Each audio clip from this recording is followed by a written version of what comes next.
hear Suge saying, "My man, pocket shot, we need help, pocket shot." And then the cops, I kind of blanked out. I didn't really hear what he said.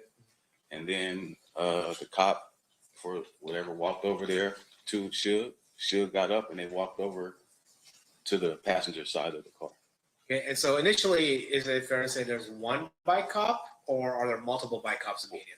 Well, I saw one, but then others came. Okay. So one immediately. I saw one immediately. Okay, so the one immediately shows up, and then other bike cops show up afterwards. Yes, okay. Sir. And then the one bike cop, he's the one that's talking to Mr. Knight, and then at some point, do they go over to the passenger side and deal with Mr. Shakur? Yes. Can you tell us about that? Well, at that time, when that occurred, a police officer rolled up in a vehicle. He ran up and pulled a gun on me and ordered me out of the car. He opened my door and then threw me down, snatched me out of the car and threw me down on the ground. Now I'm like prone down on the ground. I'm in the direction I'm facing. I could see what's going on with the BM, with the police and shit. Did the officer give you an explanation as to why he was treating you in such a manner? Yeah, I said, "Hey, what's going on?" He said, "We have witnesses saying that you were part of their entourage." And at that point, when you're prone and looking at what's going on at the BMW, what do you do? I see that they were kind of like struggling with the door. They get the door out open, and then they pull Tupac out of the car.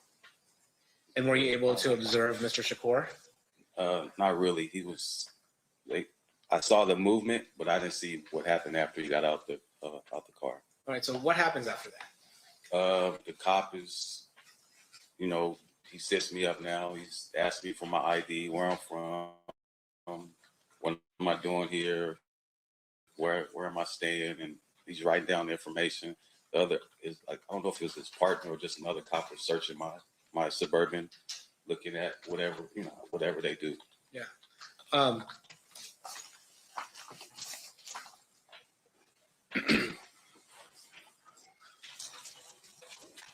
Your Honor, I'm going to approach the witness with state's proposed exhibits 149 and 150. Okay. I'm sorry, Mr. Wilder.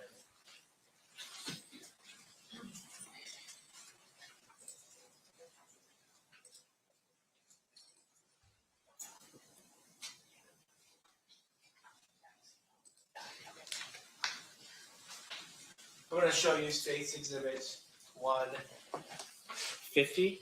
Do you recognize the people in State's 150?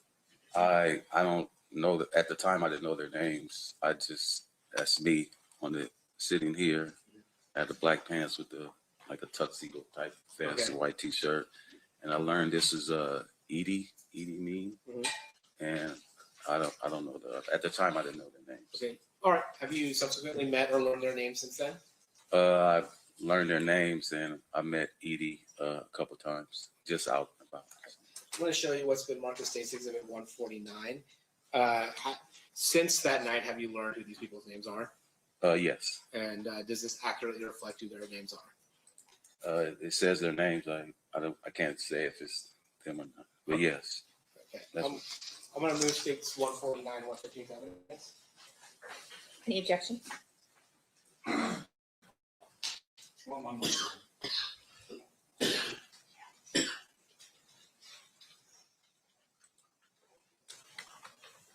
At this time, I'm just going to move in 149. No objection to 149. 149 will be admitted. I'm sorry, 150. He meant 150. 150. 149 will not be admitted. 150 will be admitted. Can you, can we publish 150? Yeah. All right. Mr. Jefferson, do you have the mouse in front of you right there? Right here. Yeah. Okay. Yeah. All right. Can you use the mouse and show us if you see yourself in this? Yeah, this is me right here. And then you said there was somebody next to you that you came to know? Yeah, I learned this was Edie Mean. Okay. Approximately when in this night is this photo taken from? I I don't know the exact time, but Like in the sequence of events. I don't need a time, but this is after you get pulled out of your vehicle. no, When is this? the When you come back? when I come back, yes. Okay. All right. So then we'll get to that. Yes. So at some point, are you released from the scene, told you can go? Yes. And where do you go? I go back to my hotel.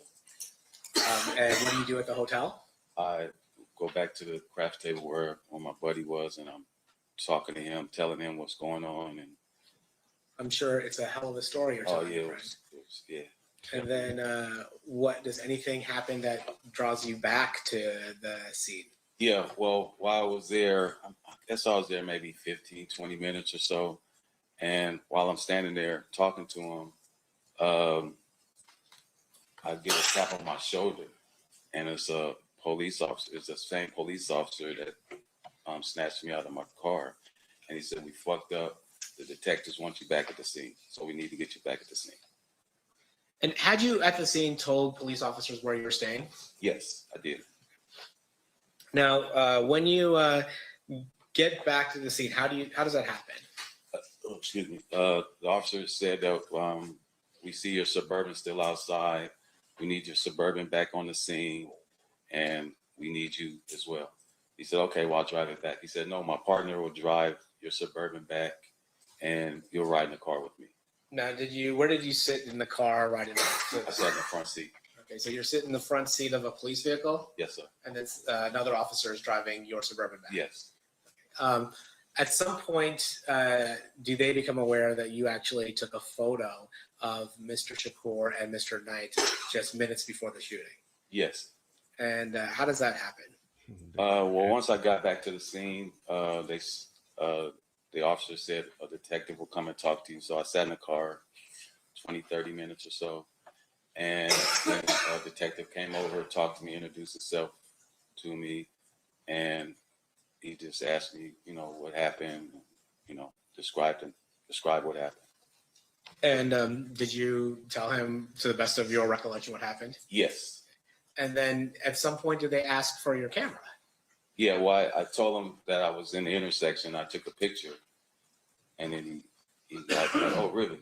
And I said, "Yeah." And he asked me, "Do I still have the camera?" I said, "Yeah, the camera's in my truck." And so, do you give it over to the police? Yeah, I back then we had the 35 millimeter where they had the self rewind, because I think I had either 24 or 36 exposures, but I hadn't taken all the pictures.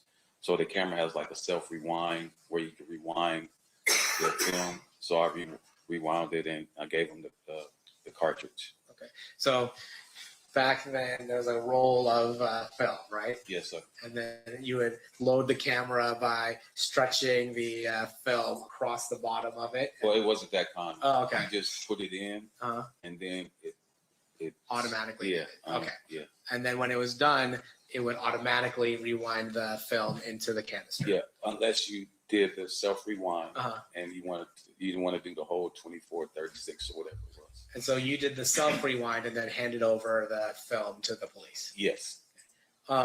At some point, do they give you back the film? Yeah, a couple weeks later. And then do you develop that film? Yes. And it's at that point that you realize, oh, I have this photo. Yes. Since that time, obviously, that photo had become pretty famous. Is that fair to say? Yeah. Yes, it has. And as a result of it being associated with this case and the night of this particular murder, has there been some accusations of a conspiracy theory of you somehow staging this scene? Oh, yeah. Sure. Yes. And can you tell us a little bit about that? Well, I mean, the internet does what it does. People, it was set up. It was a movie scene. Yeah. That you had staged this Yeah. scene. Yeah, I staged it. I currently work in the movie industry as a picture car coordinator, so they put that all together. Let me ask you this, or did you stage this scene? I did not. Nothing further. Thank you, Mr. Palal. Cross-examination, Mr. Sept. Thank you, Your Honor. Mr. Jefferson, are you aware that the picture that you took ended up on the cover of a book written by Kathy Scott? Yes. Did you allow for permission for that to happen? Yes, she licensed it through my agency. I see. And with regard to that picture, I'm assuming at some point that you were able to sell the rights to that picture to people who needed to use that picture in furtherance of whatever project they had. Yeah, the agency that represented it, they did. They licensed it to different. And then with regards to the night, so What's up, all in, all your out three? testimony is you're coming out of the Monte Carlo, you're on Las Vegas Boulevard, and you see Suge's BMW on Las Vegas Boulevard. Is that right? I didn't see it when I first got there. Yeah. It pulled up next to me. All right. So if I could just show you State's Exhibit number 1. I had a mic.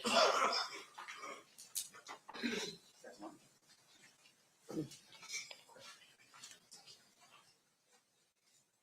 Okay, I'm going to show you what's been marked in minutes, State's Exhibit number 1 first. And I'm assuming you're not from Las Vegas. No, sir. All right. So this, you just tell me if you can recognize just from this aerial view what we're looking at here with State's Exhibit number 1. They still got that old photo, man. Can't nobody tell nothing Based on from what it here. says, MGM, Carriage House, Harmon, Coke Ball, Flamingo. Right. In terms of where the Monte Carlo is or was at the time when you were there, can you point out on this map where it would have been? Is this Las Vegas Boulevard right here? So if where you take that cursor? Oh, you know what? That must doesn't work. Oh yeah, it's not working right now. If you could give me a Where favor. it says MGM Grand, is that the Las Vegas Boulevard? Yes, but if you could just get up, sir, just you can point to the screen up there if you You want to want me get to up. get up? Yeah. Okay. Absolutely. All right. So is this Las Vegas Boulevard? Yes, sir. Well, how's Harmon over there?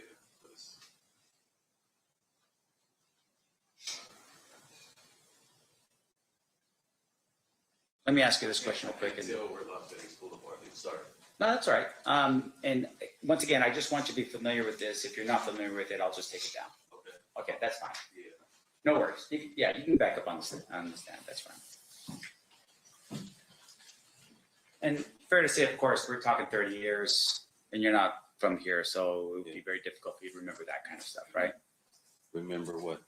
Details about, on an aerial map where Las Vegas Boulevard is, maybe where Well, if Tropicana. I mean, I could, if I had a actual map that showed where the street is, because it said Harmon Right. on one area. If you could put it back up, that would. Sure.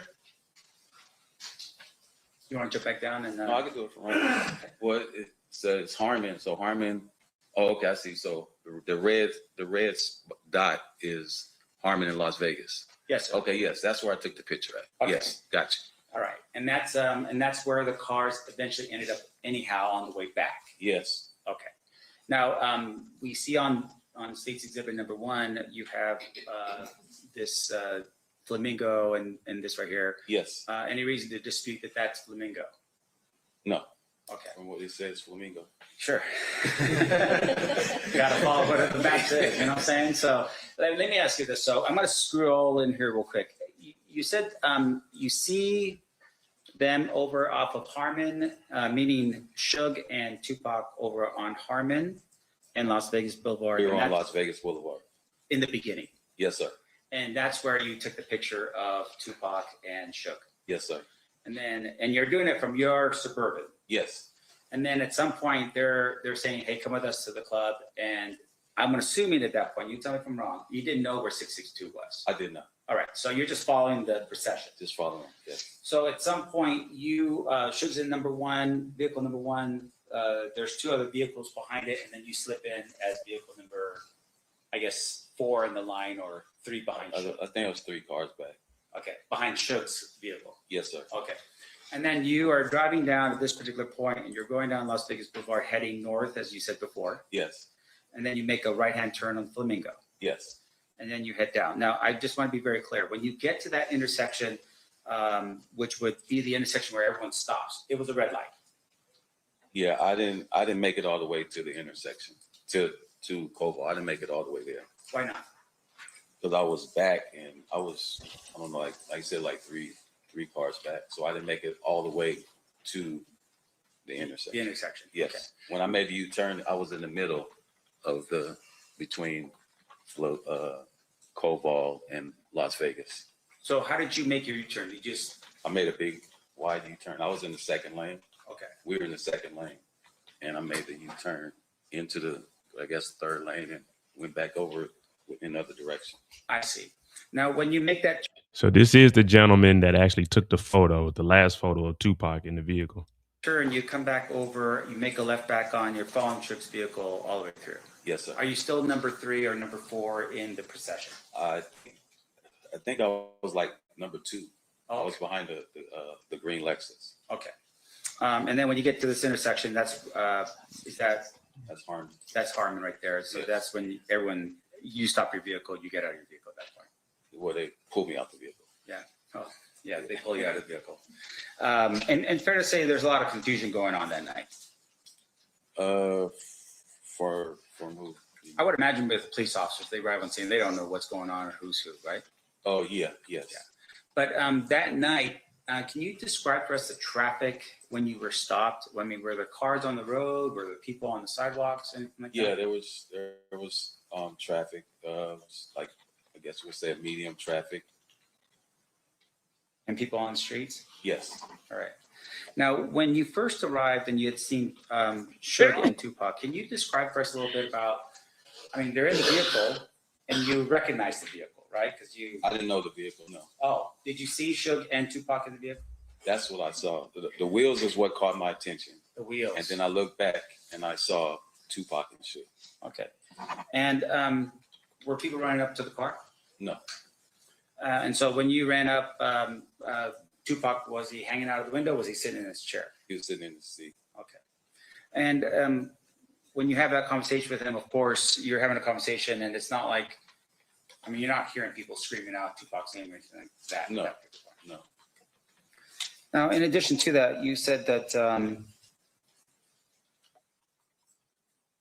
that when you were summoned back to the area by the police, they told you to take your vehicle and actually put it back into the area that No. it was before. No, No. they just drive over to the area in your They, suburb. yeah, the officer drove it back. I see. He didn't put it back where it was. Do you know any reason why they would have just driven your vehicle back? They did drive it back. I know, but why did they? You know? Oh no, I don't know. Okay. I don't know. And when you were there, you had made mention that your film was taken. You had given your film over to Metro, To the detective. Metro. and when you got it back, it still was not developed. It was in strips. Ah, I see. So they had developed it. They and it was developed just- it. Yes. Gotcha. So what you had was the negative, Yes, sir. and then you printed from the negative. I took it to a photo, a 1 hour photo, and they developed it. Okay. Sir, I have no further questions. Thank you. Anything further, Mr. Paul? Nope. Ladies and gentlemen of the jury, any questions for this witness? Okay, we have one. So I guess they're trying to say,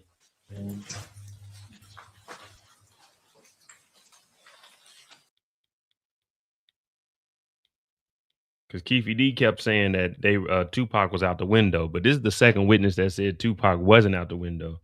So I think for the defense, they're looking at it like, all right, well, we can just keep leaning in on that and saying, well, he wasn't ever really there because he said Pac was leaning out the window. Pac was never leaning out the window. Just a question from our jury.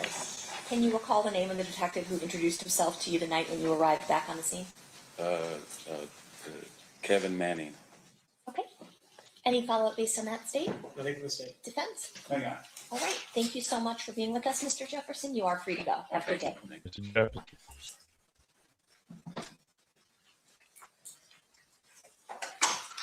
Steve, who's your next witness? Mario Diaz. Yes.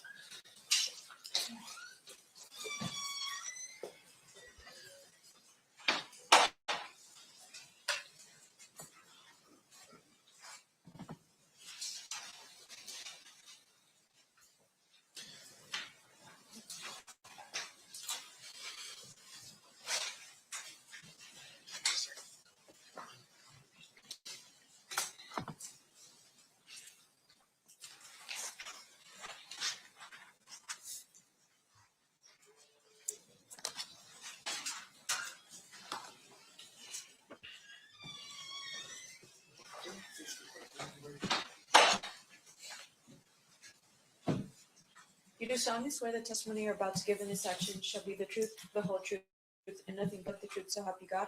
I do. You may be seated. Thank you. State your name. You may proceed, Mr. Duane. Sorry, may I please have you state and spell your first and last name for the record? Do you want me to stand up He's for you? standing when he does that part. Sorry. Mario Diaz. And may I have you spell it? Oh, Mario. Diaz. D as in David. Iaz. Thank you. Thank you, Mr. Diaz. Now your turn, Mr. Duane. Thank you.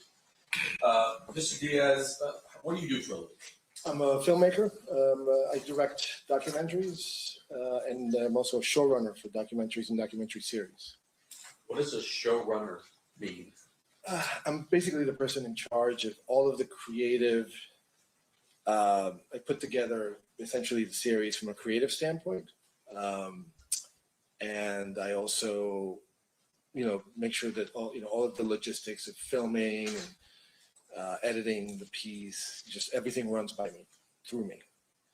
At some point, are you contacted by a company to create a documentary related to Death Row Records and the story of its rise and its ultimate fall? Yes. As I remember, my agent at the time called me and told me that there was an opening for a job directing a 6-part series about Death Row Records for a company called E1. Actually, technically, it was for Creature Films, which is a subsidiary of E1. And so I went and interviewed for it, I think a couple of times, and I got it. Prior to you becoming involved in, you got the job. So prior to you getting the job, had E1 contracted with anyone to assist in that documentary? Yes. Before I came on, there were 2 consultants that were hired. Greg Kading, who's a former LAPD detective, and Mike Dorsey, who is also a documentarian, who has been following this case for a while. The defendant was also on board, I was told, and so was Suge Knight. They had agreed to participate. And you kind of motioned in this direction. Do you know the defendant, Duane Davis? Yes. And you recognize him here in court? Yes. Can you, I don't make you go through all this. Is it this gentleman right here? Yes. May the record reflect the identification of the defendant, Judge. Yes. Let me ask you this. Once you actually took over the job, did you learn whether or not the defendant was being compensated for his role in participating in this documentary? I was made aware that he was being paid, yes. And ultimately, at the end of the day, who's the person who finally provided him the money?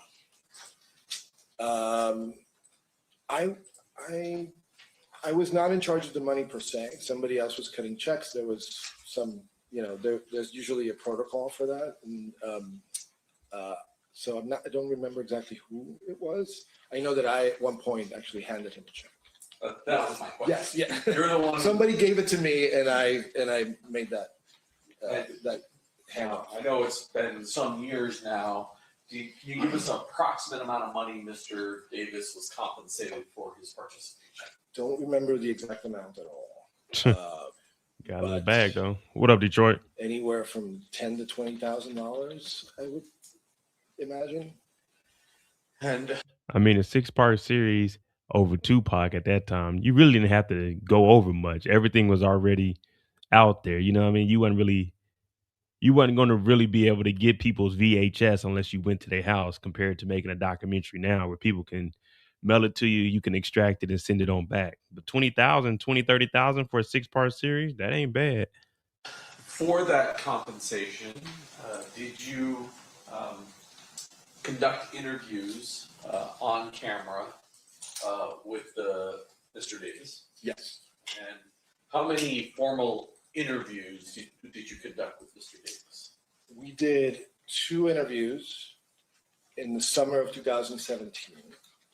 I believe that they were maybe weeks apart from each other, and they were probably around 2 hours and change each. And there would have been a camera rolling for the interview. Well, let's talk about the setup. Describe for me how you had this set up for the interviews. We maybe did, I don't know, 30, 35 interviews for the entire series. We're filling up 6 hours of material for broadcast. So we did upwards of 30 interviews, and we mostly did them in a studio that the production company E1 had in the building. And we asked Mr. Davis to come to our building. We set up 2 cameras, and he basically sat across from me, and I, asked questions. Did you have anybody did you have a subject matter expert as well that you were able to communicate with during the interview? So yes, the aforementioned Mike Dorsey was there during the interview. He wasn't in the room; he was in a separate room, and I had him in my ear. So he would sometimes, we would communicate. I would sometimes text while the interview was happening, just to corroborate certain things that Mr. Davis was saying. And Mr. Dorsey, did he have the ability to hear what was going on inside the room? Yes. Yeah. He had his own little speaker setup. And did you subsequently learn that he had his own recordings of your interviews that were audio only? Yes.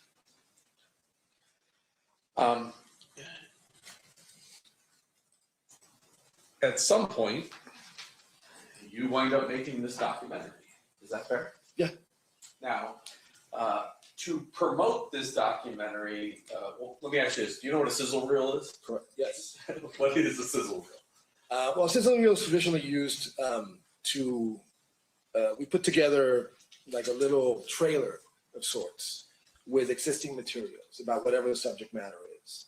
And that sizzle reel is used to entice buyers to essentially pay for the production of the series or whatever it may be, documentary, one-off. So in this case, there was a sizzle reel made. And did that sizzle reel get made prior to your involvement? I believe so, yes. And you, obviously, once you became involved, did you wind up using some of that sizzle reel to kind of promote each episode of the Death Row? I don't remember that we did that. It was only used for it was used by the producers to drum up interest in the series. Last night, did you meet with me? I did. And did you watch the sizzle reel? Yes. Judge, I have the sizzle reel marked as state proposed exhibit. They've been joking around a lot during this trial. Any objection? No objection. It'll be a minute. You can switch it on to me.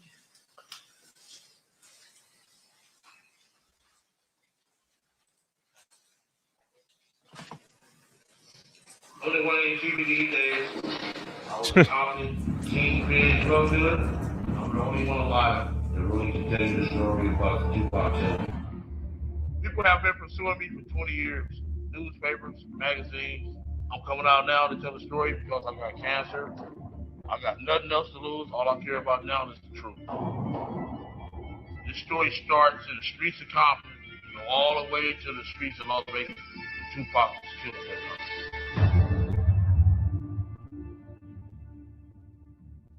All the people that was in Vegas that weekend, it's like a curse. Everybody's dead or got life in prison. It was a crazy night, and I was a witness to everything that happened. And it will surprise you, the truth I got to tell you.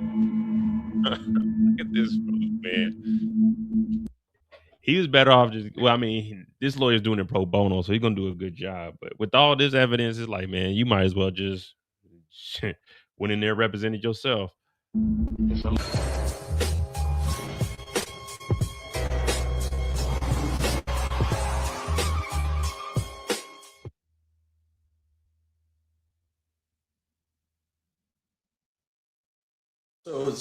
of Death Row Chronicles, did you, I guess, who named it Death Row Chronicles? I think I did. Okay. So the documentary you wound up creating was Death Row Chronicles. Yes. And did it air on a station? Yeah, it was on BET. And BET is a network. Yes. Black Entertainment Television. And how many episodes ran? We did 6 episodes, roughly an hour each. And prior to episode 5, is there any audio or video that was produced or shown to the public of Mr. Davis? I think he's in it very briefly in a little promo that we show at the very beginning of the series, perhaps. I don't remember exactly. And he was also there to talk a little bit about Suge. They grew up together. Do you, when you get to episode 5, is that the point where you're about to tell, I guess episode 6, is that when you tell the story of? Right, so the series really looks at the entirety of the Death Row Records history, from the very beginning with Suge Knight.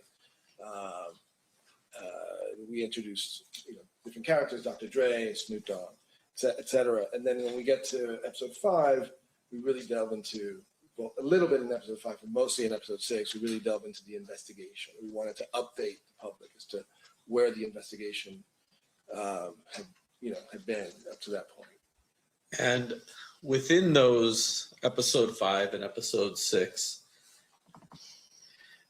is Mr. Davis seen some of his interviews with you released to the public? Yes.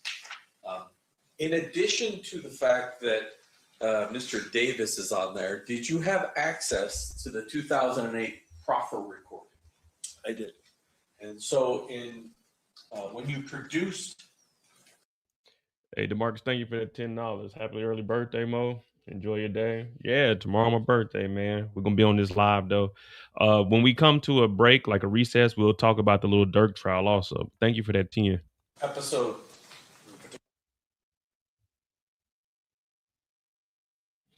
Yeah. So we'll talk about that. It is jury selection over there on the little Dirk trial. Trying to go from 80 jurors to 12, well, to 16, 12 jurors and 4 standby.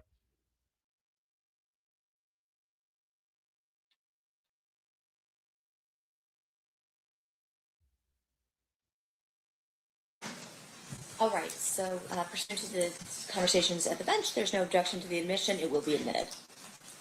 So I'm just going to go through these with you.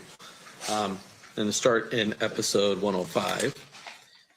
And you can see that generally at the bottom there's a timestamp there of when in the recording. Maybe I should back up.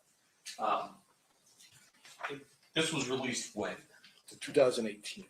2018. I think I remember And seeing shortly it. thereafter, are you contacted by the Las Vegas Metropolitan Police Department asking for the raw footage? Yes. At that point, were you able to provide the raw footage? No.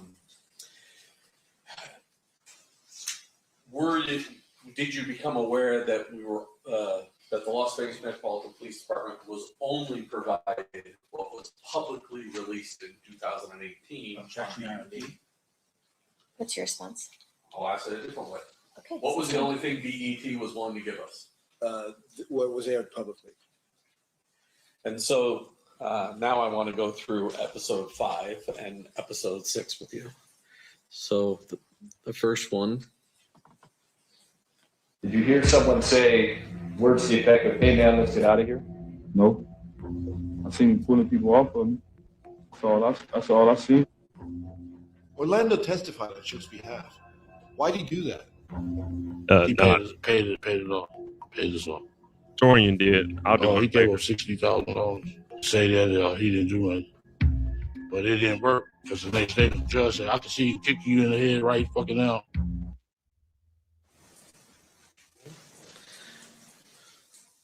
So Mr. Davis told you a story about Mr. Anderson's probation, or sorry, Mr. Anderson at Suge Knight's probation violation hearing. Yes. And then the next clip. Why are you now telling me what you're telling me? Because I wanted to get the truth out. Now in that clip, he's not in a studio. Where are you guys? Here in Las Vegas. And that is, well, why were you here in Las Vegas? We thought it would be interesting to film him where the shooting occurred so that he could walk us through it at the actual site. Now I'm going to go to episode 6.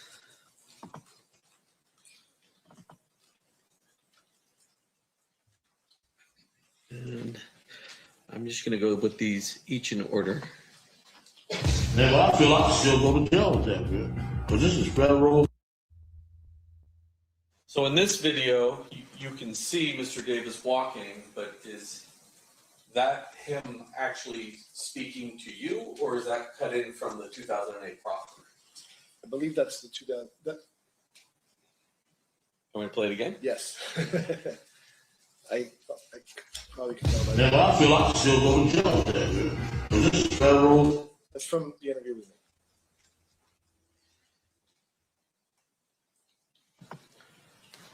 When you say the interview with you, the sound is not the same as when he's walking down the street. I guess you should ask that question. Yes, correct. So he's there. It's like a little preview, you know, what you're going to get later, essentially. So we keep it's just his feet to create a sense of mystery. The audio comes from the actual interview that I conducted. In 2017. Correct.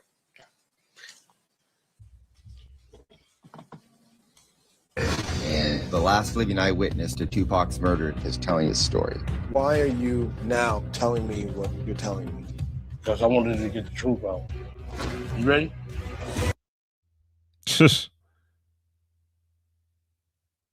That's clearly in the studio, both with the two different backgrounds. Yeah. Is it the same studio? Yeah.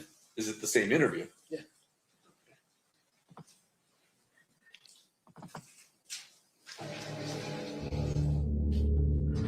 Okay, you ready?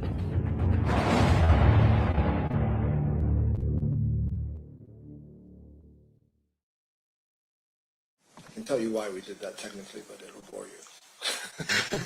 The two different backgrounds? Yeah. The very next one. Okay, you ready? I am. Okay. Well, they've been swaying me for the last 20-some years, ever since that day that shit happened. Every other month, they was up there saying, this is a rapper killer. You know what I'm saying? I just been targeted. Just been on my ass ever since. Nobody trusts me. Why don't they trust you? Because they think you snitched? Yeah. Obviously, that's all studio. Yes, correct. And they know you snitch, man. Okay, you ready? I am. Okay. Well, they've been swaying me for the last 20-some years, ever since that day that shit happened. Every other month, they was up there saying, this is a rapper killer. You know what I'm saying? I just been targeted. Just been on my ass ever since. Nobody trusts me. Why don't they trust you? Because they think you snitched? Yeah.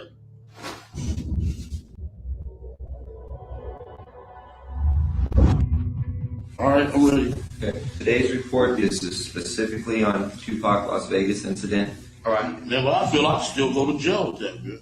Because this is federal. What is said right here cannot be used against you. So in this clip, it's sort of the last clip, but now you've led into and cut some of the proffer. What's up, Kendall? Yes. This is where we first introduce it.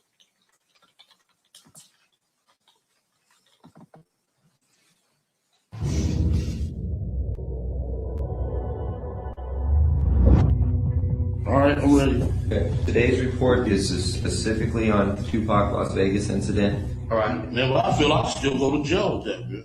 Because this is federal. What is said right here cannot be used against you. And so He was in over his I'm getting head, the man. sense here that before commercial, you kind of lead off, and with commercial, you remind people what they just saw. Yes. Next one. You don't bullshit me, and I won't bullshit y'all. You know what I'm saying? That one's completely the Don't problem. bullshit me, and I won't bullshit y'all. You know what I'm saying? That's the problem. We tried to identify it up top so that people would know the difference. Yeah, you guys are all at the MGM. You guys go to the fight. So lead us through it from there.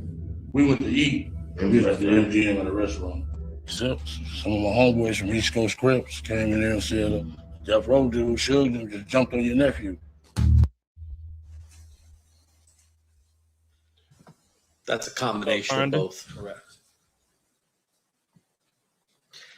I forgot to ask this question. You said you were there. You said Mike Dorsey was there. You said Duane Davis was there. Is there any other person in that room as well? Mr. Davis brought his lawyer, You remember his name? Wayne Higgins. So he had a lawyer with him while doing this with you. Yes. And now I can't remember. It's this one. Went to the parking lot. Me and Zip was together. Zip, Eric Martin.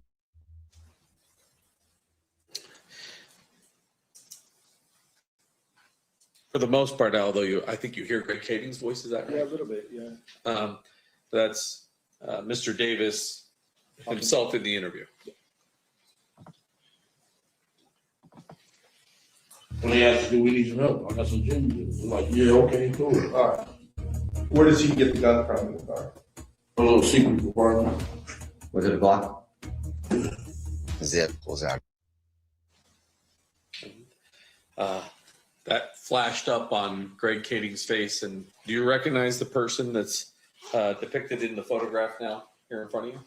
Eric Martin. Eric Martin. It says AKA Equan Williams. People refer to him in this case as Zip or Von Zip. Yeah.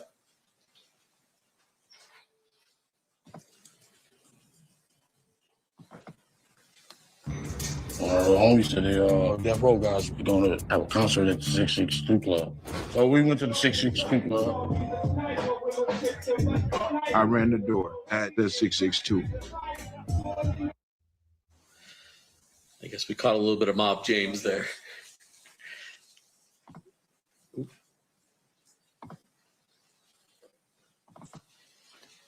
Tupac and Suge, they didn't ever show up. So we left.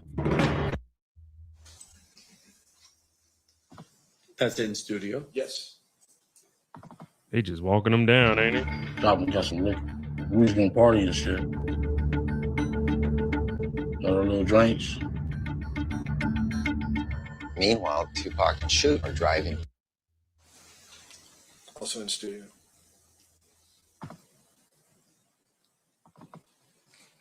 We came up Harlem and shit.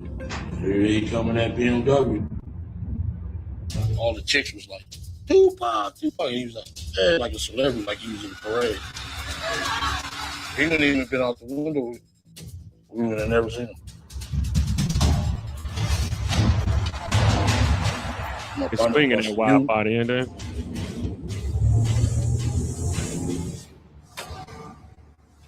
When we pulled up, I was in the front seat. Happened to see my friend, Chubb.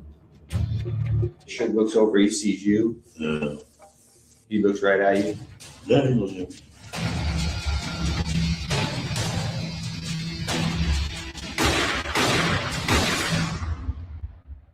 You said the shots came from the back. Big Dre, Orlando.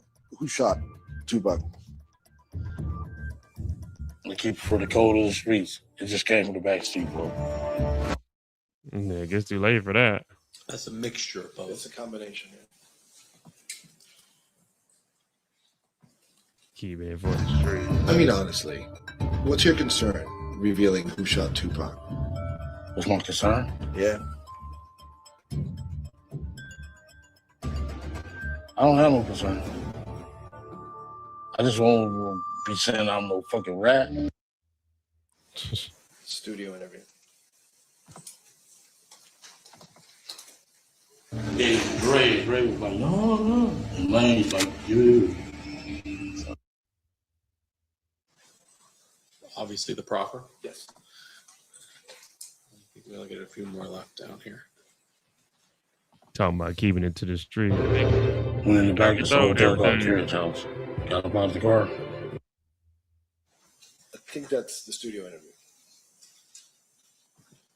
You have some graphics going on, but that's him in the studio speaking. Correct.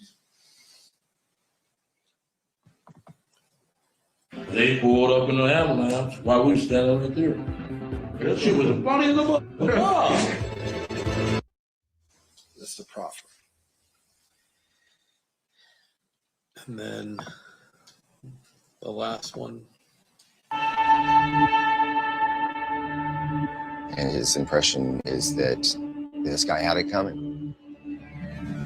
I'm here, Cobalt, Flamingo, and this was the spot to change my life forever. September 7th, 1996. Look at this fool, man. Like, he thinks that they not gonna come after him. It's a murder, bro. It don't matter what you done told. They still can come and get your ass. The night of the Mike Tyson fight, Tupac jumped on my nephew. The shit went down.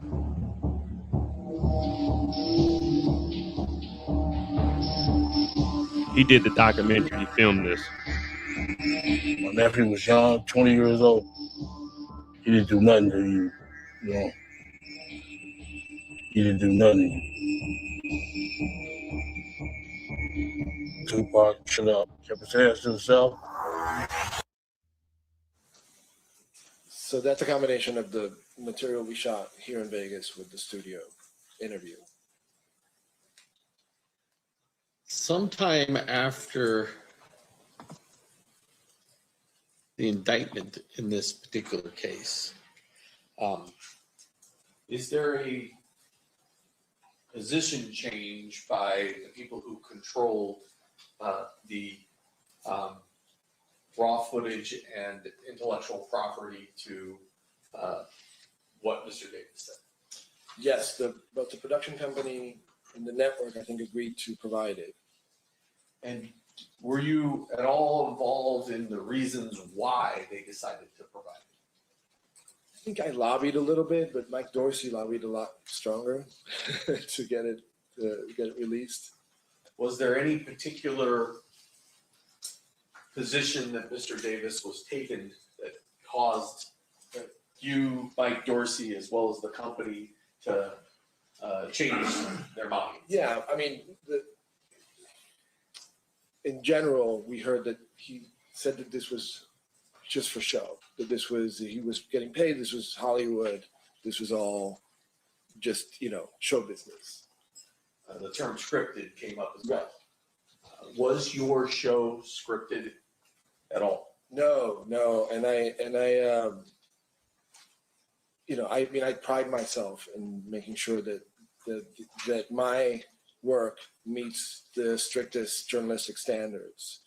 I did not coach him in any way. We had meetings where I generally, very brief meetings when he was in the office, where I generally told him sort of where I was going with my questioning, but there was no coaching, no coercion, nothing of the sort. It was nothing was predetermined. I never provided questions ahead of time either.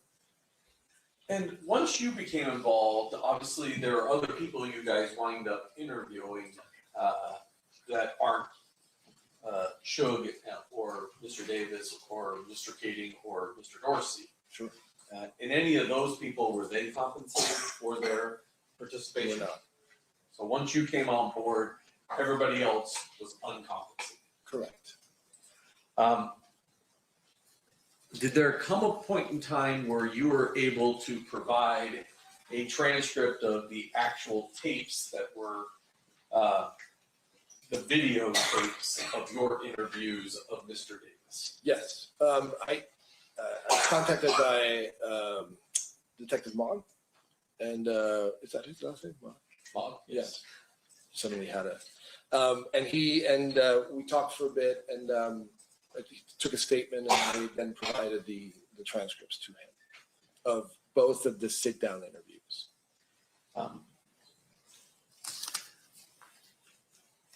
And I'm going to show you something just for identification purposes, but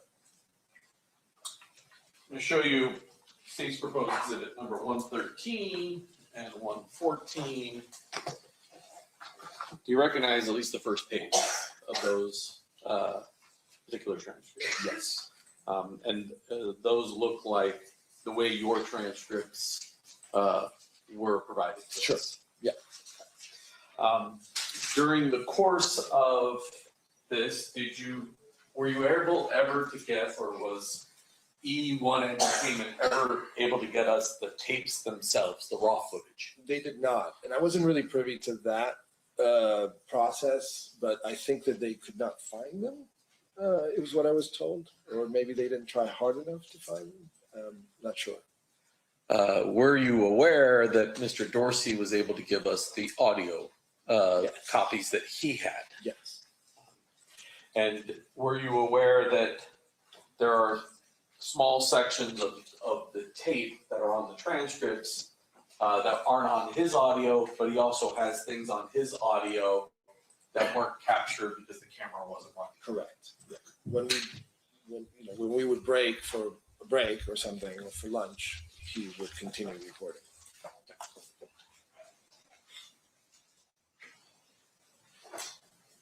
I passed the witness, Judge.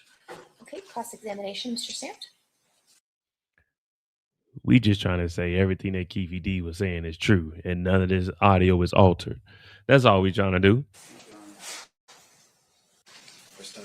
Congratulations. I would imagine it's a little bit of an experience for you. Let me ask you these questions real quick. So in terms of what you do for work, you are a producer or a director? I'm a showrunner is the technical term. I basically run the entire production. Right.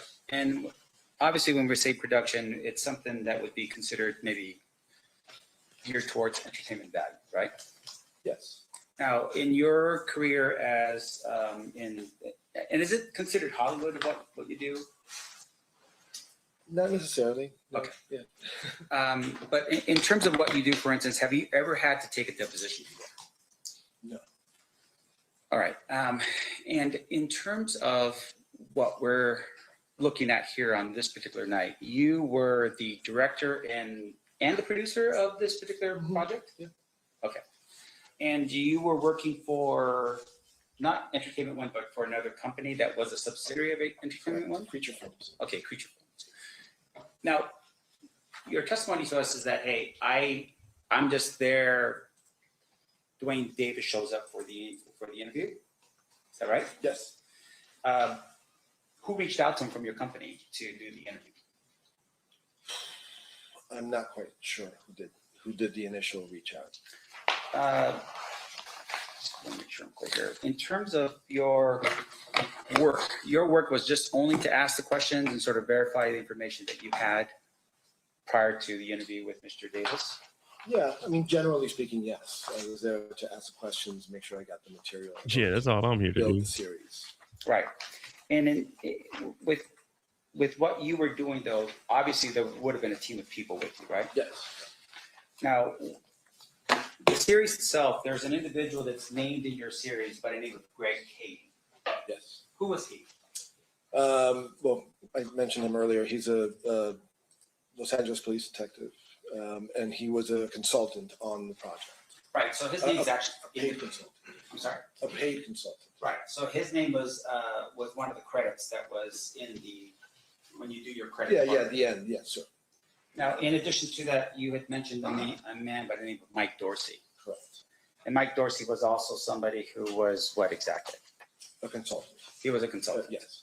And as far as you know, the two of them, Mike Dorsey and Greg Cady, helped to write a book. Yes. And what was the name of the book? Murder Rap. All right. Did you read that book? I did.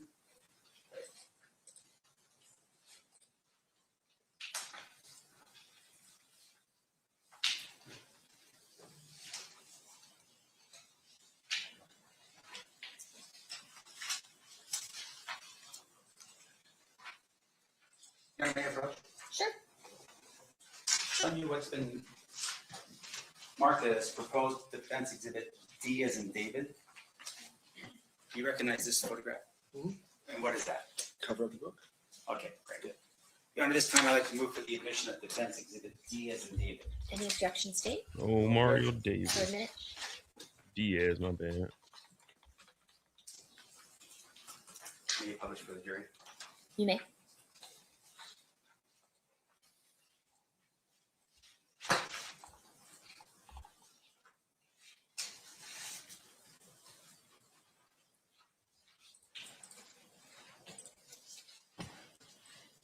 That's the book, correct?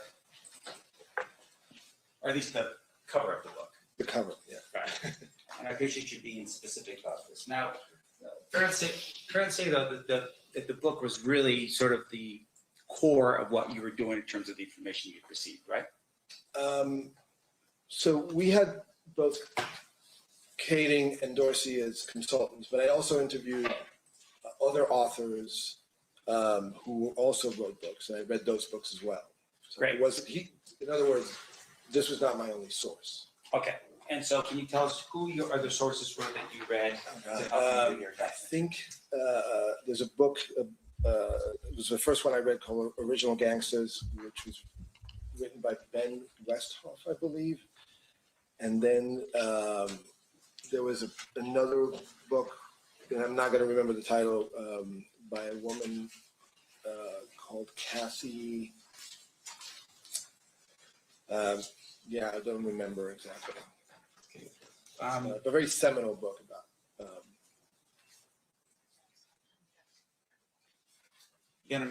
West Coast rap and gangster wars. Yeah, you can move freely. I'm showing you what's been marked as proposed defense exhibit E as in Edward. Do you recognize that photograph? Kathy, yes. Okay. Yes. Is that a picture of the cover of the book by Keffe Scott? It looks like it. I don't remember what the cover looks like, but yes. Seems accurate enough. Okay. Your Honor, I'd like to move for the admission of defense exhibit E as in Edward. Any objection, state? No What objection. was that? Okay, so a minute. Sorry, I just didn't hear.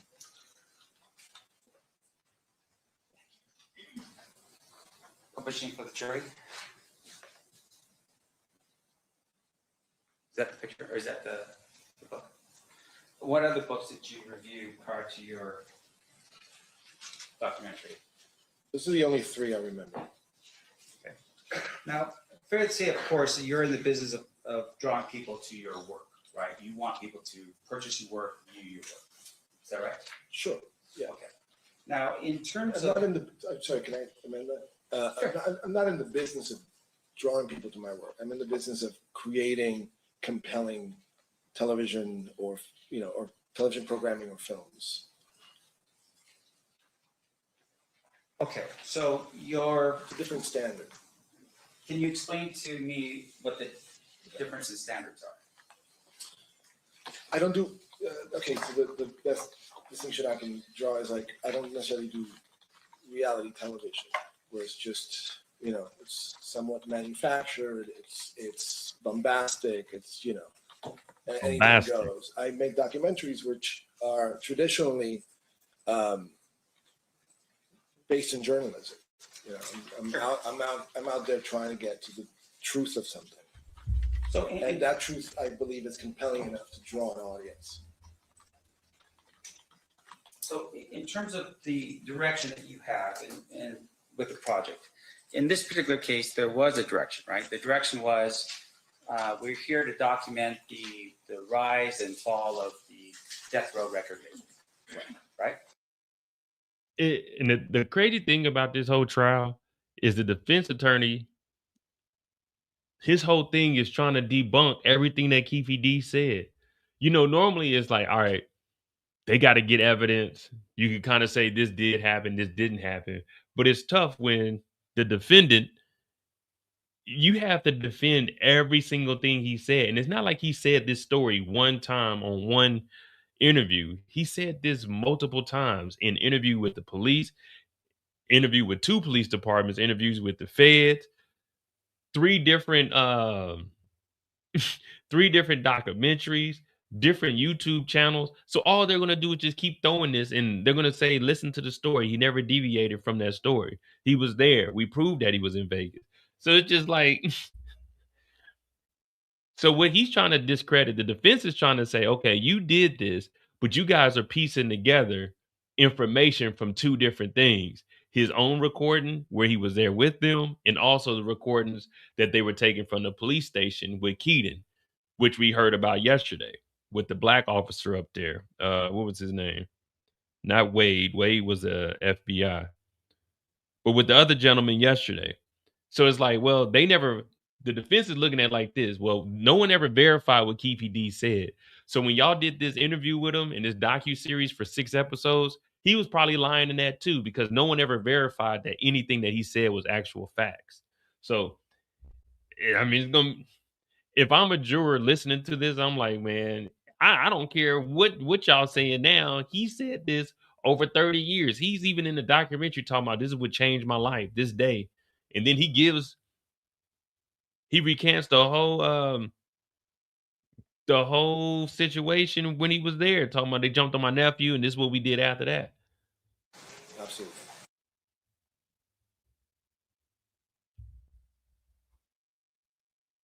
You know, the installments were like in the 5,000s or something. But Right. I'm just not sure. And so, and you had represented to the jury before on the state's direct that you believed it was one check, but now you're thinking, okay, it may have been installments of checks, multiple checks, right? It could be, yes. And the person that would have the most information about something like this would be Tara Long, right? Yes. Okay. Now, in addition to that, the terms of the agreement was that he was going to come in, give his interview, and then leave, right? Not sure what was agreed upon. No, you did how many interviews with him? 2. Why? 2 and the one in Vegas. Right, but the 2 that were in the studio, why did you do 2? As I recall, he came in to do 1, and he was not dressed for the interview appropriately. I think he came in shorts and a t-shirt or something like that. And I thought that he was going to back out, so I asked him to sit down so that we can go through some of the questions. And so we did. And then he ultimately decided to leave, and then chose to come back in a suit and tie. And that's actually the interview that you see the most. I see. So what he came back in is what was basically requested of him to do, is to dress a little bit better than what he dressed that day. Yeah, although I think that was his idea to dress better. Now, in terms of the first interview, do you have a recording of that? I don't have a recording. I have a transcript. Okay. Is that the transcript that was referred to earlier? Is that a yes? Yes, sorry. Now, that's all right. And now, in terms of your recollection, is the next day you come back and you have the interview with Mr. Davis, the one that we're seeing snippets of right now? I'm not sure if it was the next day, but it was sometime after. Now, in your presentation, obviously, there is a lot of, I don't know what you would call it in Hollywood, like tones, ominous tones, as, you know, Mr. Davis is walking down the street. That's obviously for some type of cinematic effect, right? Yeah, we're underscoring the drama of it. Right, and it's just to sort of build up an interest in whatever that scene is. Right. Okay, so the view of Mr. Davis walking, can you tell us where he was walking and why he was walking in the direction that he was being filmed? The one in Vegas, you mean? Yeah. He says it on the clip. He was at Koval and Flamingo, and he was there to kind of walk us through what happened that night. Okay. In terms of walking us through, for instance, do you film him being exactly in the lane, pointing to the other lane and saying, this is the lane where this happened, this is the lane where these women were, or anything like that? Do you have that? Don't remember exactly. So he's standing on the corner of Koval and Flamingo on some corner and saying, this is where my life changed. Yeah. Something like that, Yes, right? correct. But in terms of specifics of where it was that everyone was located on the street, did you film him pointing to exactly where this was, exactly where that was, here I was there? I think we did. Okay, and that would be in, I don't have that. I don't think we have that transcript. okay, and once again, you don't have the transcript, you think you did, but as you're sitting here right now for this jury, you can't show that, right? I can't show it, and I'm not entirely certain. But I would think that if I brought him there, it would be more than just to appear on camera for 30 seconds and say my life has changed. Sure. And I do recall being there for much longer than that. Okay. And once again, it should be captured on film somewhere if it's for you guys. Okay, but it's not here today. No. Now, in addition to that, your testimony is that you had, there were parts of the video that shows like, I guess there was like a proffer version. You said there was a proffer and there was a guy with a beard. Is that in the proffer? There's a guy with a beard? Yeah, there was. I saw a snippet and there was a glance, but it was a guy with a beard and you said it was the proffer. Is it just the audio recording with the backdrop of some guy with a beard? So what we did was we had the proffer audio. We had the interview that I conducted in the studio.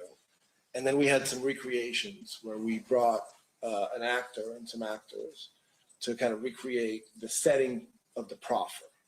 And in that, Greg Kading appears, he's visibly in the room, listening to the actor who's playing Mr. Davis. Oh, I see. So it was just a reenactment, dramatization. Correct. Okay. Now, when Look at Keffe D laughing. So, and another thing, he was also talking about when they were walking in the documentary, you do see some feet. He said that was Keffe D. So it looks like he's trying to find moments where it's like, okay, you guys didn't use Keffe D the whole time. So that's what they're talking about, you know, different actors playing different roles and stuff. And I think that may have been what Keffe D wrote down to him, like, hey, man, they didn't use me to. Well, then again, I don't think Keffe D's smart enough to tell his lawyer, yeah, they didn't use me the whole time. They used like stand-ins. You know what I mean? I don't believe he's smart enough to tell the lawyer that. When you're setting that up and that's happening, that's Greg Kading's direction, right? Direction? Meaning that he's telling you, here's how everything was, or, you know, this is how the room looked, or something along those lines. To some degree, yeah. Okay. Yeah. Now, there are some camera considerations there too. And Greg Kading was being paid for his work? Was. Now, he also at some point shares with you, I would assume, and you tell me if I'm wrong, that there was a proffer and the proffer was done in 2008. Yes. Now, your project was when again? I'm sorry. Say that again? When was your project? When was 2017 is when we filmed. 2018 is when it aired. Okay. And you're hearing this from Greg Kading, and you understood, I would imagine, based upon the proffer, that there was an agreement that, hey, he's going to give information, and on that information, he was not going to be prosecuted, right? Yes. Was there some condition that would, if there was a violation of that condition, would then cause the proffer to be made public? Objection 1 calls for speculation. 2, legal conclusion. The court's already ruled on the admissibility of the proffer. What's your response? It's, well, let me rephrase the question, Judge. Okay, so I'll sustain the objection and you'll rephrase. Let me ask you this. So in terms of your interview, is that a yes? No. I'm listening. I know, but once again, when you say I just have to make sure it's clear for the record. I'm just listening to the question, so it's not a yes. Okay. In terms of your recollection, was there a reason why, in your recollection, Mr. Davis could give his information to you? Why he could? Objection calls for a legal conclusion. There's no legal. Why he could? Are you just asking if he told him, or? Yes. Okay, if you want to rephrase a little bit. They might subpoena him, but Mr. Davis, unless they put Suge's name in the witness prior to the trial starting, they're not going to be able to just add a witness unless both sides agrees. And I doubt Keffe D and them would agree to it, because you never know what Suge would do when he gets on that stand. did you ever find out as to why Mr. Davis gave this interview to you in 2017? Objection speculation. Sustained. Did you at any point during the time period ever know if Mr. Davis had violated the terms of his property? Objection. Can you approach?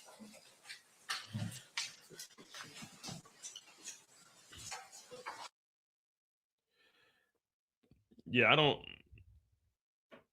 don't see them bringing Suge up, and he already said it's not his job to solve cases. So, you know, I guess he's gonna stick to it. He should be getting out. Well, let me not say getting out soon. Let me see when he's actually due to get out.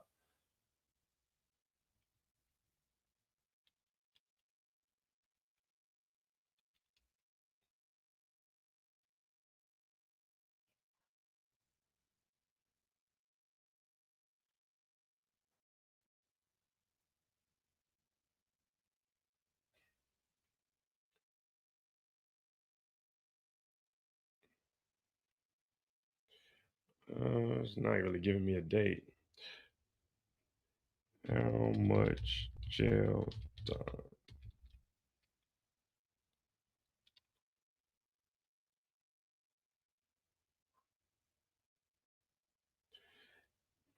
Unless they give him some time off, like, hey, y'all give me some time off, I'll come out there and and tell them what I know. I know a little something, something.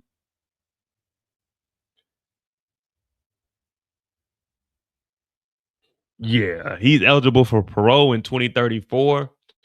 So yeah, if y'all let me come in there, I'll tell y'all exactly what happened that night. I'll identify Keffe D in there. If y'all let me out 2028, I'll come in there right now and identify exactly who did it. Yeah, 2034 for eligibility. So 28 years. 28 years on top of 2015 was at 2043. So when you set up, Should be or dead. at least was the director or the producer of the project, at that particular point, all you know is that Mr. Davis is in front of you to give an interview. Yes.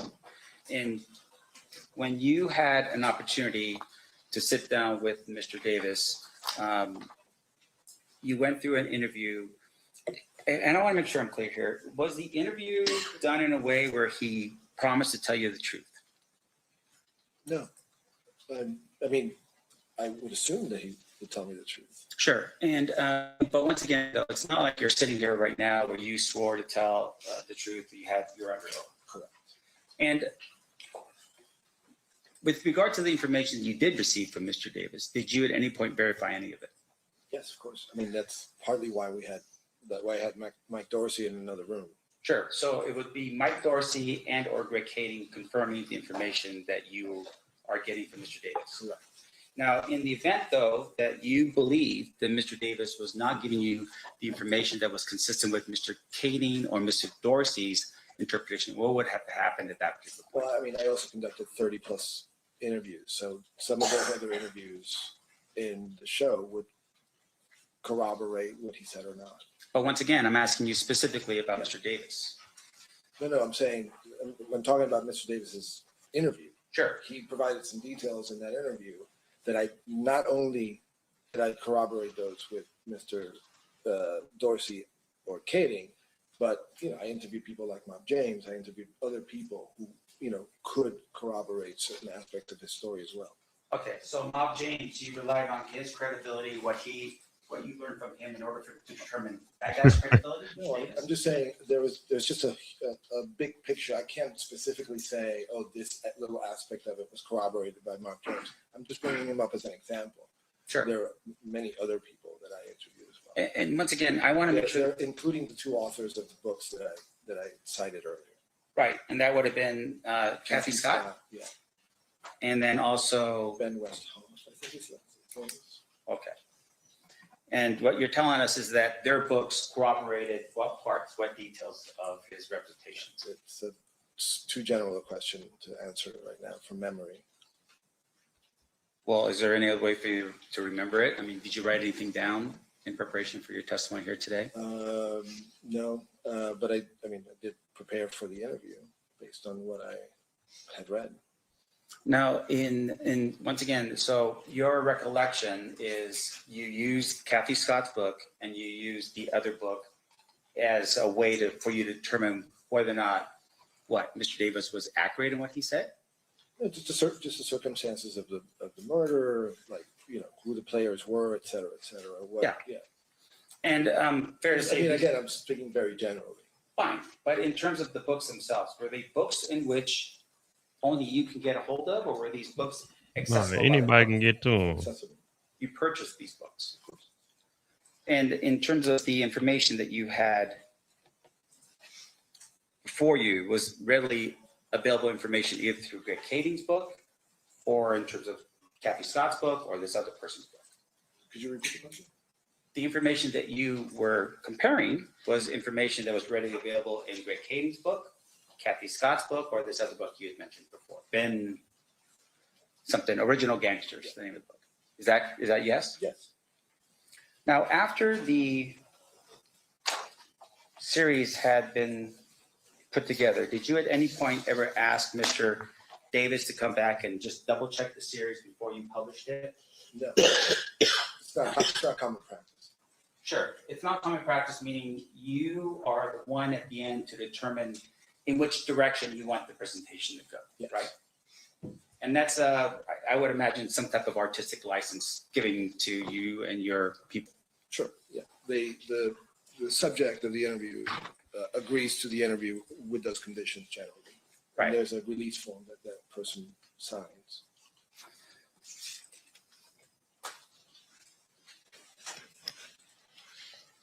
And do you know the whereabouts of Tara Long now? I do not. Do you know if she's still working in the industry? Not sure.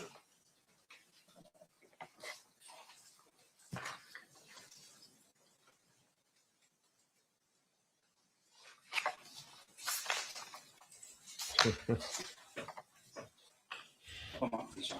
Of course.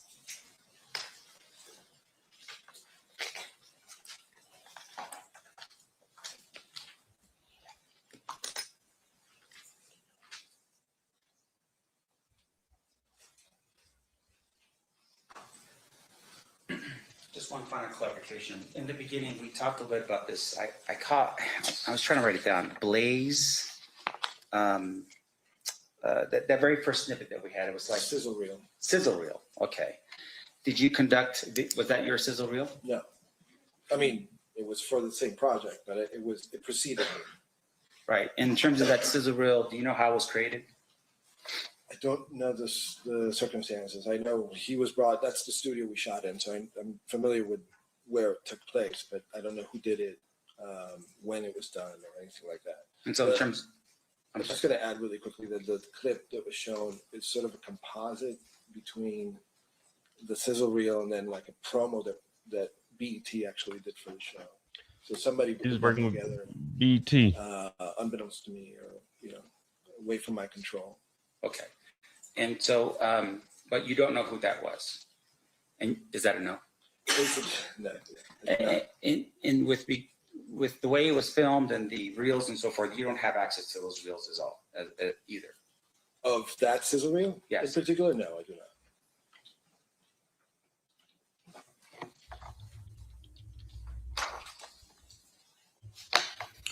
And I'm sorry, I don't know if I had asked you this question. I just want to make sure I did or not. 43, this is probably the last one. The actual contract itself, did you ever see it for yourself? I did not. And is it something that you would have signed as the producer or what do they call that? Producer or? Showrunner? Yes. Is that something that I would have done? Yes. In some cases I have. But in this case, you did not. No. It just, these were the terms that, sort of came with the job. Okay. Was there any residuals here given to Mr. Davis as a result of his interview? Residuals? Meaning that, did he get any type of like percentages if Now that I know of, and that's unlikely for this type of show or project. Can you tell us how much money was made from the creation of this particular project? No idea. I'm just a conduit. I make the show, I get And then paid I for go it, on out there. and then it gets delivered, and then whatever happens with it, just let it go. Do you get a percentage of whatever is made in the future on the project? Not. Very rarely I get residuals through my union. I belong to the Directors Guild of America. So sometimes I haven't gotten a check for more than $200 for residuals. So in this project, you were just paid for your work and no further compensation at all? Not in the documentary world. It's not something that happens very frequently. I see. And can you tell us the difference between, like, say, for instance, a documentary on Shark Week versus one that you do? Those are very different things. I mean, they're both documentaries. I don't work with animals, no.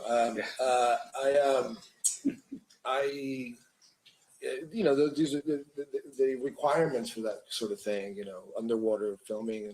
There's just it's like apples and oranges. if you want to draw a distinction between reality TV and what I do, I think that can be more helpful with that. Yeah, meaning, so there's reality TV, meaning you're filming a shark doing shark things versus what you do, which is more interpretive. It's not, I want to be careful about how I answer this. Sure. When you're just in nature looking at an animal, there's interpretation too, by the way. There's music added to it. There's other components that would fall into the category of artistic, artistic input.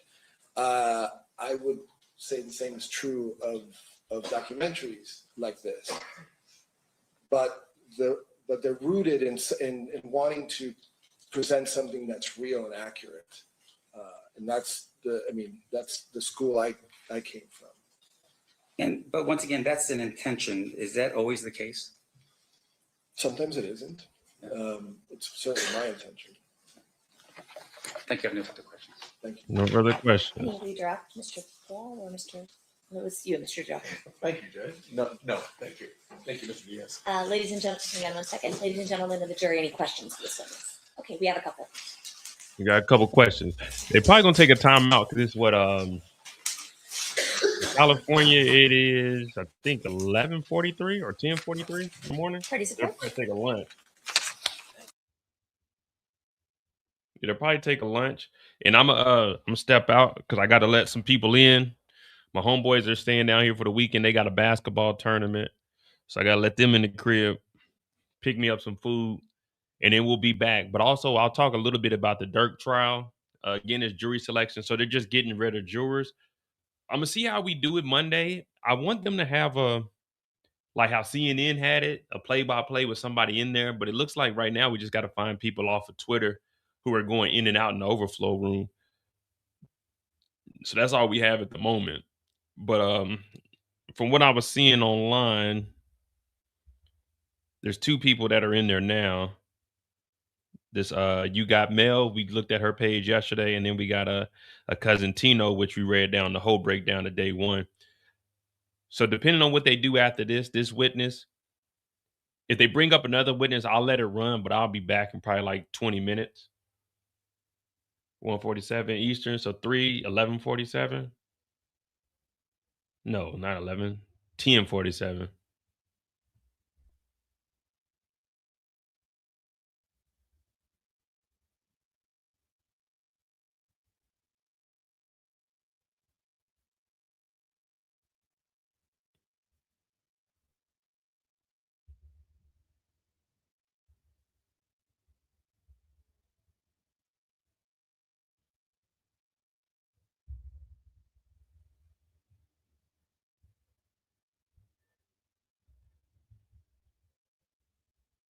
But I definitely want to cover that. Next week, I do want to cover that more because this is just, we're not really getting too much. They asking people who did documentaries.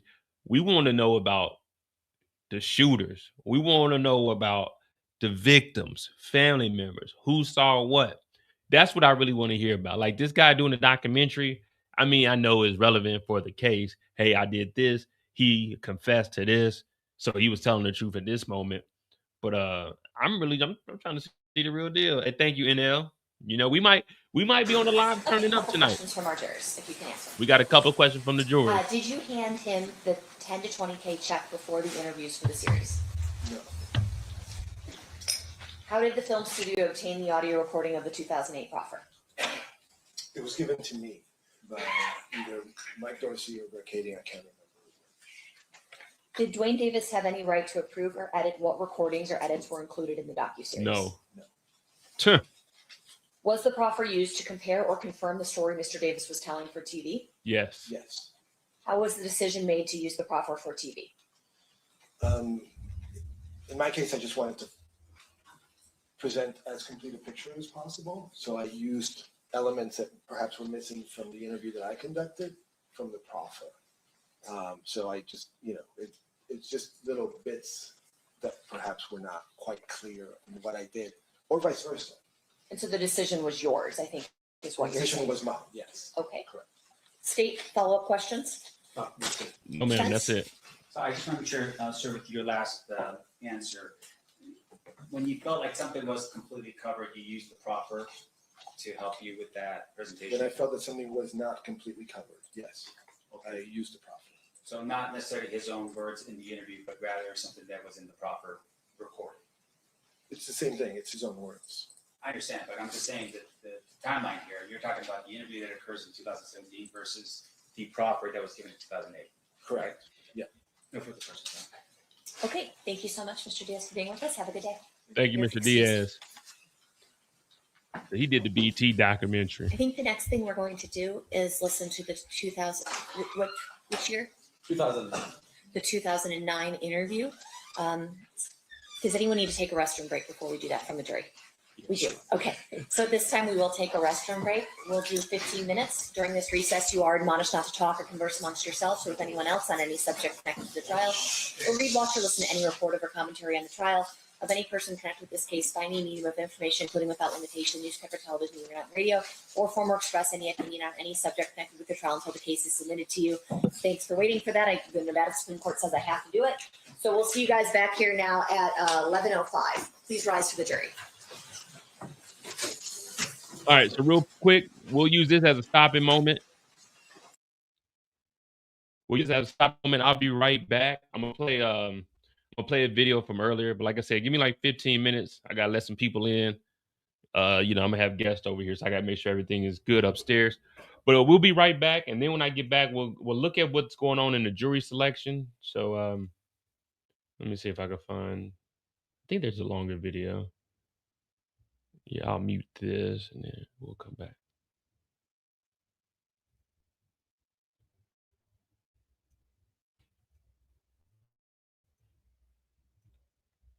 It's just unfortunate that this thing is on a Friday, man. I wish it would be earlier in the daytime. That's why we need them East Coast trials. Raise your right hand.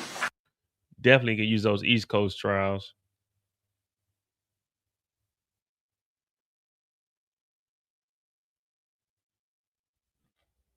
And it's raining outside too. All right, I'll be right back. Give me like 15 minutes. 10, 15 minutes probably.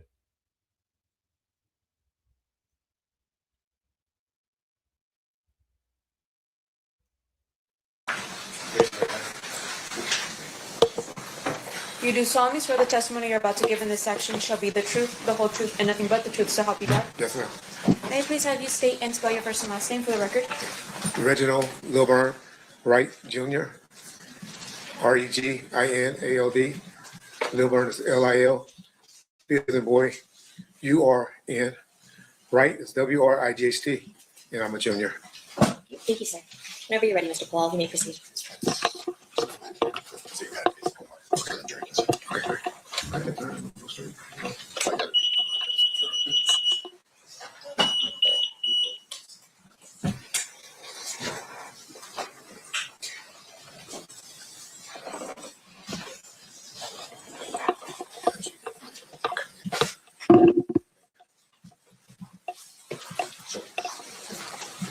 You're good, sir.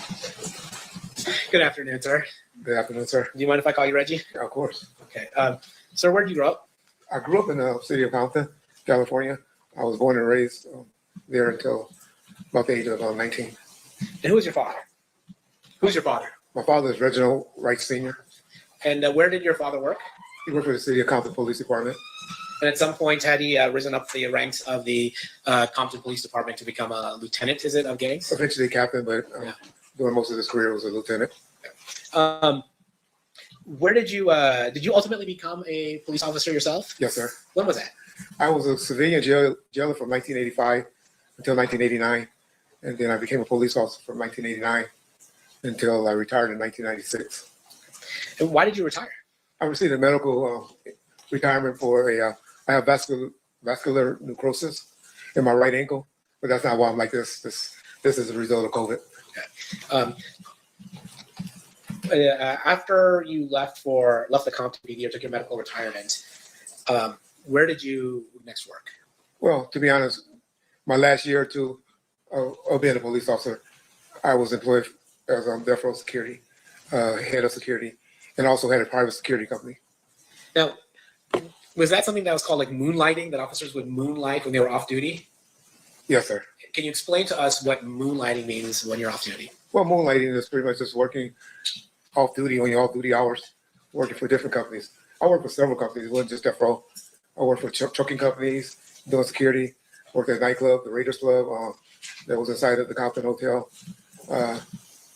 Worked several video shoots. Just extra money on the side for off duty. Compton PD wasn't paying good? Guess I was really young and greedy. Yeah. And then at some point you said one of the jobs that you had was moonlighting for Death Row. Is that right? Yes, sir. And can you tell us what Death Row is?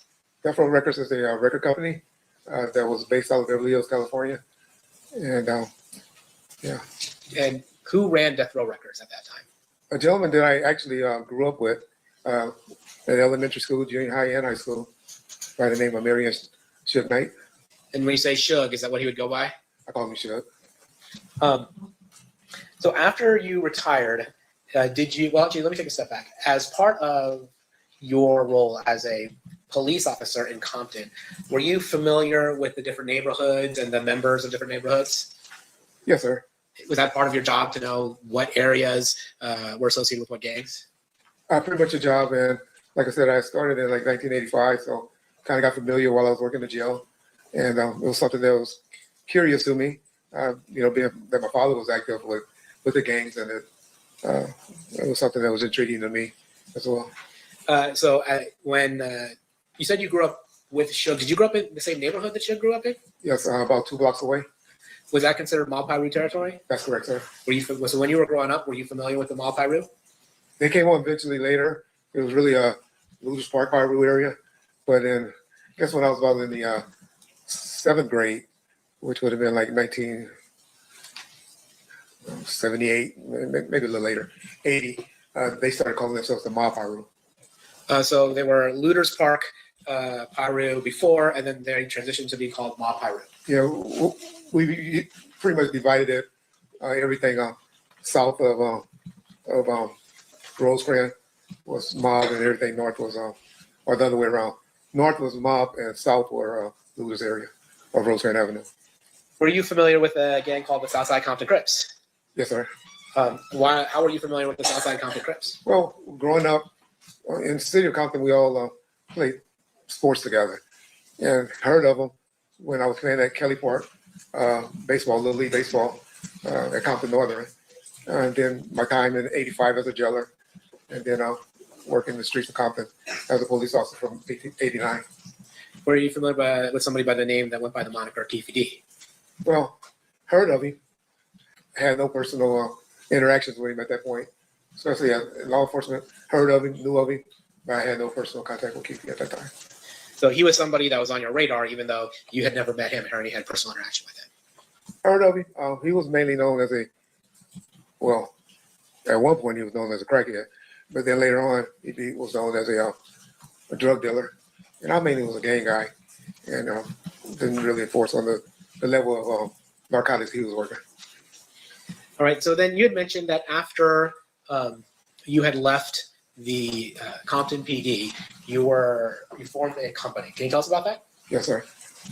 So in '94, initially I was using a private security company because I was kind of in charge for security for Death Row called Code 4. But once I saw I was about to get retired, I opened up my own private company called Right Way Protective Services.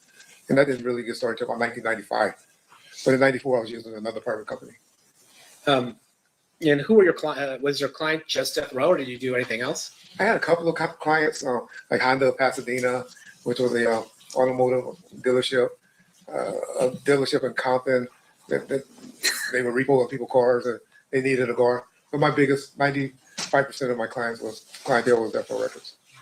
Now, tell me about that. What were you doing when you're saying you're security or you're a security company that's working for Death Row Records? You're getting contracted by Death Row Records. What does that mean, actually? It grew over a time period. In '94, it was just mainly just special events.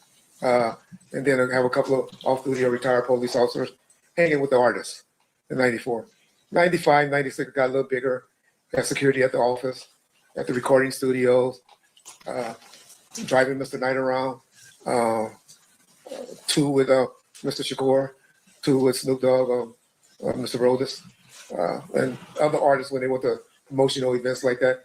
So I could pretty much have about 10 officers working a day. And when you say 10 officers, were the people that you would contract with or work for you in this world, were they largely off-duty police officers? Off-duty or reserves or retired. And why is that? Because they were able to carry guns concealed, where it's not exposed. We had exposed officers at the studio, but mainly the bodyguards were carried their weapons concealed. And we heard, and for the training as well. We heard from James McDonald just before you hit the stand. Was it fair to say that there were Mob Piru gang members also around Death Row Records? That's correct. Mob, looters, Westside, generally Pirus from the city of Compton.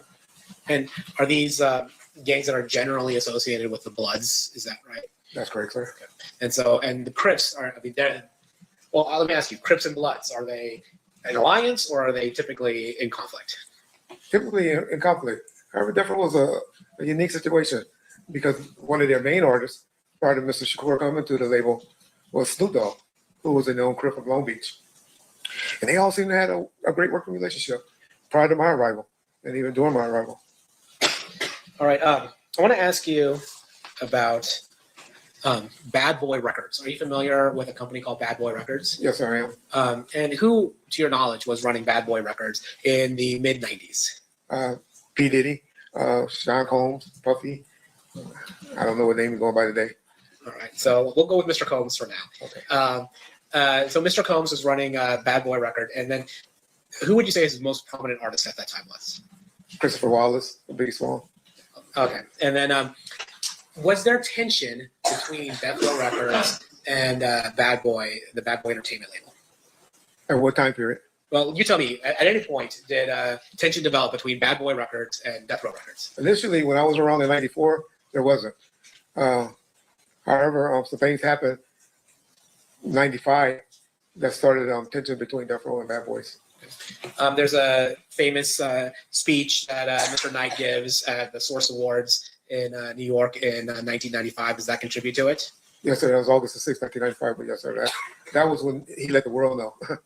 And then there's another incident where one of Suge's associates was killed in Atlanta. Is that right? That was in September 25th, I believe.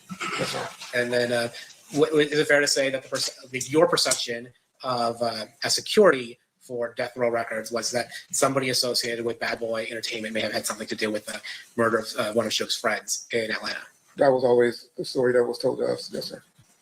And so is it fair to say by 1995, the end of 1995, that there was significant tension between Bad Boy and Death Row? Yes, sir. And to the extent that it even involved violence with regards to Suge Knight's friend being killed. Correct. That was the first time something escalated to that point. Yes, sir. As security for Death Row, how did you handle this? Oh, we was always on some type of tension when it came to Bad Boys or going to the East Coast, which Suge and I continuously went to the East Coast because he had a lot of business. The distributor, the main distributor, was located out there. The big trade, like the magazines and stuff, was out there. So I can honestly say he and I, and maybe a few of his homeboys, went out there at least once a week, once a month, I'm sorry, during that time. When Mr. Shakur came home, we went down a little bit, but we were still going out there, but we didn't go as much. And when you say when Mr. Shakur came home, at some point did Death Row sign Mr. Shakur to its record label? It's debated how that happened, but I'm not asking about the how. I'm just saying, did it happen? Yes, sir. I believe he came home October the 12th of 1995. Now, as security for Death Row, were you aware that Mr. Shakur was actually out on a bond, an appeals bond from prison from New York? Yes, sir. And I believe the allegation has something to do with sexual misconduct. Is that right? Yeah. If you don't know. I mean, something like that. I wouldn't call it that, but yeah. Okay, whatever it was, there was some kind of issue. Mr. Shakur is in prison in New York, and then Death Row Records posts an appellate bond for Mr. Shakur. Yeah, I'm in some other companies, but yes, sir. Okay. And then Mr. Shakur does he move to where Death Row is, or does he stay in the New York area, or where does he go? No, I remember. I picked him up from the airport.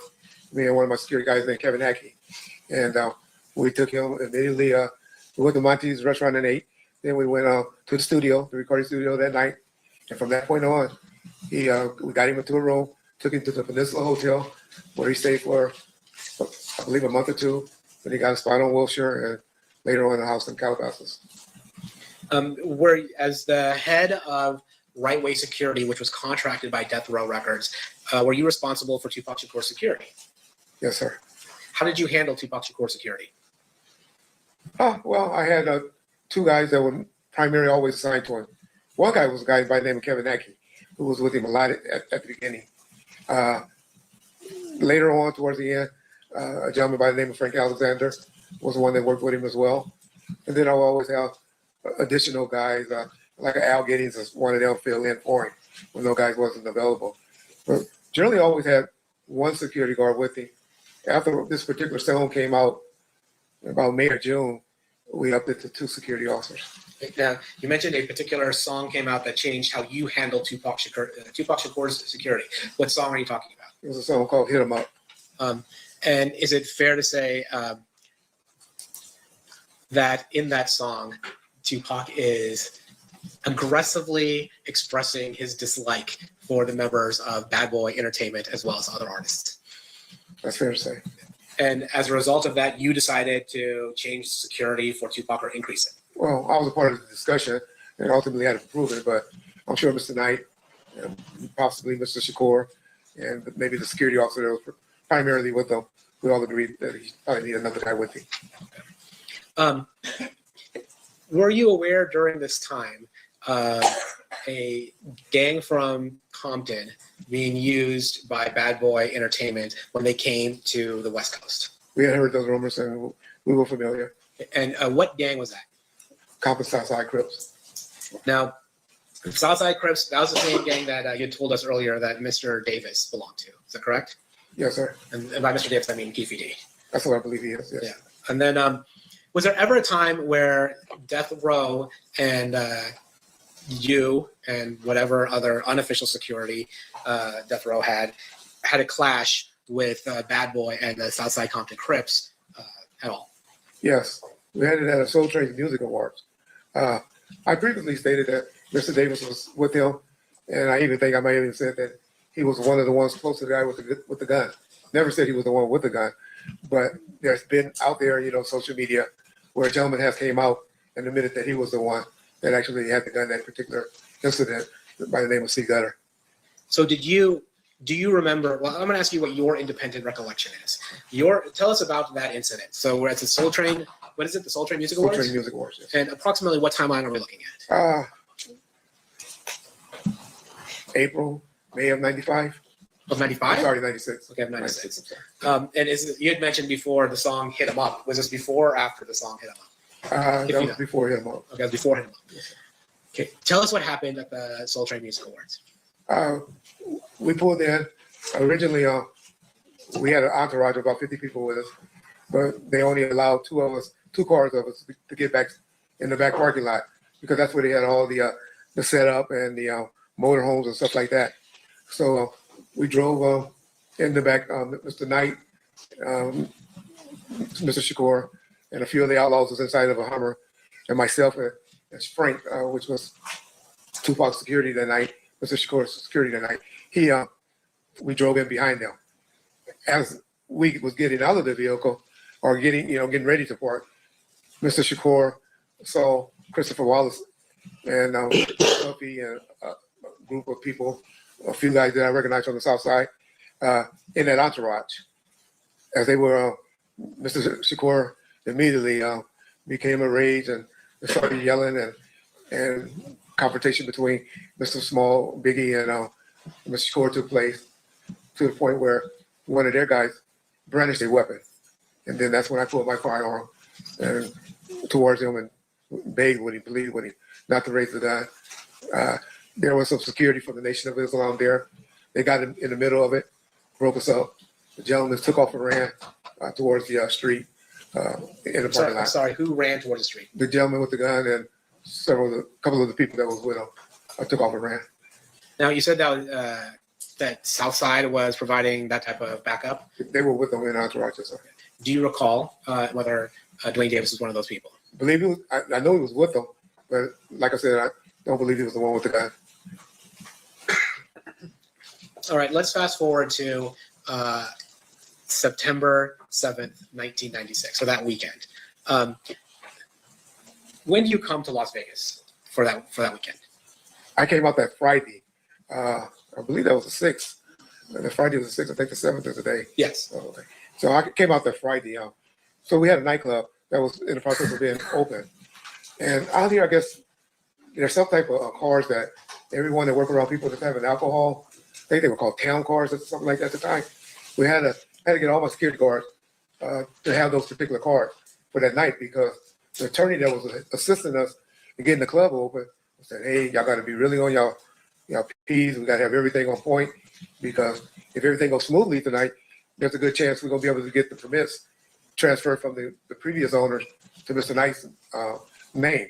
Okay, so I want to stop you there. Okay. First, you're talking about you got advice from an attorney. Do you remember who that attorney was? Yes, sir. Who was that attorney? George Calise. Okay. And then when you got the advice from the attorney was generally telling you got to be on your P's and Q's, so to speak. Yes.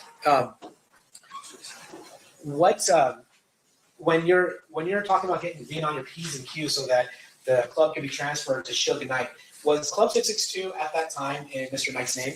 No, it was perceived that it was. People believed it, even because of the name change. Excuse me. But it hasn't officially been, the paperwork hadn't officially, it never was completed. It was never done. Now, you talk about the name change. Explain to us a little bit about the name change. Well, we had a sign and all of that called Club 662. Explain to us what 662 means. 662 on the keyboard of your phone, it would spell out the word MOB, which means members of the Bloods. Well, nobody has keyboards on their phones anymore. I forgot about that. And so the club itself, the name of the club itself rang out that it was a blood-affiliated club. That's correct.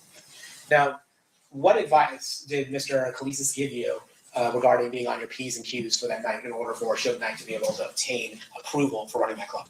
So he advised, and the main thing that came out of that meeting was he advised all of my security guards, even though that they were authorized to carry guns, being off-duty police officers and stuff, that we shouldn't have guns on our possession inside of the club on that night.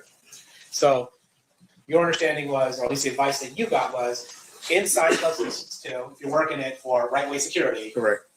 you're not carrying a gun. Yes, sir. Did you communicate that to the people working for you? So we had a meeting in Mr. Khalif's office. He said it. Mr. Khalif said it. My guys probably wouldn't have did anything if I didn't echo it. Today I can't say I echoed it and agreed to it, but I'm sure I did. What you're saying is you don't have an independent recollection, but you think you probably did echo Mr. Khalif's advice. Yes, sir. And when was this meeting? That Friday after they had all came from the town court meeting because I took them all to Fridays and we went and ate at Fridays after that meeting. So it was that Friday. Okay. And then so the process was with your folks, people working with you, was that they had to get their TAM cards or whatever temporary work cards required to do the work that you needed them to do in 662. They have a meeting with the attorney. The attorney tells them, hey, we're trying to get this club transferred to Suge's name. Let's keep it clean and don't carry a firearm. That's correct. Did you do anything else that night, Friday at all relevant to the events that occurred on September 7th, 1996? The club actually opened on Fridays and Saturdays, but for some reason we didn't get a big attendance on Friday nights. But Saturday night, it was a different night. So you knew that that night, September 7th, 1996, was the night that Mike Tyson was fighting Bruce Lee. Is that correct? Yes, sir. And was that part of the reason why you guys were going to have the club open because of that fight? That was the only time the club, under Mr. Knight, the Club 662 banner, we only did that about 3 times. And that would have been the 4th time. And so we only opened those 4 times, the Friday and the Saturday. And then we did it one more time where Mr. Shakur and Snoop Dogg did a St. Eyez commercial, which was just a promotional private video shoot for a commercial. Now, who was in charge of the security for Club 662 that night? Well, ultimately I am, but I had a on-site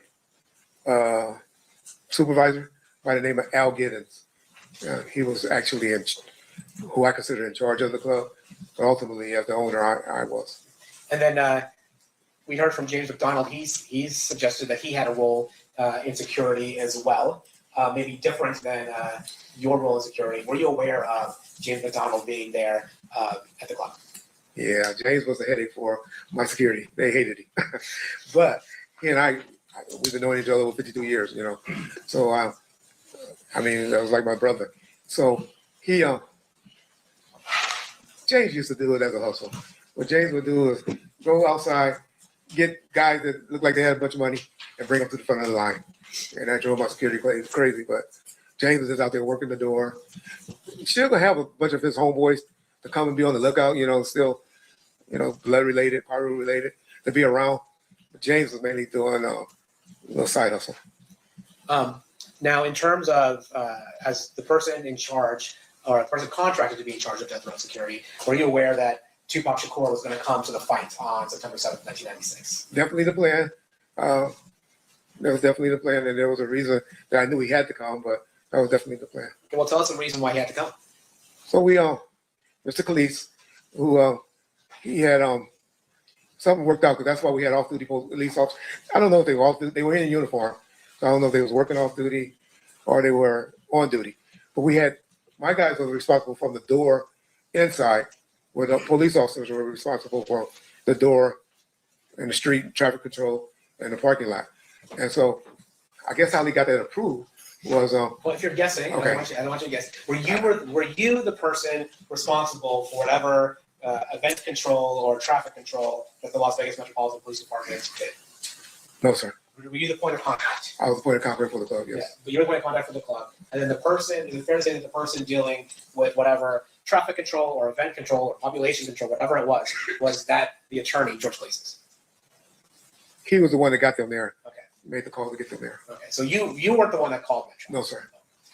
So anything that you would have said regarding that is just kind of you trying to put the dots together, assuming what that conversation might have been. And the only reason I say that because I knew we promoted it as a benefit for a retired boxer, for a police or retired. He was a retired police officer that was promoting or had something to do with boxing for youth or something like that. So that kind of got his adding to the P's and Q's that made Mr. Knight look better when the transfer of when they're trying to transfer this club. Hey, we're also holding a benefit. That and also Mr. Shakur was trying to work off some community service hours that he needed. He made it happen in LA County. And so Mr. Shakur was scheduled to perform that night at Club 662, is that right? Yes. And so you're telling us that it was your understanding that Mr. Shakur performing at Club 662 at this benefit accumulate hours for community service. Yes, sir. So when was Tupac Shakur supposed to come to Las Vegas? Well, they always came up on that Saturday. I know that they arrived about 4 p.m. on that Saturday, but if they were scheduled to come out earlier or not, I'm not sure. And then at some point, the security for Tupac that Saturday. Mr. Alexander, but he was out there with me, getting the town cars and everything. Mr. Shakur actually rode up with, I guess, his fiance and a few members. And who are the Outlaws? The Outlaws is the people, actually, but it's a group of rappers that works with Mr. Shakur that he was trying to help get their careers going. And was Malcolm Greenidge one of the members of the Outlaws? Yes, sir. And he goes by Edie Amin. That's correct, sir. And Katari Cox, was he one of the members of the Outlaws? Yes, sir. And then Fula, and I always get the name wrong, but Mr. Fula, was he also one of the members of the Outlaws? He was as well. Okay. And you said Mr. Alexander was the person that was supposed to be working security, or a person assigned for security for Mr. Shakur, but that he was with you. So on Saturday, was anybody with Mr. Shakur? No, sir. And you had mentioned earlier that after the song "Hit 'Em Up" had come out, and that was probably 3-4 months before this, you had assigned 2 security officers to Mr. Shakur. That's correct. So where's the other one? Well, that was Mr. Hackey, Kevin Hackey. He was scheduled to also be attending and writing, and that's who I actually thought was going to be with him, coming up with him, because he normally was with him. You know, him and Mr. Alexander, they kind of worked out who would be with Mr. Shakur. And for some reason, he didn't show up. He now telling me he had a late arrest and he was stuck at the hospital all day dealing with her arrest. So the fight night arrived.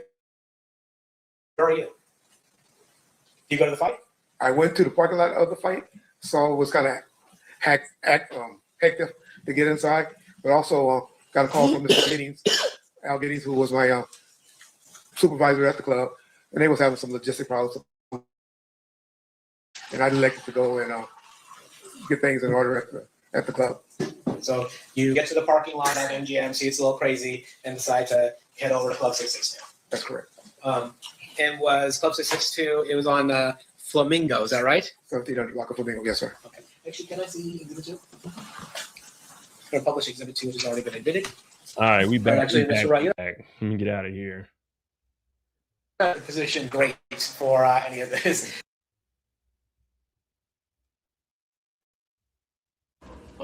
T. Brown. That's Terrence? No, Terry Brown. Terry Brown. Straight up. Okay.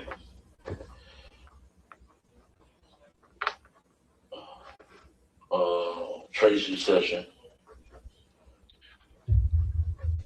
Excuse me. Spelled like that? Yeah. Session? Yeah. And what did he go by? Trade off. Anything been happening? Anyone get slapped? That's Southside also? No. Who is he? He's from Long Beach. He just sees Stu. Okay. He's Long Beach, what? That's right. Inside. Okay. Yeah, at lunch we'll go ahead and Anybody do else go down there with you?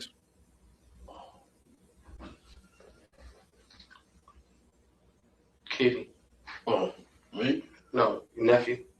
Yeah, he already said us three. Yeah, I got Orlando, I got Kevin, Corey, DeAndre, Wendell, Terry, Tracy. Your wife was down there too, right? Yeah. Anybody else?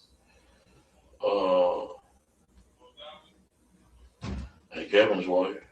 Kevin. What was her name? Gina Dina what? Davis.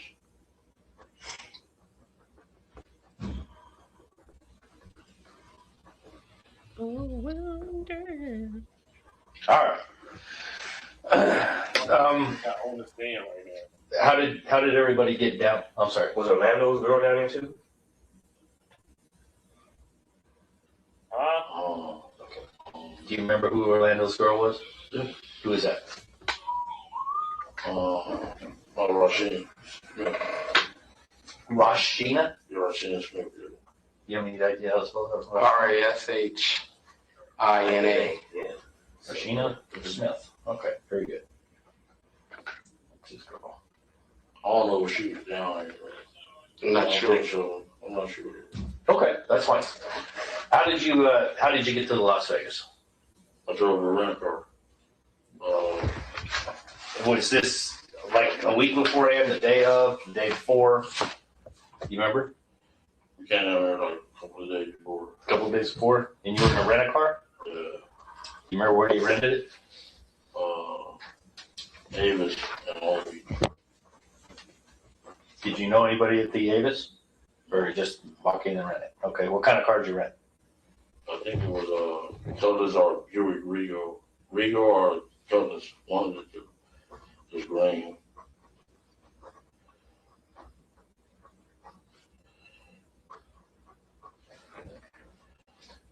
And who all rode down with you? Me and my wife. Just you and your wife? Yeah. Where did you stay?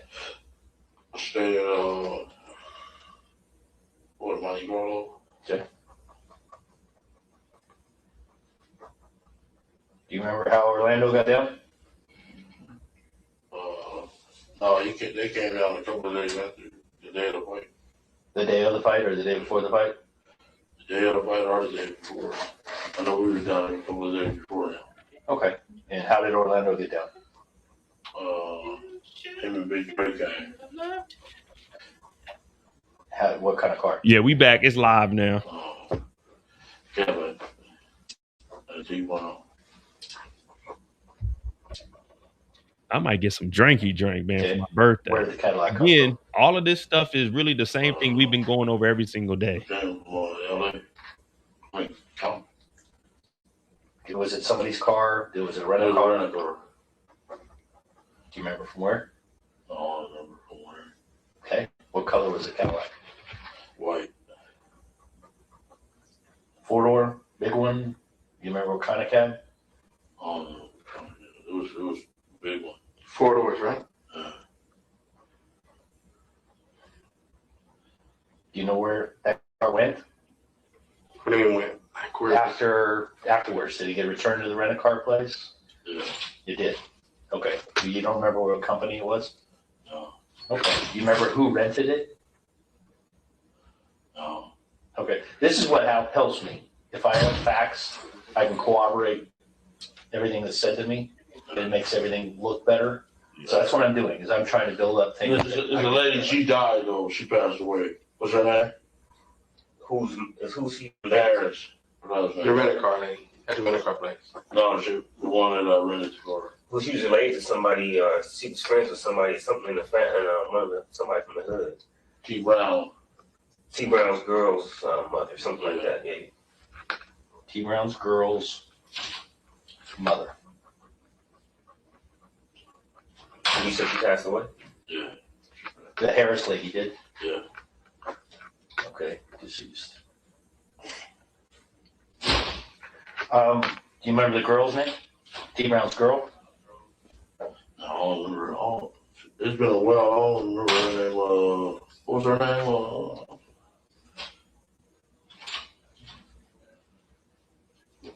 Was her last name Harris? I think so. Yeah. Okay. You remember the first name at all? No. She's. I'm trying to remember. You said Tisa or Teresa? I don't know, sorry. He was just guessing, I don't think he. Yeah, I'll get back with you on that. All right. Okay. And then who else from Compton went down? Just the people I gave you. Okay. Any other vehicles? Oh, wait a minute. How did Kevin get down? They went down in the van. Where did the van come from? I think 40 people had rented it. Corey Edwards people? Yeah. Did Corey drive with Kevin? Yeah.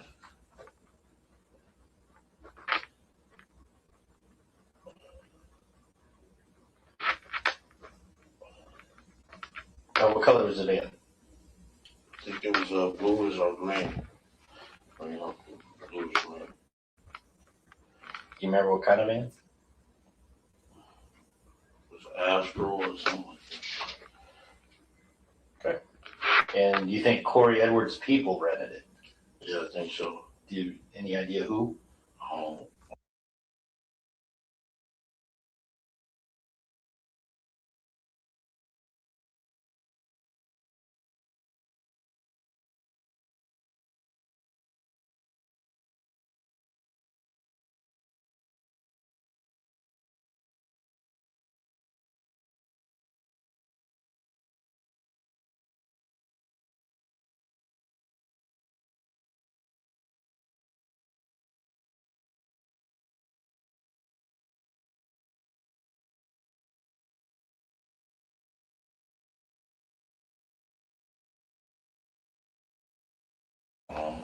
Your brother, Corey, Wendell, and Tracy, where did they stay?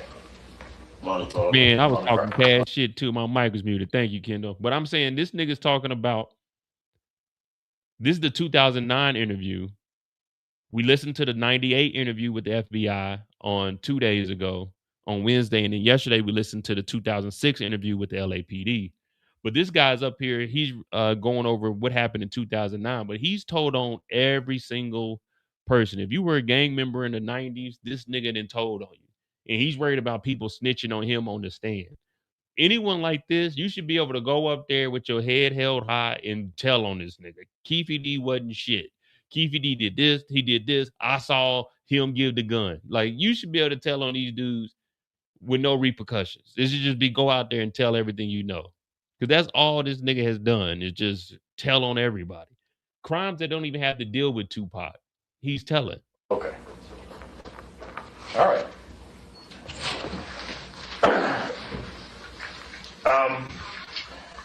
Tell me a little bit about what the problem was between Bad Boy and Death Row? Can you give me any history on the problems they had? That one Big Jake in Atlanta. Big Jake in Atlanta? Yeah. What happened to Big Jake? Got killed by Wolfie. Okay, who is Big Jake affiliated with? Campanelli Park. Pyros. He was with Pirates. Yeah.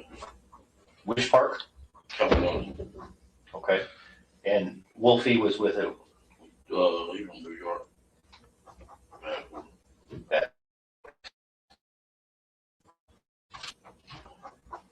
Okay. And that murder occurred when? It was a murder, right? Yeah. Was it 95 or 94? 1995. Look at that. You telling me that was So this murder. has been approximately a year before anything happened. Yeah. Is this what started all the problems? No, at the Source Award. The Source Awards? Yeah. Suge got up on stage and said, you know, disrespected the dude, Puffy. Suge Knight got up and disrespected Puffy. Real bad, yeah. Yeah, he made If you want somebody, you don't want everybody dancing all on your videos, come to Death Row. Woo, woo, woo. Yeah. Yeah. Yeah, basically he said that, you know, if you don't want your executive producer to be involved in the videos, you want your owner to, you know, to carry it with a class act. Come nuts, don't come to Bad Boys because they. Because Puffy's always in all the video. Oh, yeah, he was making a mark about Puffy. In all seriousness, I never fucked with Puffy ever in my life like that. Don't get me wrong, he had some songs, don't get me wrong. But if I was an artist and I was to get robbed as an artist, I would sign with Bad Boy. I don't think I could sign to, knowing how I live, I don't think I could sign with Death Row, man. They were getting, like, I could deal with Puff. Nigga, Suge Knight slapped the hell out of me, I gotta kill that nigga, man. Like, if Suge was to slap me, I gotta shoot this nigga. If Diddy was to slap me, I could fight Diddy. You know what I mean? And so if I had it signed in the 90s to get robbed of everything, I'm probably signing with Bad Boy. Death Row was a little rowdy over there. You know what I mean? Fuck that. At least Mace made it out. We don't know no one in Death Row that made it besides Dre. Well, Snoop did. But other than that, man, it's very slim. Niggas is broke as hell over in Bad Boy too. Yeah, I go Bad Boy. No Diddy. Yeah. Okay.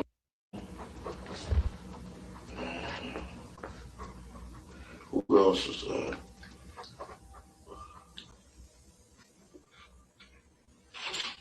Kevin Wood. Yeah. Okay. K-Dub. But some other little guy, I know his older brother, his brother name's Corey. I don't know the youngster name. Corey. You know who Corey's? No. Okay. And another youngster? No, I know the brother. Corey is his brother. Okay. He's a little bit older than dude, so I kind of know him. It's Corey's brother. Their mama name is last name is Stamp. They used to be from our neighborhood. Stamp? Stamps. Stamps. Yeah, Vanessa Stamps. Okay. Her son, yeah. Her younger brother, of course. Yeah. Okay. But I know the mama real good because she's more of my age. Okay. Yeah, and they was at the mall. He was at the mall, Marcus. Okay. By himself. They was talking crazy, Joanne going crazy. What kind of crazy? You know, you can remember. Statements? Like, fuck Southside and woo, woo, woo, woo. Fuck the Southside? All that, yeah. So Marcus was kind of scared, but once he seen everybody coming, he, punched the guy out. Which one you punch out? Well, I think it was Trayvon Lane. Okay. And what happened? He just punched his ass, beat him up, and everybody just jumped in and whooped his ass. Okay. And was anything taken? They said a chain hit the ground or something. We didn't have it though. Okay. Yeah. Who do you know who said you said a chain? They said a death row change. We took the death row change or something. We didn't have it. They must have lost it in the mall. Okay. Right, y'all didn't take the chain. Y'all didn't care about that chain. No. Okay. So you heard as well as I heard that the Death Row Records chain was missing. Yeah. But you said that they didn't take it. We didn't get it. No. Okay. Okay. All right. So this fight, Trayvon Lane gets beat up, and I imagine everybody got beat up. Yeah. All right, and that also caused tension. Yeah. Okay. Did any other events happen here in California or in Compton prior to going to Las Vegas? Any other things happen that caused any kind of tension? Yeah. Between sorry. Death Row, Bad Boys, y'all, any other incidents? I know the car wash man was like, they brought a fucking 100 tickets. They said y'all better not go. Some old shit. The car wash guy said what? He washed our cars and the Death Row dude's cars. He like, man, they brought 100 tickets and they said y'all better not go down there. Okay, Death Row's got 100 tickets. Yeah. Okay. We ain't going to the fight since like 86, 87, before the rappers even started going to that shit. Right. Yeah. So were you worried about Death Row having 100 tickets? Nah. I played football with the guy, and I know he saw. Well, shit, I played football with him. His daddy was our coach, all that shit. Oh, yeah? Where did you play football? Greater Compton. Part one. Oh, I'll be damned. So he was like 8, 9 years old. We know they saw. You know what I'm saying? Okay. You know they're soft. I know Suge you. You Suge is soft. Okay. All right. So Suge's a big guy though. That's all you got to do. You get Keffe D to laugh. You ain't got to offer him no food, no cigarettes, no nothing. All you got to do is get Keffe D to you laugh at some of his jokes. He gonna tell you everything you need to know. He's kind of big though. He's like, yeah, let me tell you something else. Like, damn, nigga. Before the fight? Yeah. Are there any incidents in Las Vegas prior to the fight? The Tyson fight? No. We seen them, they had pulled up in their Rolls Royces.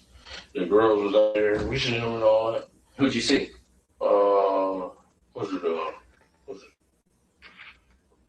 It was Snoop, Tupac, and Suge. They had a black, white, and a red Rolls they pulled up in.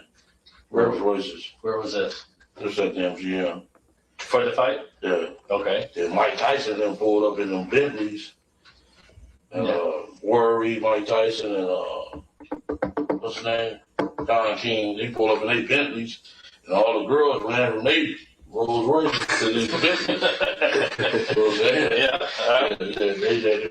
Them things looked like Hot Wheels. They were so cool. You remember anything about what Suge or Tupac were wearing when you saw them pull up? You remember it all? Okay, that's fine. This was like the day before.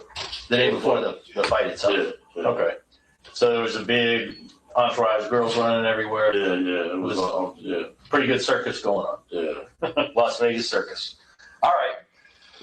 So the night of the fight, where did you all meet up? Everybody in your family? We had tickets from Stanford. Okay. Went in the fight. You actually bought them at the door or outside the door? Yeah. It cost you an arm and a leg. No. I was in prison with this guy that was one of the head scalpers around. Oh, that'll help. Had his back. Scalpers, you know, them bullshit tickets from. You know, so he just give me love when I buy the ticket. Oh, good. There you go. What's Sammy? My Sammy is his little nephew. Williams. They be at everything, in front of everything. Okay. All right, that's fine. I don't want to go into there. So did you get all seats together?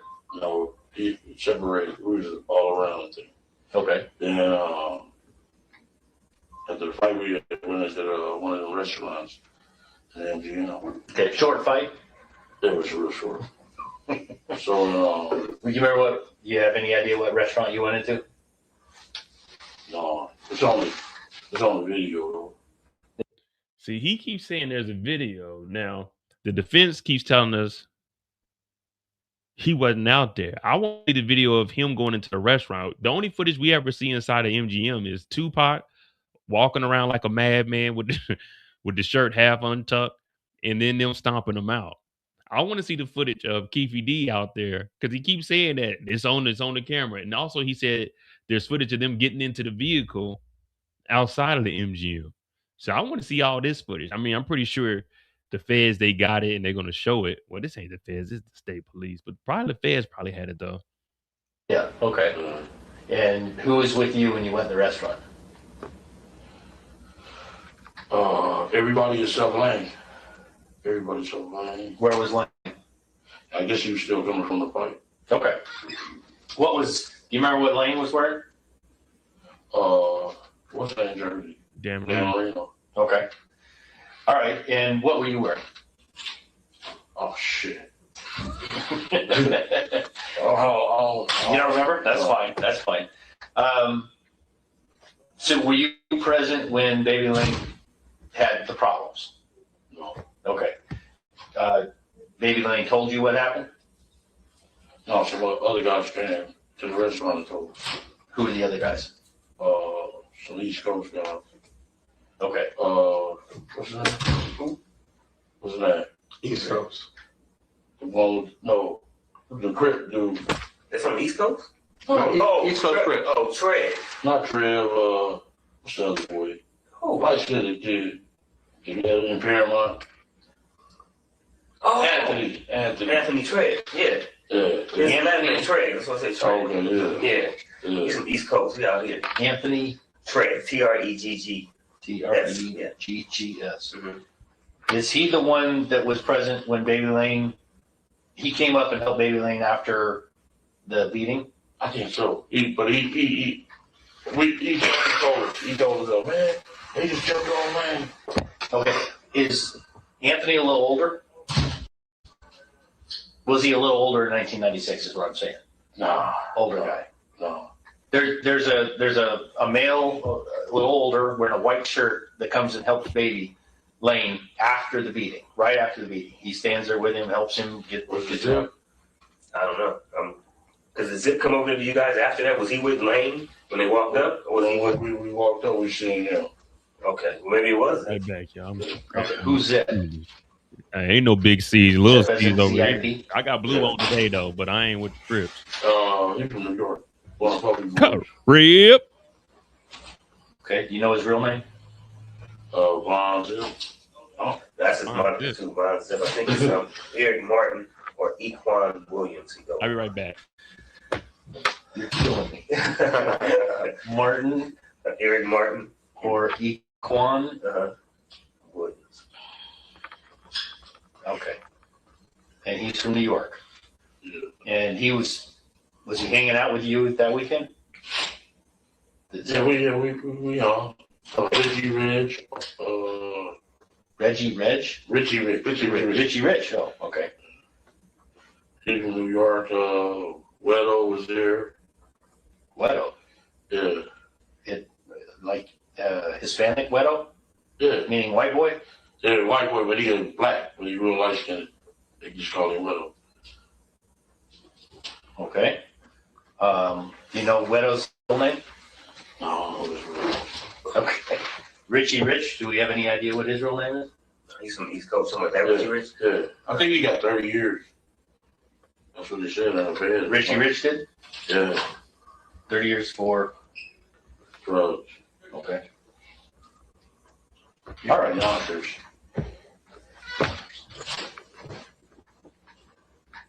Okay. I'll be able to look that up. Anything on Wedo? Anything I think he's from the Bronx.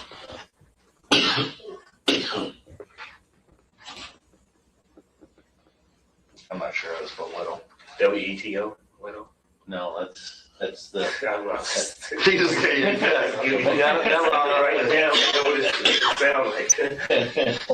Okay. All right. So Zip, you see Baby Lane right after something happened, and he's with Zip and who else? He was with them cats. Well, Zip, Richie Rich, and what? And what is What's that? What did Baby Lane tell you? That they jumped on him. Who? The Death Row shooting him. But his arm was like out of socket. They beat his arm on the socket. Okay, so you said Suge. Who else? Suge, Buntry, Trayvon, Tupac. Okay. And they beat him pretty good. Actually knocked his arm out of the socket. Yeah. Anything else? Anybody else? They did. I know the whole crew, their whole little crew, they said it was about 18 on 30 of them. Okay. And he told you Suge actually took part in beating him? Yeah. Okay. This was all on videotape. Yeah. Have you ever seen the videotape? Yeah. Yeah, I think everybody has. All right. So they beat him down. He comes, he meets with you. What is said at that point? Is there anything said at that point? Well, nothing really said. We just went to the valet parking and got our cars and stuff. MGM valet? Okay. Were all the cars there at the MGM? Yeah. Okay. So the van, the white Cadillac, and the Buick. Yeah. You okay? Yeah, I need some water. I'm sick of this. I can't figure it. Thank you for water. Nothing is said at that point. Do you want to wait for him to get back? Okay. So you go to get your cars. How is Baby Lane feeling? Is he? He's ready. Actually go to the doctor and stuff. Oh, he wants to go to the hospital. Yeah. Okay. Is he angry? Was he mad? Yeah. I would be pissed. Yeah. I'm trying to. Did he say anything? He didn't say nothing. He was just mad. He's like, I need to go to the doctor, man. Okay. So you go out to the cars. What is Zip and Richie Rich and Weddle? What are they driving? Did they go to the He had a black Benz. black Mercedes? Yeah.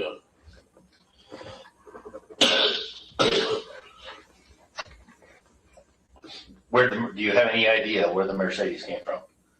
Did they drive across country? Did they rent it in Vegas? Do you have any idea? From LA. It's from LA.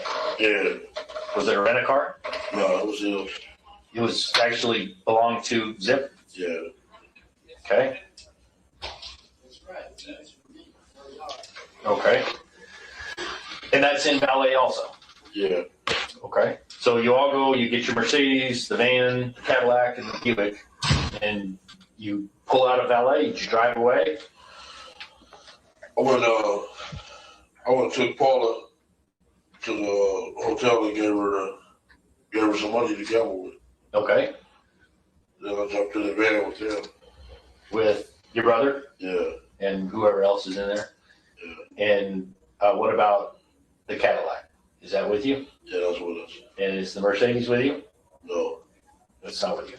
Okay, what about the Buick? You leave that at the Excalibur. Or no, I'm sorry, Monte Carlo. Yeah. Monte Carlo. Yeah. Gotta get my hotels right. Right. So where do you go from there? We went Is there any discussion at that point at the Monte Carlo? And you talk about where you're gonna go, what you're gonna do, anything? we went to the liquor store to get some drink. Okay. That's okay. Hello?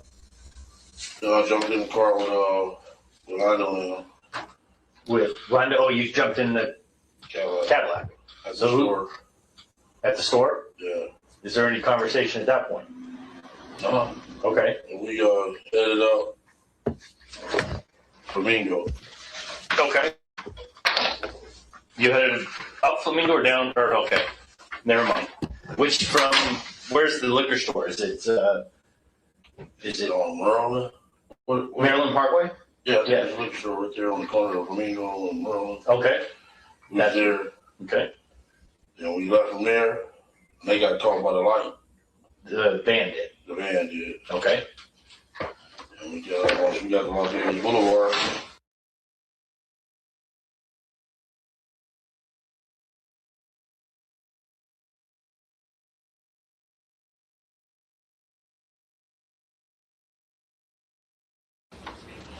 Where? Every interview is the exact same story. He did that shit, man. He did that shit. Where were you guys going? Were you looking for something? No, we was going to the MG. We was going to the hotel. Back to the hotel. We had our drinks and stuff. This is where we're at. They leave. He drops his wife off at the Monte Carlo, and he leaves the Buick at the Monte Carlo. He then jumps into the van with his brother and those guys, and they're followed by the Cadillac. Yeah. They drive to Maryland Parkway and Flamingo, which is going to be to the east. And they go to the liquor store. They buy some liquor. Yeah. They then decide to drive up Flamingo to the boulevard. Yeah. And you're now in the Cadillac. Yeah.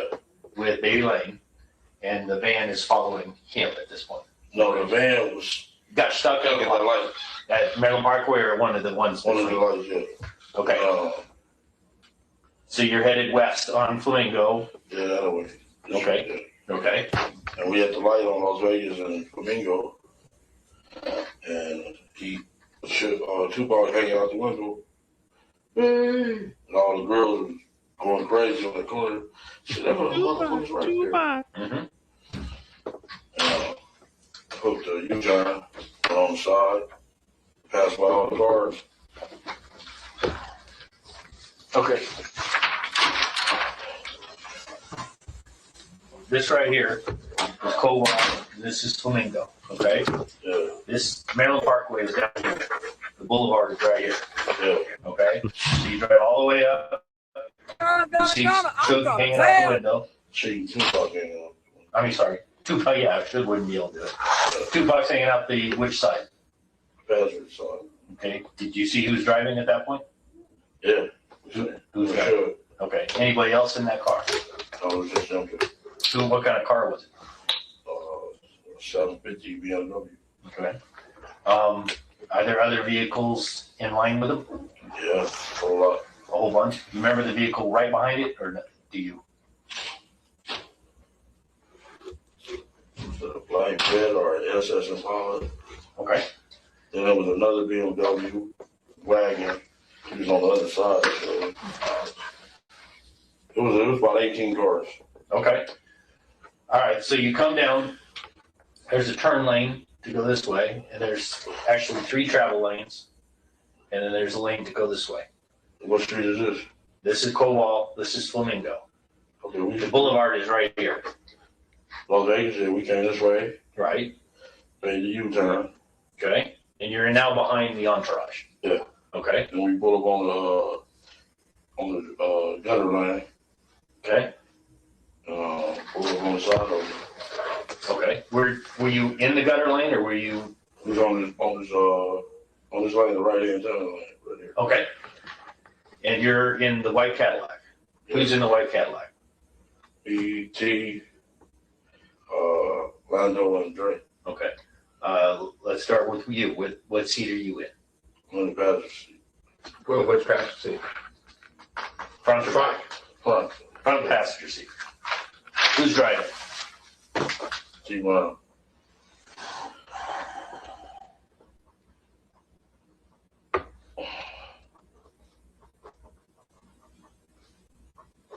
Who's behind T. Brown? Big Dre.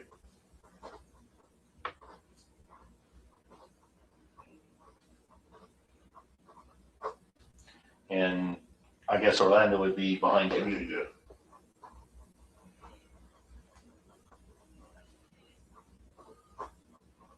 Okay. And you drive up on the gutter side, and the BMW, the black BMW with Suge and Tupac, are in a. Today, in a Tupac trial, how many different ways can Keffe D confess to killing Tupac? Way number 17. Traveling? Yeah, they're in the second lane. In the second lane? Yeah, in the middle lane right here. Okay. And you said there was another BMW? Yeah, like a BMW wagon on this side of them. Okay. And I think a Fed, SS, and all of them. It was all black cars. Okay. And so you pull up alongside. Is there any discussion at this point? No. Okay. What happened when you pulled up alongside? Shoot. No, you're not being clear. He asked you, you said got the shooting. What do you mean got the shooting? No, Who I lay got low the when you shooting? can tell your story. Rondo.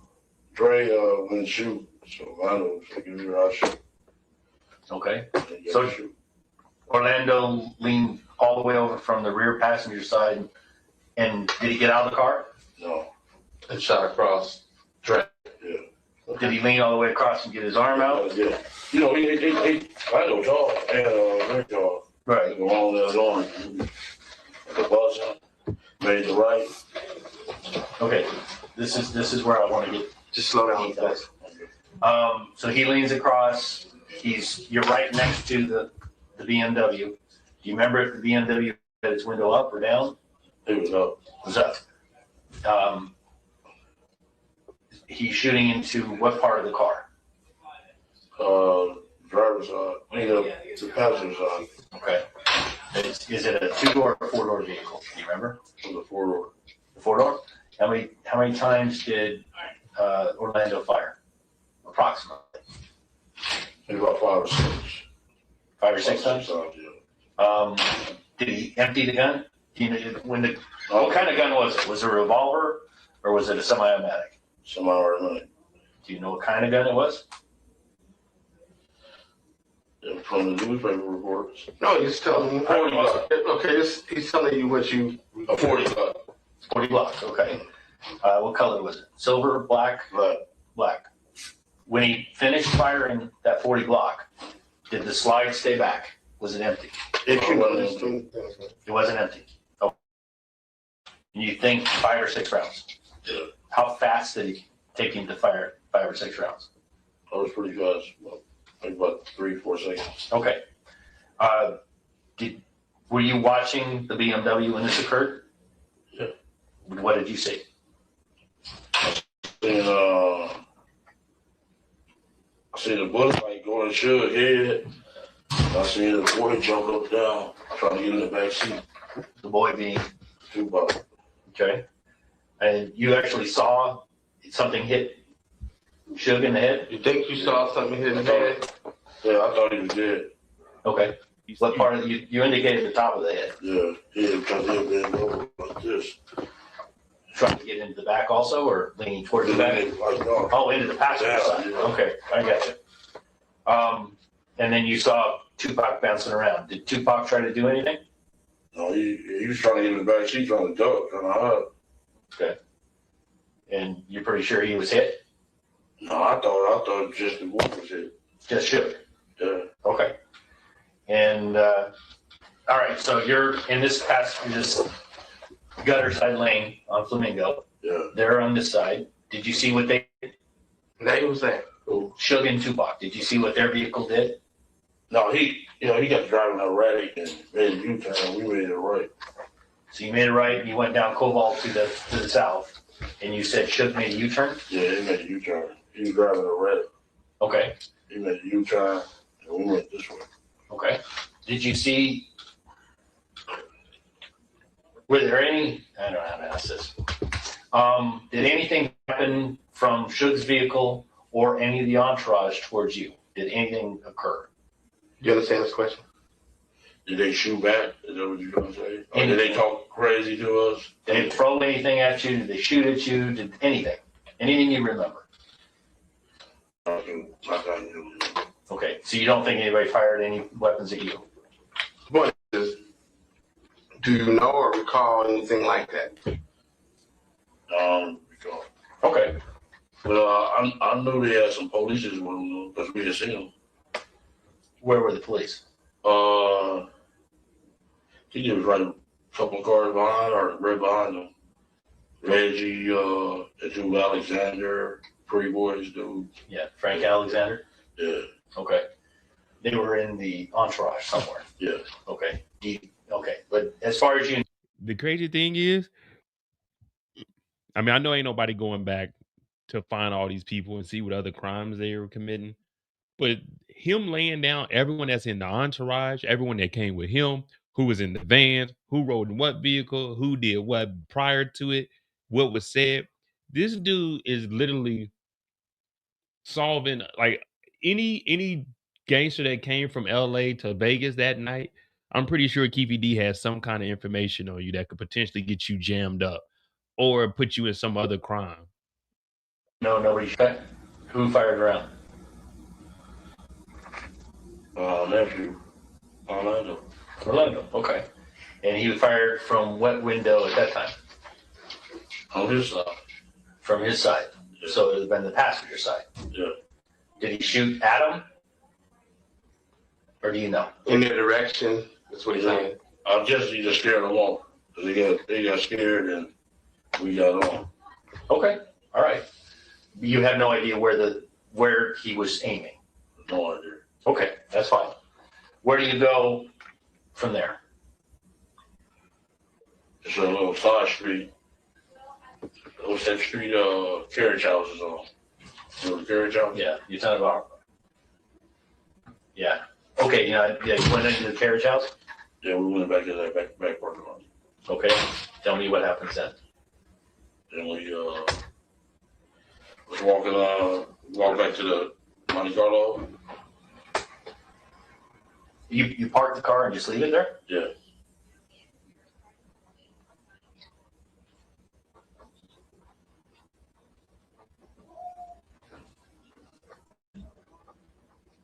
So you park in the rear parking lot for the carriage house? Yeah. Is that correct? Yeah. And you leave the white Cadillac in that parking lot? Yeah. And you walk to the Monte Carlo? Walk by the MGM where that Coca-Cola sign is. Yes. Yeah, we walked by that little street. And Landon went somewhere else. I'm sorry? Landon went somewhere else. And do you know where Lando went? Did he still have the gun? No. Where was the gun? On the tire of the Cadillac. You left it on the tire? So the question is, Orlando left it on the tire, right? Yeah. Okay, that's what he meant. Yeah. Do you know which tire? So I think it was the front passenger side. Front passenger. Okay. And everybody walked. You went with T Brown and Dre back to Monte Carlo? Yeah. And Orlando went somewhere else? Yeah. He came back about 20 minutes later. Did he tell you where he went? No, he didn't know. Okay. Where did the gun come from? He said he went to pee on his hands. Okay. Why would he do that? To get the gun. Oh. To get the gunpowder. That's what you assume, that to get the gunpowder. Yeah. That's on the street stuff. Right. Yeah. And I get it. To get the gunpowder residue off his hands. Yeah. Okay. And the urine helps in that. Yeah. Okay. I get it. Urine, you got to do use charcoal too. Use Where did the gun come from? Gunpowder residue off. From Zip. Okay. At what point did Orlando get a gun from Zip? Parking garage. Which one? GMGM. Oh, at the valet. Yeah. Okay. Tell me about that. You come out of the fight. Orlando's been beat up. Yeah. Oh, why does Zip give Orlando a gun? I mean, you want him to assume what happened, or anything you heard at this point? I want to know what you heard. Specifically, what you heard. What I heard? Yes. What did Zip say? Or Orlando? What anybody said at that point?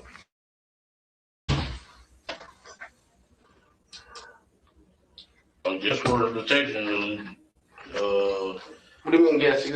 If you know or not, just do you remember any words that was passed between the two of them? That's what they're asking. Did Zip say, "Here, take this gun, man, do this," or anything like that? He's asking. What do you think Zip said? Yeah. What is going? What is that? I think to take care of the guy. You think that's what Zip was telling them to do? Yeah, to take care of really should. Okay. Just specifically, what did you hear Zip say specifically? Here's your opportunity to get back. As he's handing him the gun, he's saying, "Here's your opportunity to get back." Yeah. That meant to you to get back at the show. Yeah. Or Tupac. Yeah.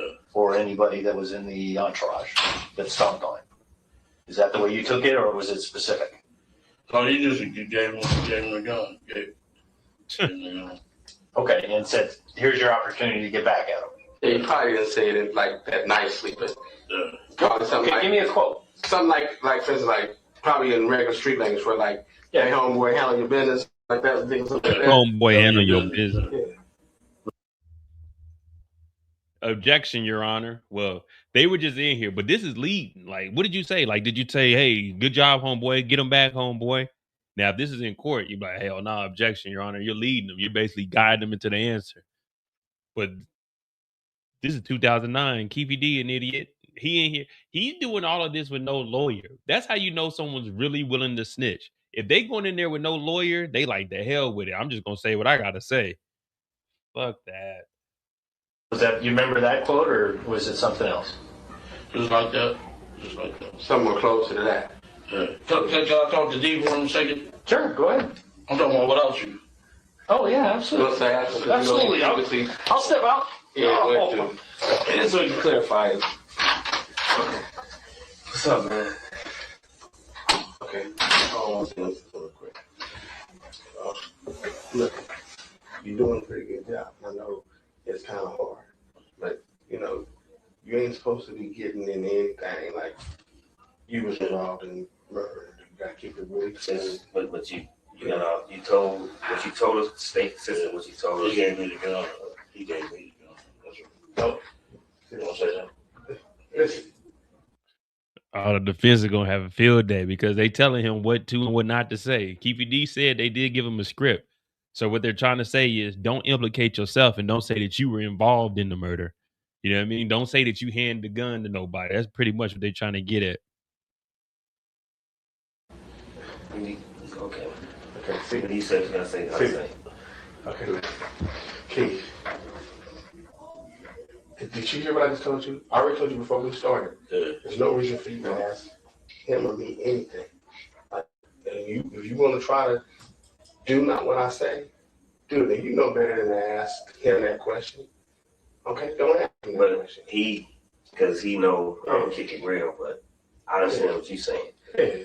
But it's been told that way before because it's the same story. Because you had a bunch of people. You might want to say it. So that's what you got to do. Let me say this Stay consistent with what you know, whatever happens. Let me put it this way, make it easy. Let me make it easier for you. Okay. You can say it that I think I recall it could have been like this. Presently, I'm not quite sure if it was exactly this way or that way, but I think he could have handed it to me and I handed it to him. You know, you can put it in that kind of. Stay consistent. Yeah. The thing is, you gotta stay consistent because the story's already been told and leave it at that and sleep at night. But no, you gotta trust me what I'm saying. But he's trying to, the attorney, so. What I'm trying to say is, you can stay consistent, but your recollection doesn't have to be exactly. You can also put it in, just you gotta hear what I'm saying. You can put it in a way where you're saying, I'm trying to recall now, I think about it, he could have handed it to me, okay? So, He did give it. They trying to help this Negro out. They telling them, hey, say he may have gave it to you. You can't really remember because they're trying to get him out of the murder. Listen, stay consistent. He may have handed you the gun. You can't remember. Instead, they're trying to make it seem like they just handed the gun to the back seat. You didn't touch the gun. You didn't have nothing to do with it. This nigga gonna tell the police, nah, but he did give it to me. Like, this is how bad this man wants to tell on himself and tell on everybody. They literally telling you, nigga, do not say you handed him the gun. Say you can't remember. Maybe he handed you the gun. This nigga said, no, he handed it to me though. They trying to help you, man. That's why you in here right now. So now we're hearing this interview and it's you admitting when they're trying to tell you to not implicate yourself, you are saying, no, I handed it to him. He handed it to me and I handed it to him. I've never seen anyone this stupid, bruh. They literally told the other officer to leave so they could tell. He like, can I talk to D-Man alone? They're like, yeah. All right, look, stay consistent. Say at this moment you can't remember. You don't know if he handed you the gun or not. Basically trying to say it didn't go to Keffe D. It just went from the driver to the back seat. He's like, no. He did give it to me. Nigga, what?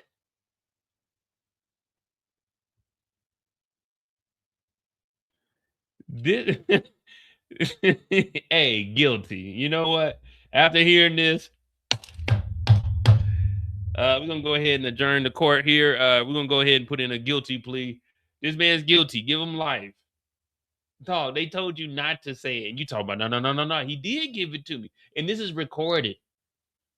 So it's not like it was the FBI 302 where they just handwriting down what they thought or what they heard. No, they recorded this. This nigga's talking about no. Right here on this line. He did give it to me.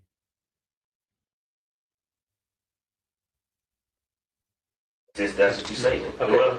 You want me to leave for 5 and come back? No. You're not listening to me. I'm look at you in the face and listen to what I'm saying. Okay? And I'm saying it one more time. Okay? It's two different situations. How you said it before, I don't give a fuck. How many people's in the room? Okay? There's certain things that you say that will get your murder case. Okay, so play around with that as you want. It's certain things that you will say that will get you a murder case. Today we are here on day 5 of a murder case. They told this fool to not say he had the gun. Here we are in a murder case, which in 2009, they told his ass, there's certain things you're going to say that's going to get you a murder case. They are trying to get him out of a murder case so they can solve the case and they can get other crimes solved via this man. But this man is so stupid. He wants to put himself, insert himself into this. He got a different job than I got. My job is to get you to say, not to get you to lie, but to get you to understand that your recollection may be that he may have handed it to you. That's when you think about it. I'm not asking you to lie, but I'm asking you to give yourself some room, okay, because you may need it, okay? But I know on that set of facts, it could be a problem. But I thought they said whatever I told them, tell them. The bottom line is just. I thought whatever I tell them, bruh, no, nigga. It don't work like that, man. He's talking about, but I thought they say anything I tell them. If you ever gonna go in there and snitch, have a lawyer in there and you discuss with your lawyer exactly what you're gonna say. So if you start going off the snitching path, your lawyer will be like, nah, take that out. No, we're not doing that. No, don't talk about that anymore. Don't think you're gonna go in here and outsmart the police, even if it's local police. You're not gonna outsmart them. You're not understanding. Just be your attorney, because he's your attorney, but tell the story. Okay. And let's just get through this. I'm just saying that when you tell the story, it's all good. Let me hear what I'm saying. When you tell the story twice, okay, you can either lock it in clearly as it is, or you can still leave some room and not lie. That's all I'm trying to say. Okay? Okay? Because what he's saying to you at the end of the day, it's two different programs going on that I don't control and he doesn't control. Okay? We can do the best we can do. Okay? Oh.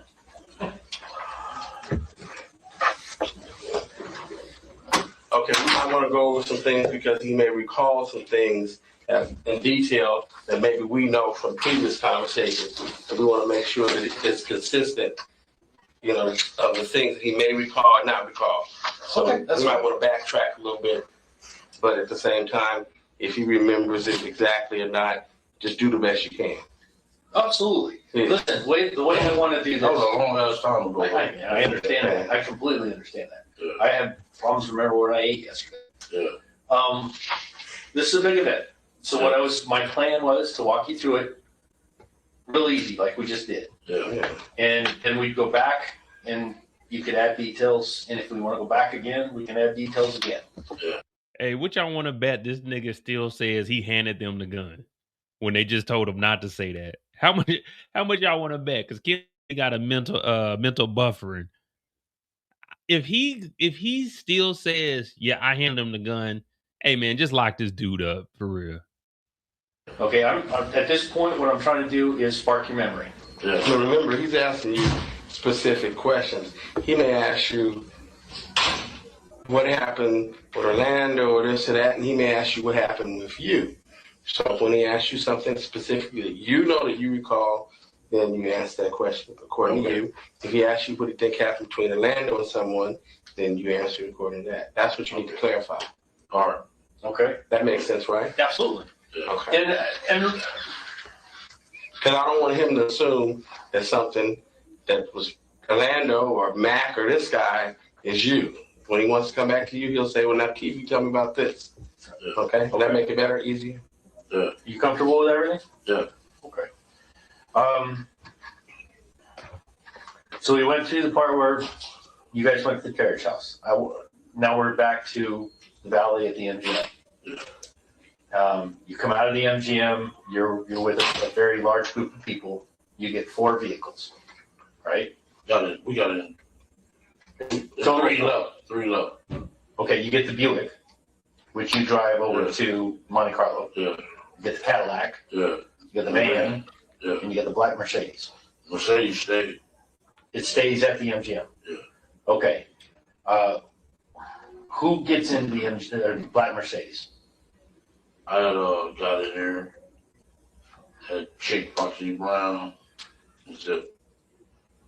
Foxy Brown from TV? Or the movies? Foxy Brown, the rapper. There's a rapper called Foxy Brown. Yeah. Okay. There's Foxy Brown, the movie that had a Sam Girl. Right. Yeah. Okay. This is a young rapper. Okay, the young rapper. Yeah. Okay. Young rapper. All right. So there's the rapper, Zip, and you get into the Mercedes. Yeah. Okay. When you got in, what happens? Is anything said when you get in by anybody? I can't recall what the exact words were said. Okay. Yeah. But he gave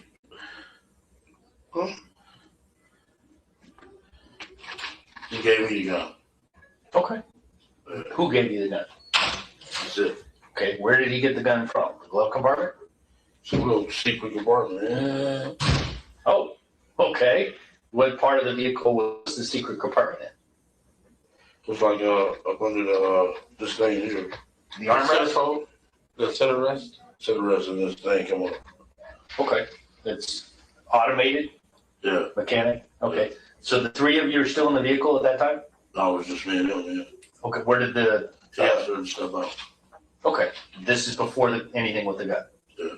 And she stepped out? Yeah. Okay. So it's just you and Zip.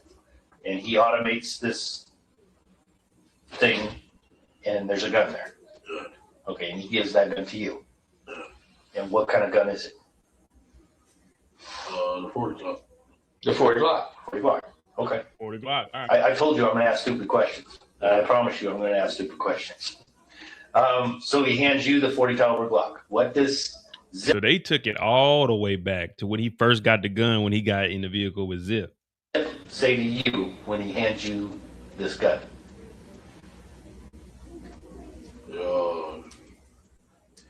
It's like handle your business, I guess. You know? Something of that. Yeah. Okay. And what did you take that to mean? They asked us, did we need some help? We like, no, we don't need no help. We want to get some liquor, chill, you know? Sure. Yeah. What did you take? Do you need some help to mean? Like, let's go get them.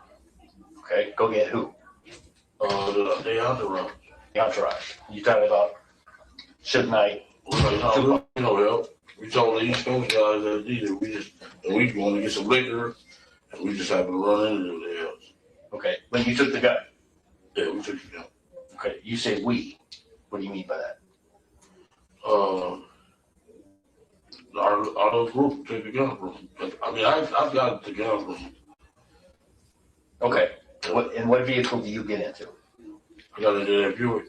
Okay, do you still have the gun when you get into the Buick? No. Okay, that's where I'm going. Yeah. You get the gun from Zip. Then I gather you get out of the black Mercedes? Yeah. And what did you do then? Did you? Did you give the gun to somebody?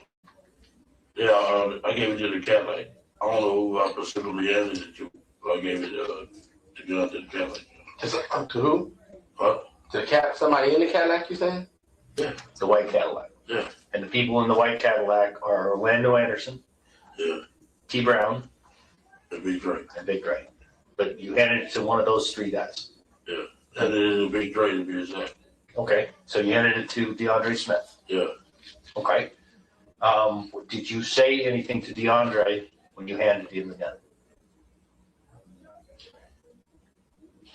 I didn't say nothing to him. I just went. Then we went and dropped the car off. And we if he hands me a gun, I'm gonna say, what the fuck? Why are you handing me a gun? If you don't, just stop. Yeah, okay, I got you. Okay, stop. Keep hold on. When he asks you a question, answer the question. Now, whatever he says don't mean nothing right now. Yeah. So just ask him a question. He gonna answer the question. What's the specific question you got for him? Did you say anything to DeAndre, or anybody else in the car when you handed DeAndre the gun? No, I didn't say nothing to him. You just handed him the gun. You handed it to him, or if you recall saying something, did you recall saying anything? Do you know? There you go. He's still saying I handed him the gun. I handed it to DeAndre. But DeAndre said no, and we know that's when Orlando got the gun. When they just told him, I don't recall being handed the gun. But Long is saying, you got the gun from Zip in the Mercedes. You got out. Did you still have the gun? He said, yeah. So that just kills the whole narrative of him saying, I didn't have the gun. He was supposed to say he didn't get the gun from Zip. He's supposed to say Zip gave the gun to Dre.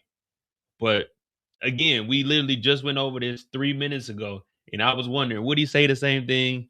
And he's like, yeah, but he said, I don't know, but I gave him the gun and he took it.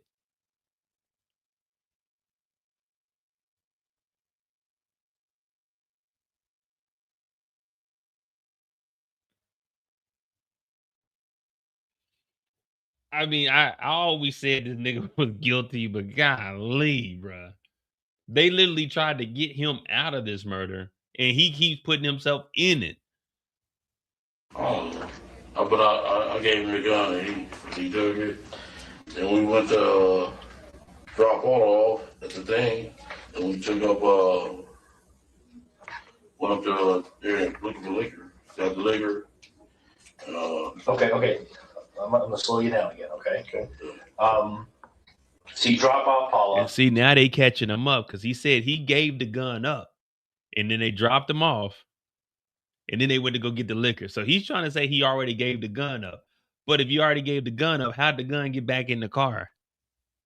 You leave the Buick at the Monte Carlo.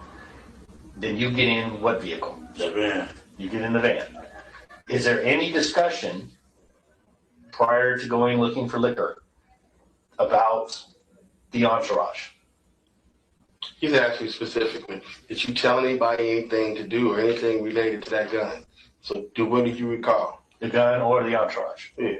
Like get them motherfuckers or we getting ready to do whatever. Any of that kind of shit. Do you remember that? No. Are there any other weapons? Yeah, I think it was a 9. Now you talking about another gun that was in the van before he got into the cat. Oh my goodness, bro. And to think this dude was moving 300 bricks a month, man. That's why being street smart isn't the good smart. You can have a little bit of, a little bit of street knowledge, but being street smart, unless you fully immersed into the game, then you don't need to be 100% street smart. You know what I'm saying? You can have a C- in street smarts. Just stay out of the bullshit, man. Because this dude, he doesn't have any street smarts and he don't have any book smarts. This is just a dummy. A stone cold dummy. He said he used to be a crackhead too. Who had the 9? I was in the van. Okay. I don't know who had the 9. That's okay. Anything else? I said, when we went to the MGM, after we walked by the Coca-Cola place, I was in the middle of me, Dre, and what's his name was at that stoplight. At the crosswalk. And dude rolled up in that They pulled up in the alley out right next to us. I'm like, damn. That was after you Yeah. shot. Okay, no, I'm still, yeah, I got you. Okay. I know this is difficult. I completely understand it. Yeah. What I'm looking for specifically is Orlando or anybody else say anything about looking for the entourage. No, we just got lucky. You talking about before anything happens? Yeah. Meaning, was y'all looking for them, or did you happen to bump into them? That's what he's really asking. We happened to bump into them. Okay, but you weren't looking for them. Did you guys go to the club or anything looking for them? Yeah, we went to the club. Which club? 626. That was after the incident? Just before the incident. Okay, so the time. Okay, so you leave. Let's start. Okay, you leave the MGM. You drop Paula off at the Monte Carlo, and you leave the Buick there. Yeah. Okay. Now this is before you go get liquor. Yeah. Did you go to the 662 club from Monte Carlo? Yeah. What does 662 mean? I think blood or whatever, mob, whatever. Mob? Yeah. If you dial a phone, yeah, comes out as mob? Okay. With your bloods? With your blood, yeah. After that, we went to the store and got the liquor, and we got to run into the... Okay, he'll get back to that. Yeah. When you went to the 662 club, did you see anything? Did you go inside? No. Okay, did you see anything? What were you looking for at the 662 club? We were saying it wasn't here. Who? The mob. The mob dudes, Death Row. Death Row, meaning who? The dudes that beat Orlando. Okay, specifically who? Suge. Suge Knight and Suge. Suge. You wanted to steal it? Okay, understood. All right, so you go to the 662 club. Suge's not there, or that you can see he's not there. Did you send anybody inside to look for Suge? No. No. You just went up and saw that his vehicles weren't there, or did you ask if he was there? How did you determine he was not there? There you go. Their vehicles weren't there. Their vehicles were not there. Okay. So were you going to wait at the 662 club for Suge to show up? No, that would be too dangerous. Okay. So you leave the 662 club and you decide you're going to go get some liquor. Yeah. And you go find the liquor store at Maryland Parkway in Flamingo. Yeah. And the liquor store here. Liquor store on the corner. Right? Yeah. Okay. All right. So you pick up some booze. Yeah. And you talk while you're getting the liquor. Is there any discussion at that place? I just got into the Cadillac Orlando and rolled out. Okay, I'm looking for discussion. Any discussion about, are you going to go back to the 662 club? No, we're just going back to the room to go smoke and drink, you know. Okay. The lady was like, man, my arm feel broke. Okay. Yeah. He's like, I need to go to the doctor. Okay. So you jumped into the Cadillac with Lane. Yeah. What was your plan? Or go back to the MGM. To go back to not the MGM, but the Monte Carlo. Monte Carlo. Okay. You went to the 662 club to find Suge.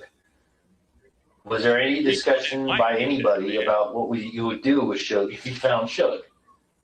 No, the car I was in was scared.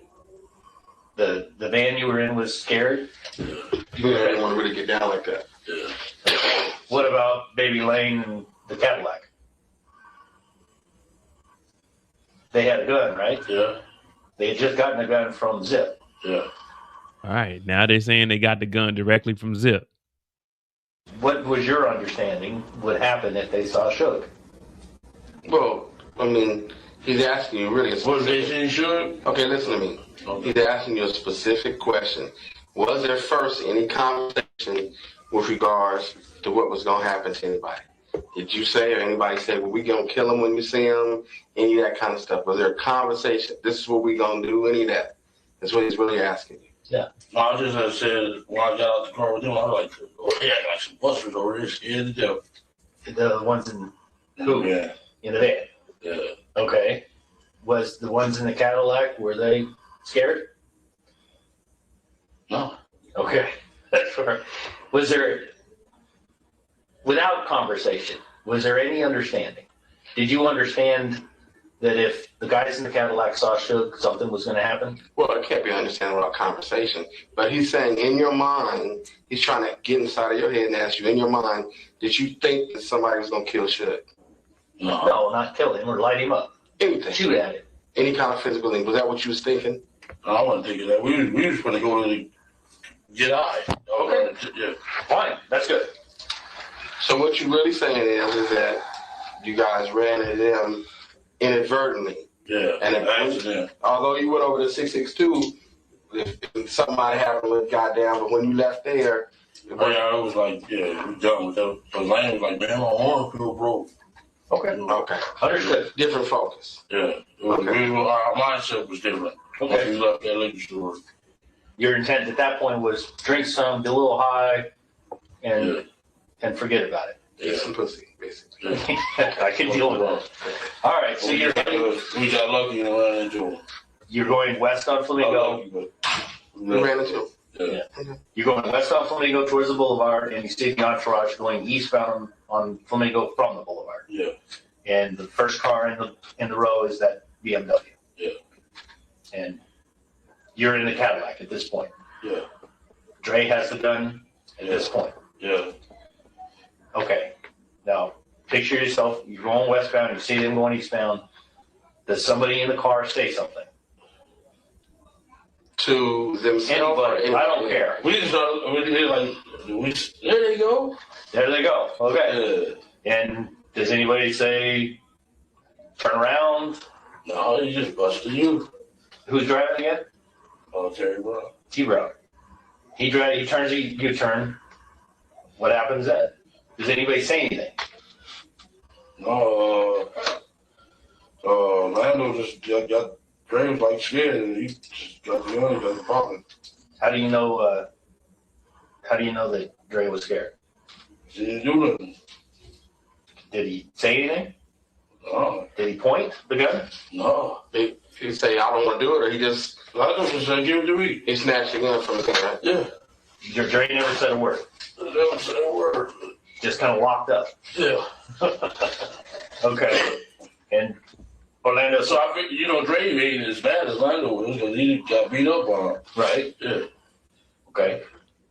But there's no conversation. Dre or Orlando said, just give me the gun. Yeah. Takes the gun from him. He's popping. Gets to shoot. Right. So were you guys already on the side of him when he took the gun and he started popping? Yeah. We were already on the side. Like immediately at that point. It's like... At the point. Yeah. We hesitated, grabbed him. How much longer is there left in the recording? There's about 30 minutes. 30 We'll minutes. take a lunch break. We'll finish the 30 call witness that we won't get through today. That works. We'll take our break now. The food has been delivered. I don't want it to get too cold. All right, so they on a little break real quick. Let me see what time they coming back though. So 30. We're admonished not to talk, converse amongst yourselves, or with anyone else. That works. We'll take our lunch break now. The food has been delivered. I don't want it to get too cold.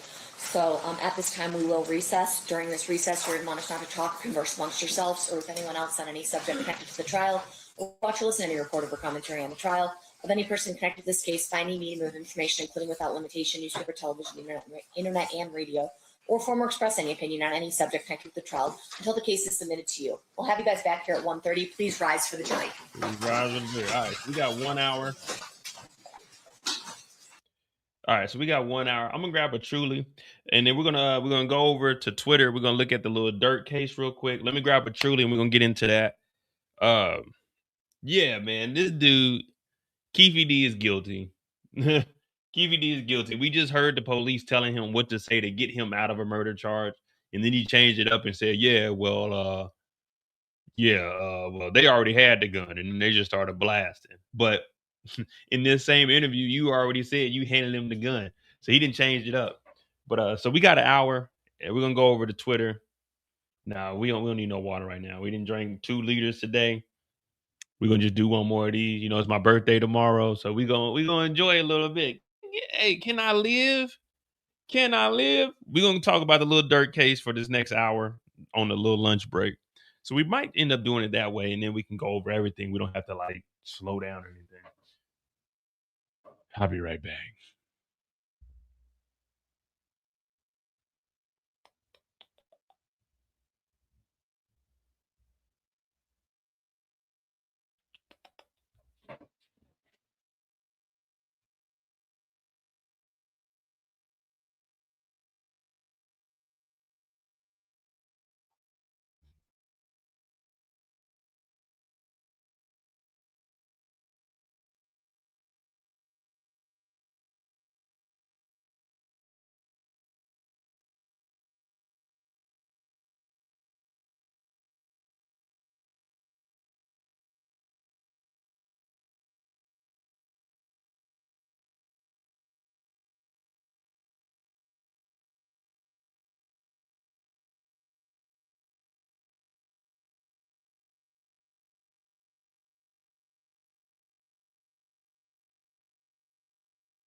All right, y'all.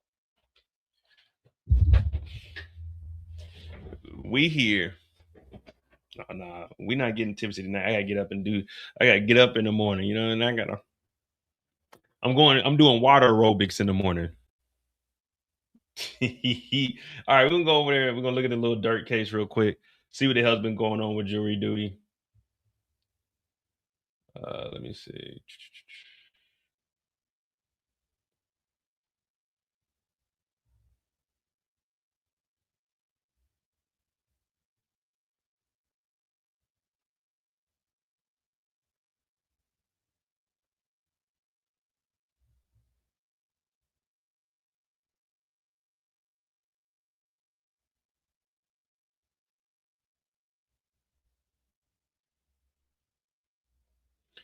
There's a lot of people they call them rats, but who cares, man? Like at the end of the day,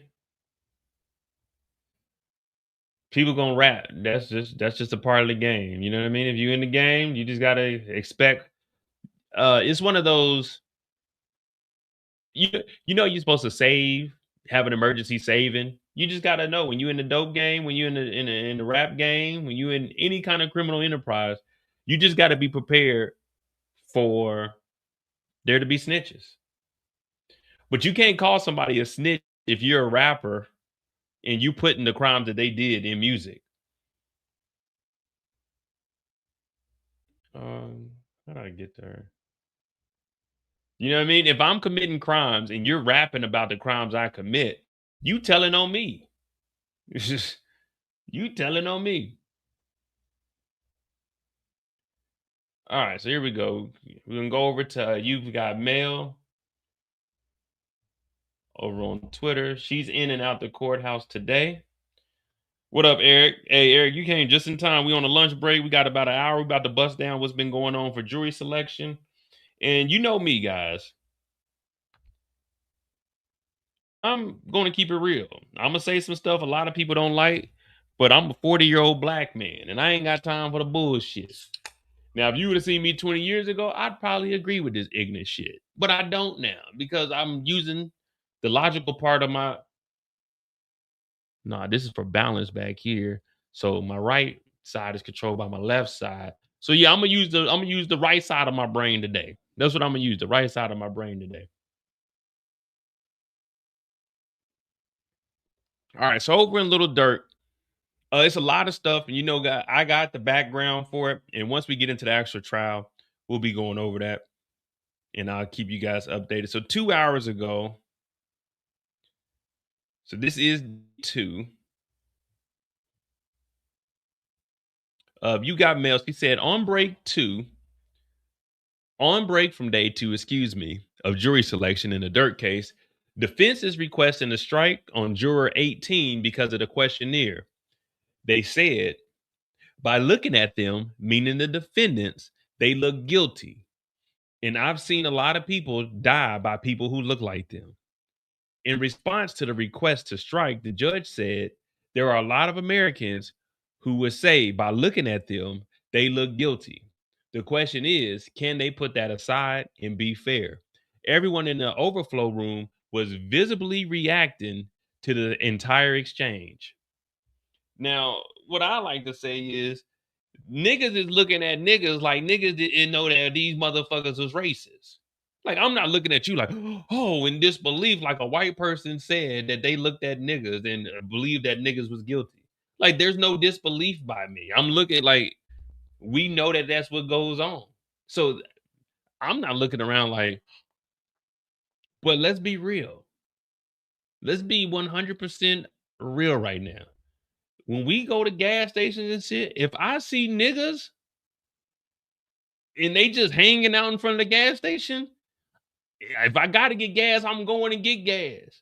But at this age, I'm not trying to walk through these niggas. If I see them outside smoking cigarettes and shit, I'm looking at these niggas like they up to something. I'm not trying to get robbed. When I was younger, I wouldn't have cared. But we all do that. We all look at certain people. It's no different than us. You know what I mean? Now, I'm not on no Brandon Tatum type shit. You know what I mean? I'm not on no raccoon and shit. But I'm saying, sometimes you look at niggas like, yeah, that nigga did that shit. We looking at Keffe D in court right now. I'm looking at that nigga like that nigga did that shit. You know what I mean? So it's kind of, to put that in the questionnaire is crazy. But the good thing is they put that in the questionnaire though. You know, they honestly answered it. So you can't fault them for honestly answering it, because would you rather them honestly answer that and you be able to strike that juror out, or them not answer that and then they go in there and then it's an unfair advantage? That's one person you know that's going to be like guilty all the way. You see what I'm saying? So it's good that they came out with that. But there's no surprise. There's no surprise.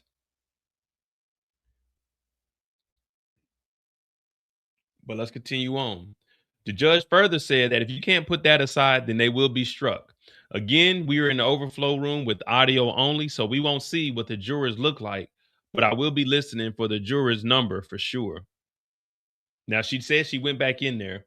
So juror 18 does eventually get striked. Let me see.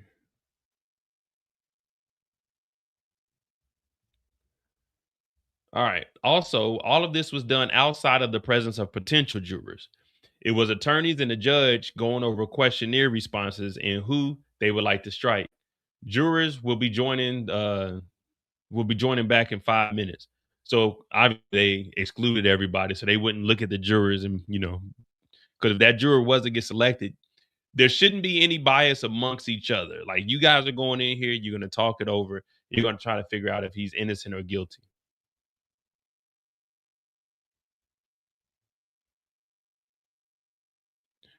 After the break, the government agreed to stipulate that number 18 should be dismissed. They will be dismissed. So number 18 was gone, kicked out of there. Boop, bow, bing, bop, boom. All right, so 6 minutes ago, it says we're on lunch for day 2 of jury selection. The break to lunch was a bit odd because the judge asked the attorneys and juror number 6 to come up for a sidebar. And then they stayed at the sidebar for an extended period of time. People in the overflow eventually started leaving because we had no idea what was going on. That's how long it was. Around 12:15, which is about 15, 20 minutes ago, around 12:15, the judge finally told the jurors to break for lunch and to come back at 1:45. So Keffe D will be back at 1:30, and then they'll be back at 1:45.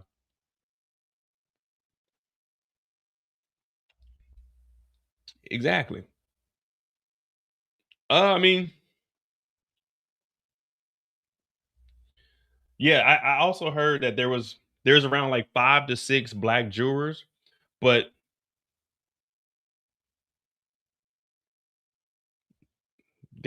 This is if we're being real about this, jury selection is random. They say it's your peers. Now I know a lot of people saying, man, them ain't Dirk's peers.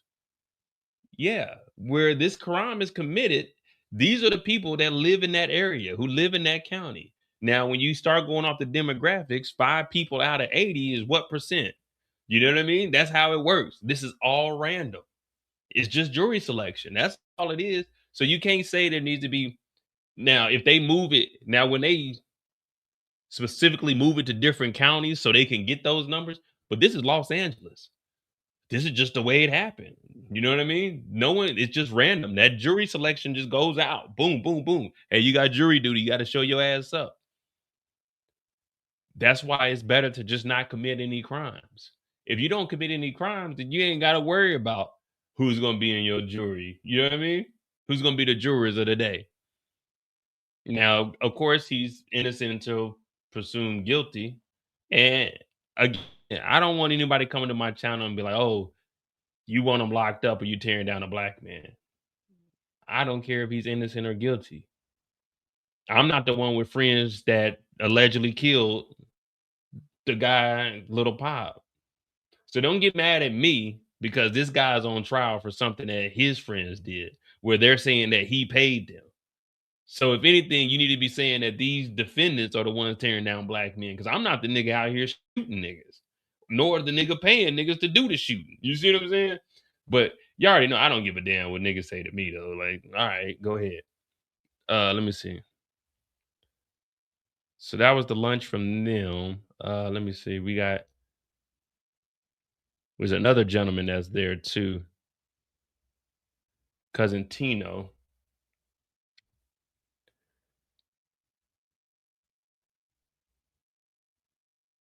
All right, so juror 18 has been excused. So we'll read a little more into this. Of course, he's going over the same stuff. The judge addresses Dirk paraphernalia. The judge started the day by addressing reports that people were handing out Lil Durk related support cards and paraphernalia around the courthouse. The judge made it clear that the support related materials cannot be distributed inside or around the courthouse and warned that anyone violating this order could potentially face contempt of court. Now, I don't know if these are the actual. I'm not sure if these are the actual things.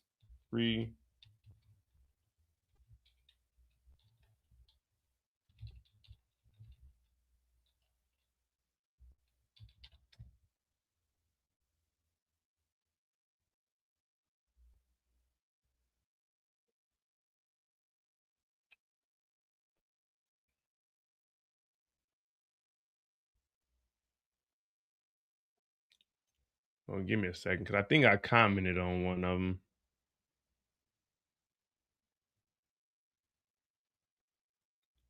I got one of these little niggas mad because he's stupid. He's an idiot. You know, he ain't gonna be able to fuck with me when it comes to this shit.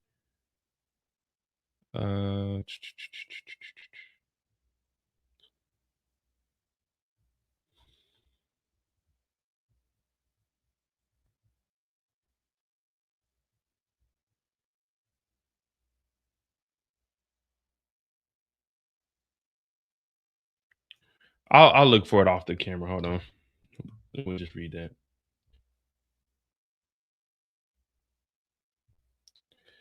All right, so juror 18 was under scrutiny. The court continued examining potential jurors who may be dismissed. One of the most interesting situations involved juror 18, reportedly expressed strong opinions about the defendants and said they appeared to be guilty. Why this matters from Cousin Tino's perspective. Now, this gentleman, he is out there, and this is the person that he's been given thorough information about the case. So I followed this gentleman. Y'all give him a follow, Cousin Tino. Judge appeared to want to give the juror additional consideration before making a final decision. If the juror 18 ultimately makes it into the jury box, her comments and mindset could become a major talking point throughout the trial. We are on a short break and we'll be back. So I'll let him talk about what the hell he heard. Man, what's up, world, man? Today, hey, it started to get a little active today, man. It started to get a little active. The judge started off hot. like he was low key kind of like upset about somebody in the public or media was handing out like in support of dirt paraphernalia yesterday. They was handing out little cards and all that to like different people in the courthouse and also leaving the courthouse. And the judge said you are not allowed to do that. Yeah, let it be known. He said you are not allowed to like hand out no type of paraphernalia, no type of in support of anybody right now. You'll be held in contempt of court. You're not allowed to do that. So he had to let that be known, jumping off the top. And then we started going into basically the jurors that they want to dismiss. And one of the jurors, I think they need to go, but the judge acting like they might want to let that person stay for a little bit longer. But I think that person's time has expired and they need to leave. Number 18 basically said that they see them as guilty. They don't care about nothing being said. 18 views them as guilty. She got family that's in law enforcement. She don't care. I'm gonna get her exactly what she said. They look guilty and they just look like they do these type of crimes. Basically, they need to let 18 go. But the judge talking about they want to give 18 a little bit more consideration, a little bit more time. I don't know why, because this person is already letting you know where their mindset is and where their spirit is. They don't care. They saying these people look guilty. So hey, if 18 making it to that juror box in 12 seats, just know what type of trial it's about to be. Just letting y'all know. Man, let me just make something clear real quick. It's still 11 other people on the jury box. You got to go into every trial thinking at least one person thinks the person is guilty. So whether that one person does or not, there's still 11 other people. All you need is one person out of the 12 to say, nah, I don't think he's guilty. So you can't say this is the way that the trial is going to go when there's still other people in the jury box. But hey, I mean, I understand it though. It's definitely like, hey, you got to get them off, but that's just the way it is, man. That's why they pick out 12 people, and that's why they go through this jury selection process so they can get the information. Like, boom, let's get them up out of here. Now, I don't know if this is the actual photo of what's being passed around the courthouse, but the judge is saying that they can't be passing out these flyers. The Free Lil Durk flyer that a Lil Durk fan is handing out, Judge Fitzgerald said this morning, I will hold them in contempt of court if this continues. Now, you see people over here commenting, can't hold a nigga in contempt of court forever. It's not a felony. That ain't scaring nobody. And like I said, ain't nobody about to do 6 months in jail, up to 6 months in jail plus a fine. The judge can implement a fine on you for contempt. So you might go in there and listen, you passing out flyers, people talking about they can't hold you forever. 1 month of prison is a long time. 3 days in Amsterdam prison is a long time. Overnight in Wiesbaden jail is a long time. 1 night in Kansas City police department is a long time. 2 days the weekend in Grandview police department is a long time. I'm telling you, these are long times. And a fine on top of that. So you're willing to risk handing these bullshit ass flyers out, talking about free Durk, facing potentially 6 months, and maybe he might hit you with $10,000. You ain't got no $10,000. Then you on GoFundMe talking about, hey man, y'all help me out. Hell no, we ain't giving you no money, man. We not doing that. And why would you even hand this out anyway? See, niggas think this shit is a game. This shit for real. This real life. Niggas don't understand that. And I know for the younger people, because it's probably like a 20-year-old, 19-year-old, something along the lines of like that. But these niggas be thinking, all right, this shit fun and game until they have your ass in there. And now you sitting there talking about, well, I ain't mean no harm. Hell no. But hey, man, it don't matter to me. Again, this is all entertainment to me. I know people say, oh man, Mo, you making fun of people's downfall. Nigga, listen here. I don't know about y'all, but I pay my federal taxes. And this is a federal case. So that means I'm invested into this case. When I get up and go to work, the money they taking out is funding this shit. So if this man is guilty, I want my tax dollars to work. I don't give a fuck about no Lil Durk. Lil Durk ain't did shit to me but tell me that I was a broke nigga. That's all Lil Durk did. He said you was a broke nigga too. You ain't sitting on no M's. You a broke nigga to this nigga. And if you were up there on trial, this nigga wouldn't be saying free you. This nigga don't give a fuck about you. This nigga allegedly wasn't even paying the shooters. Yeah, this nigga wasn't even paying the shooters allegedly. They got text messages saying he wasn't paying the niggas. So whatever happens to him happens to him. And I guess it's just because I'm older.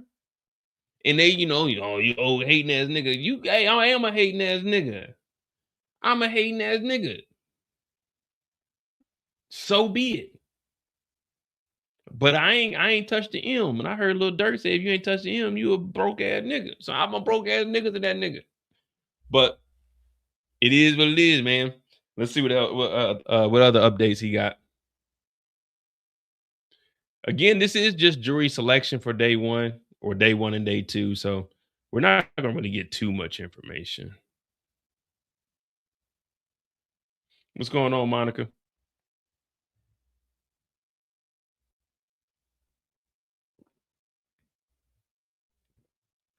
Lil Durk trial, man. Yesterday was kind of a what's up, world, man? It's Cousin Tino here, man. We here day 2 for the Lil Durk trial, man. Yesterday was kind of a quick process.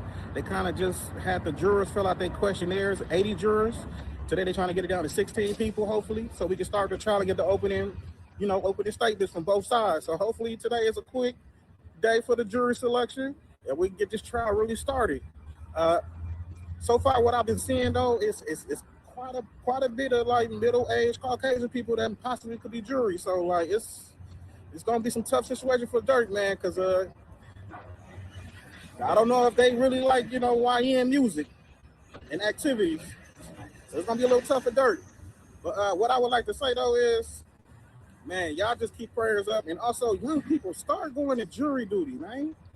Young people, our community, go to jury duty. I know we don't like to go to jury duty, but it's starting to hinder a lot of people court cases. All the stuff going on with Carmelo Anthony and all these other trials. Our people aren't showing up to jury duty. Jury duty, man. All right, man. This Cousin Tino, man. We back day 2, Lil Durk trial, man. I'm gonna keep y'all updated. I'm gonna try to keep y'all updated, man.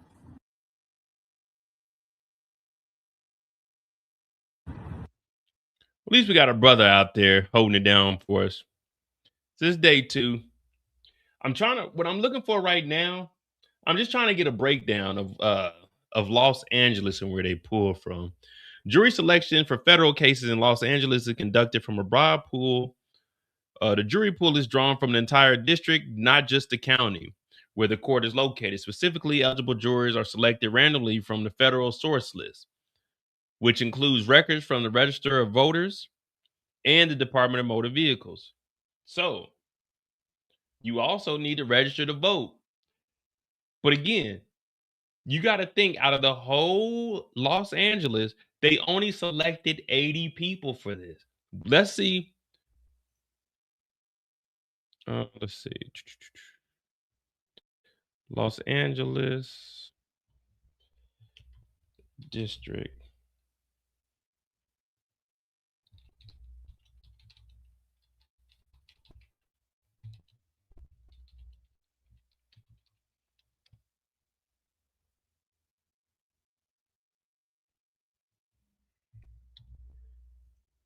We need to keep this thing in AI. We ain't got no follow-up questions in there. Damn.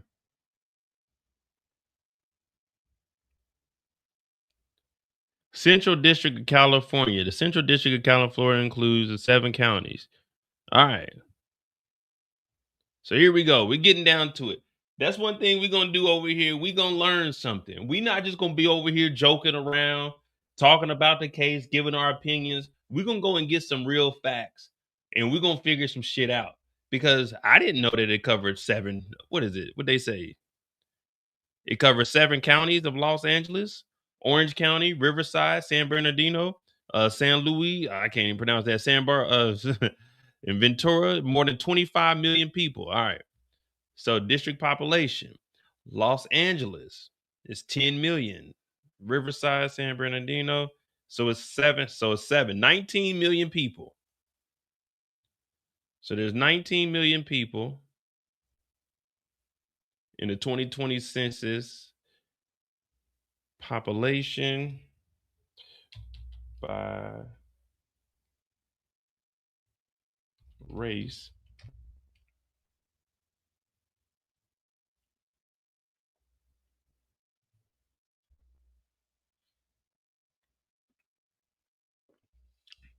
All right. So the population, according to the demographics in the census of 2020, we got 19 million people. There's only 8% Black people in all of this 19 million people. So 10% of 80 is 8 Black people.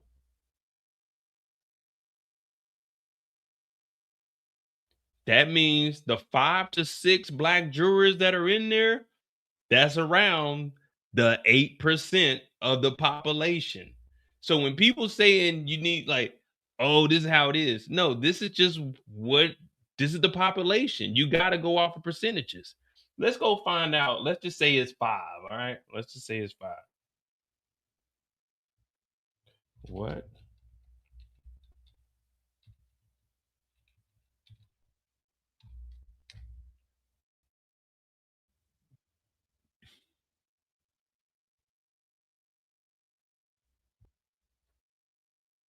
So 6% of the 80 people is 5. So 6% of the jury pool is Black. 8% of Los Angeles in the 6 surrounding counties are Black. So 6 and 8 is only off 2%. So that's right. That's about right. You see what I'm saying? So we can't, like, it doesn't matter. It goes off of the population and where you're at. It's just random people. So for this to be a random selection, 5 people out of 80 is a pretty good draw. Now, if it was like 1 Black person or 2, then it's like, damn, this kind of messed up. But according to the census of 2020, 6% is about right. I'm gonna present facts to you, whether we like it or not. Yeah, should we have more Black people on this? Definitely. But going off a random pool, this is about right. 6 to 8%. That all I can do is give you guys the facts. And that's what a lot of people hate about me. It's not that I want to be right. It's just I want to go find what is right. You know what I mean? I don't want to talk about something and then I'm wrong and then you be like, damn, you wrong. All right, cool, I'm wrong. But let me go find, can you present me the correct answer is what I want to know. You know what I mean? Because I'm nowhere near the smartest. And you guys know it. Y'all clown me all the time whenever I'm wrong. But I'm like, I like to go find out. So roughly 19.5, 8% is Black. For this jury selection, if it is 5 Black people, that's 625. So that's what, 1.75 off from the 8% of the whole population anyway? That's right. They really rate themselves, not you, bro. I'm just saying, like, for me, I'm gonna try to get the information for you. I'd rather I'd rather us all find out together than us just be talking about it. And then it's like, well, yeah, it was messed up how they did that. That's the population there. We can't help that a majority of the people that live there are Hispanic and white. And there's only 8% Black people in Los Angeles and the 7 surrounding counties, according to the population breakdown.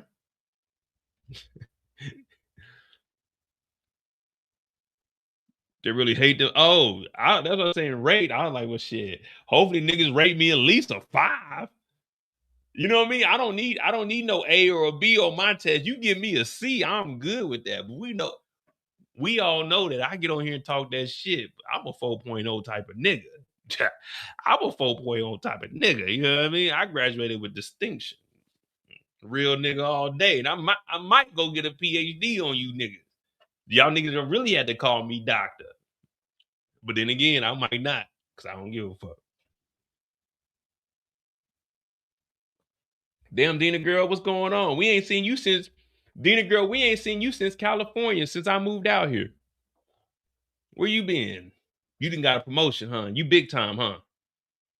You done forgot all about the little people. See, that's one thing I ain't never gonna turn back on y'all.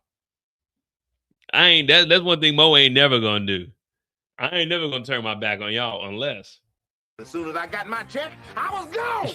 Unless a nigga hit that lottery. Then if I hit the lottery, I'm giving Eric my YouTube channel. Eric can have my YouTube channel. As soon as I got my check, I was gone.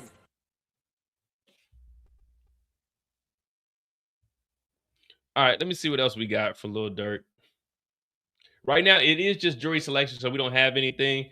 I mean, there's a whole, like, we can pull out the whole board for everybody that's snitching in that case, because that case is,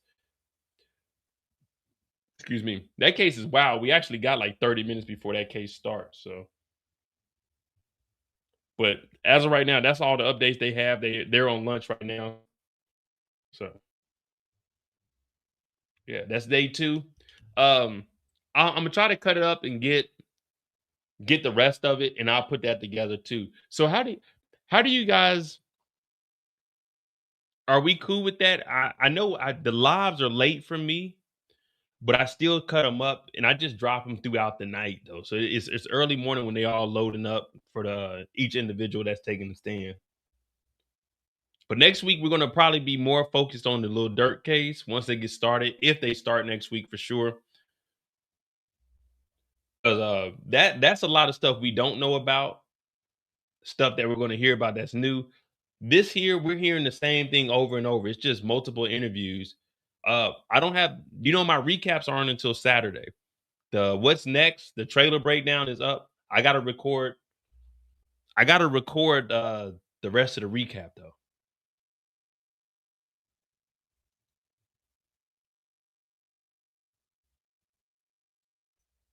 Yeah, it's getting hot. I might have to go grab one of them fans.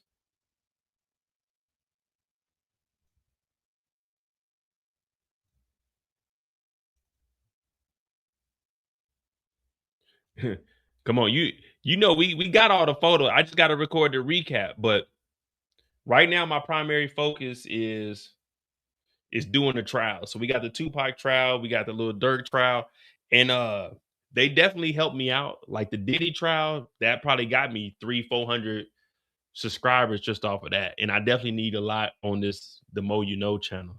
So I'm trying to get this channel up. So that's why I'm gonna be covering these. But I'm gonna have the recap for Fightland up tomorrow.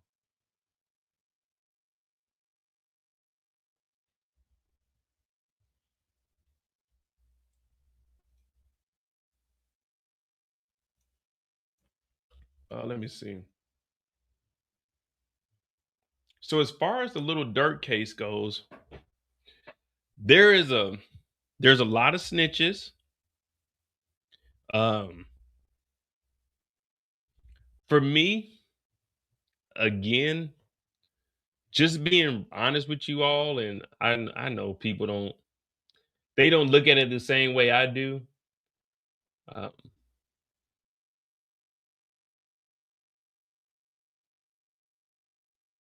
It's entertainment to me.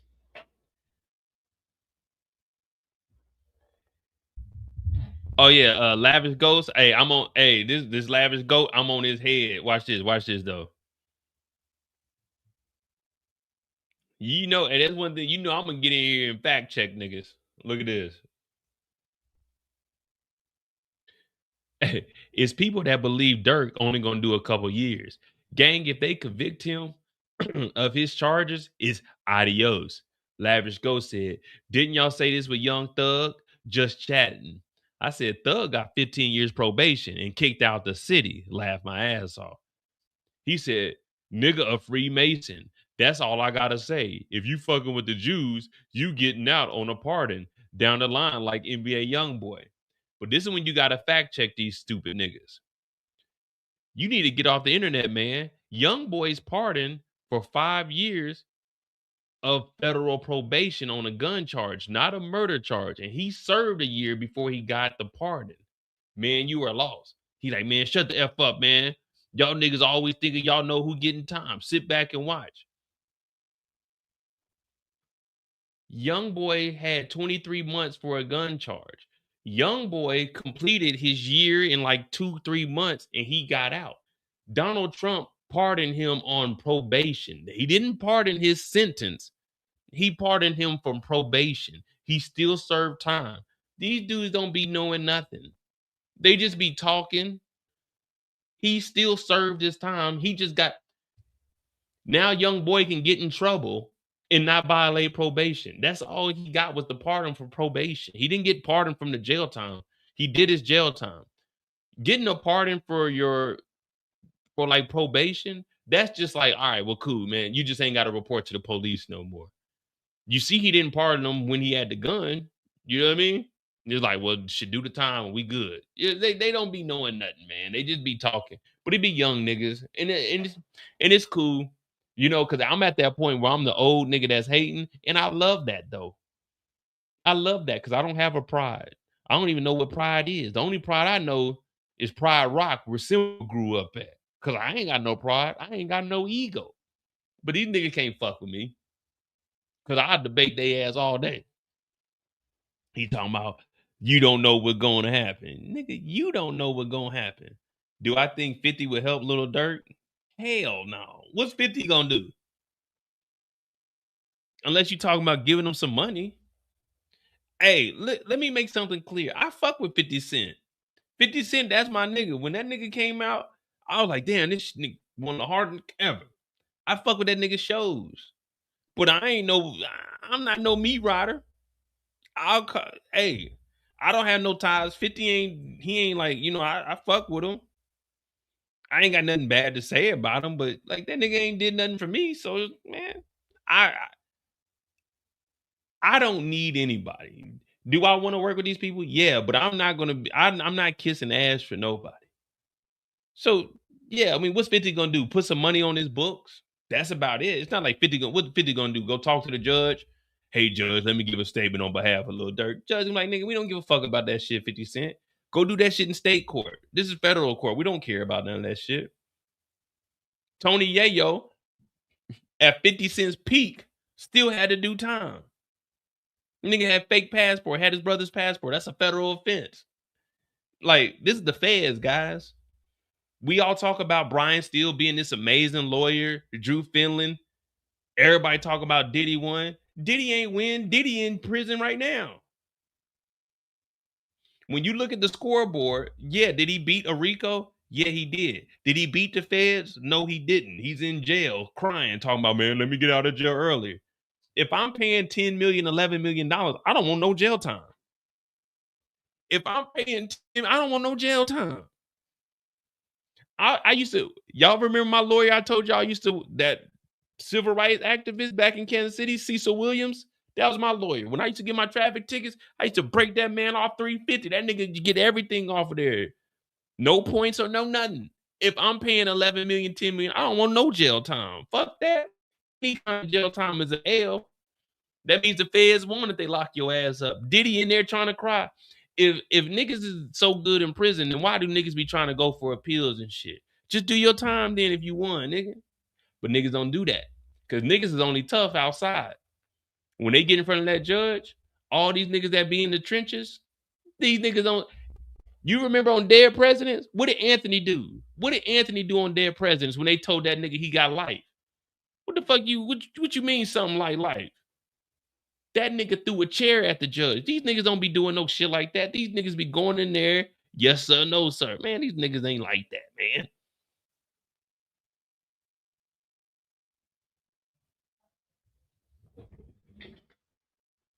They outside? Oh shit. I don't know if the bus is gonna work or not. Let me see.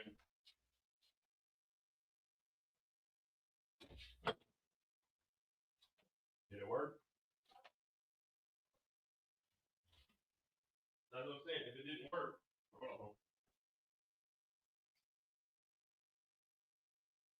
you know?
Oh, where was I?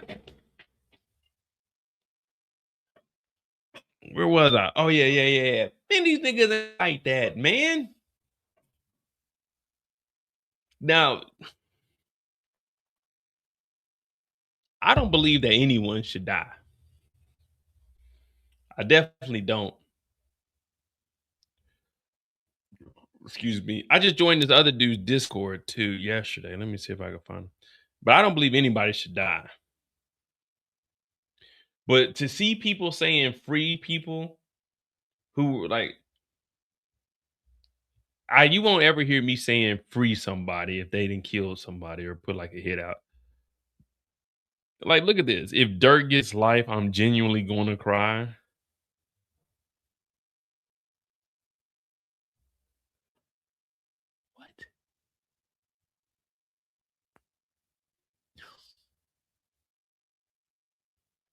What? Why?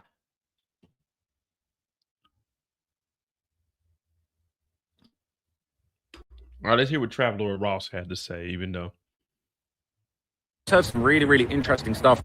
All right, so I'm outside the courthouse. It is now officially day 2 of the Lil Durk trial, and we're going for jury selection. We just heard some really interesting stuff about different jurors, different people that are being put across, and there was a very interesting exchange between the judge and Dee Dee's lawyer. Now, Dee Dee's lawyer has been very vocal over the last few sessions. Obviously, he is separate to the alleged dream team of Drew Findling, Brian Steele that Durk's putting forward, and it seems like on a lot of motions, all the lawyers are going to be joined up unless they disagree or they opt out of being included in each other's motions. But Dee Dee's lawyer has really been going hard for Dee Dee separately, and he asked a lot of interesting questions, and he kind of followed up on this very controversial issue of whether this gang evidence is being allowed to brought up, whether the jury is going to be allowed to be asked about the gang connections, things like that. And what was really interesting is that he had a little bit of a tense back and forth with the government, basically asking, look, is the connection, basically he was like, look, the court hasn't authorized gang info. Are we really even allowed to ask them about their thoughts on gang situations and, the role that gangs are or aren't allowed to play in this trial? Obviously, it's been very controversial, but the judge has made it clear this is not a gang case. It's not a gang murder. He's going to allow only limited discussion of gangs, specifically limited to, the motive of King Von being allegedly a very senior ranking member of the Black Disciples, and the motive for revenge being avenging King Von, who was allegedly a prolific gangster in the Black Disciples, but that the murder wasn't necessarily gang related. They weren't at war with the Rolling 60s in Savannah, Georgia, that Quando's a member of. And the gang membership being a tie between the different members of OTF, and how they'd grown up in gangs, how they knew each other. The judge made a very interesting metaphor, which was a little bit spicy, but also it kind of made everybody understand exactly what was going on. And this received a few little gasps and tuts in the courtroom. A few people were like, so he basically said, look, gang's going to be allowed to be discussed in terms of the connection between the defendants and the motive for avenging Von. He said, look, it's being alleged that OTF is a gang. And I allowed the discussion of OTF as a gang to be discussed in February. There's debate about whether this is a musical collective or a gang. He said that basically King Von's membership of OTF and a leader in the Black Disciples, that is what makes there to be an expectation of revenge. And then what he said next was crazy. I'm not going to lie. He said, look, there wouldn't be the same expectation of revenge for Von if rather than OTF, they were all in the Boy Scouts, or if they were a chapter of the NAACP. Now, some people were kind of offended by maybe the reference of that organization in this context, but I got the point that he was making. He was basically saying, look, if OTF was, only the Boy Scouts, they probably wouldn't expect the revenge, a brutal, broad daylight murder in revenge for the murder of a member of the Boy Scouts. So they said that the government can use the gang affiliations to argue that there's a greater expectation of revenge. I don't know if the Boy Scouts are really sliding like that. I'm nearly falling into this pond here. That's crazy. But anyway, that is the latest. Yeah, so basically, I was reading up on this earlier. They could mention the gangs, but this isn't a gang get back. So that's what they want to, decipher between the two. Like, yeah, they were a gang, and that's probably why they wanted to do this. But it wasn't a gang war. It wasn't like their gang was at war with Quando Rondo and Little Pab's gang. He's rolling 60, and then they whatever the hell, BDs or whatever the fuck they are. Who gives a shit? Like, all them niggas is in jail or dead now. So, But yeah, so they can't talk about it as like a gang war. They can just say that they are a gang, and that's probably one reason it's influencing them to go and do what they do. At this rate, rap beefs are going to be in the same category as gang beefs. Oh yeah, definitely. I mean, it depends on what the crime was. I mean, you know what I'm saying? It depends on what they doing. My whole thing is, I know a lot of people. It's just stupid. It's really stupid, you know? There's really no way around it. There's no explanation for it. It's just all stupid. You're in a gang. Okay. You know what they're going to say? Well, it's not illegal to be in a gang, but you're doing nigga shit. All of y'all are getting money. What is the reason? There's no reason to even be beefing with each other. I really don't get it. Yeah, I know growing up I won't say when I was age, because this nigga Little Durk is like 33 years old. Hold on, let me see how old Little Durk is.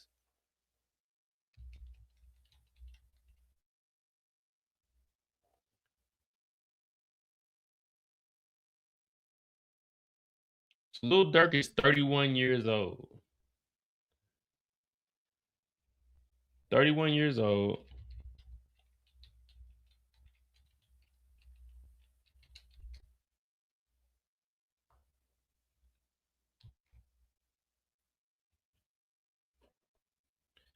So 4 years ago, that'll put him at what, 27? Like at 27, you old enough to know this shit's stupid, bro. I just don't have any sympathy for them. It is what it is, man. If he gets life, it's like, all right, well, shit. Shouldn't have been fucking around. Let's see what else he got to say. This is earlier. I'm not going to lie. Things got off to an insane start. The judge was furious. So this is going over again, passing out the pamphlets, but it's also talking about Lil Pab's family because they are in the courthouse too. They want justice. The judge was very, very, very upset, and I'm going to tell you what happened. And the reason why might surprise you. I don't know if this was in reference to, I don't know who told the judge. I don't know who's telling out here. Okay, there might be some people telling in the courtroom on other people in the courtroom. But the judge, basically, one of the first things the judge said, he said, I'm very upset. I'm going to admonish people that were distributing free Durk material. Remember in the last video I showed you these that were going around?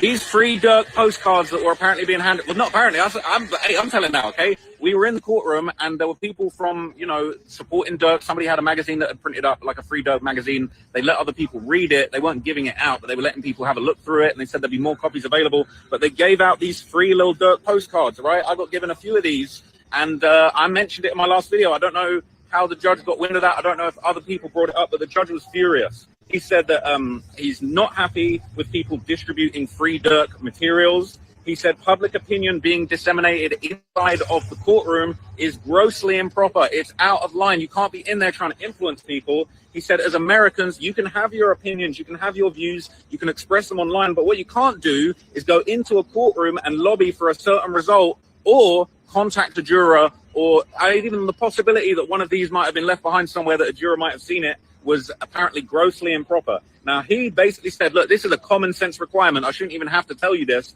but this is super out of line. And he said, yo, you guys might be in big trouble for this. He said, this is a common sense requirement. He said, if I hear about this going on again, you could be removed from the courtroom and prosecuted for contempt of court. So these folks giving out these free Durk things, I get where your heart is coming from, but like that apparently is improper. You got to stop that because you actually might be getting prosecuted for that, unfortunately. So free Lil Durk campaign, judge ain't going for it. And what was interesting, before you say he's biased, he did say, he said, look, if Lil Pab's family was doing the same thing, hanging out, cook Lil Durk pamphlets in the courtroom, he said he would be just the same. He said he would be looking at contempt of court. He would be looking at having them removed. Doesn't matter if it's Durk's family, Durk's friends, Lil Pab's family. Doesn't matter if Young Boy pulls up, passing out 4K trade pamphlets, right? It's not proper. It's not allowed. And it was very controversial. The judge was furious. It kicked off on kind of a negative note with that one. So that was crazy.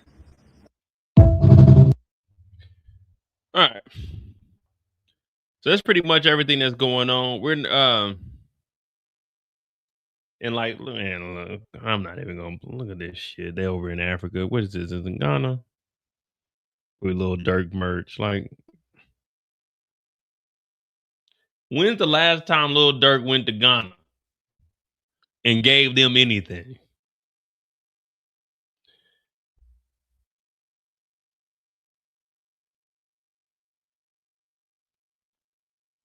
I'll say this before we get back to the Keffe D trial, because we got like 3 minutes.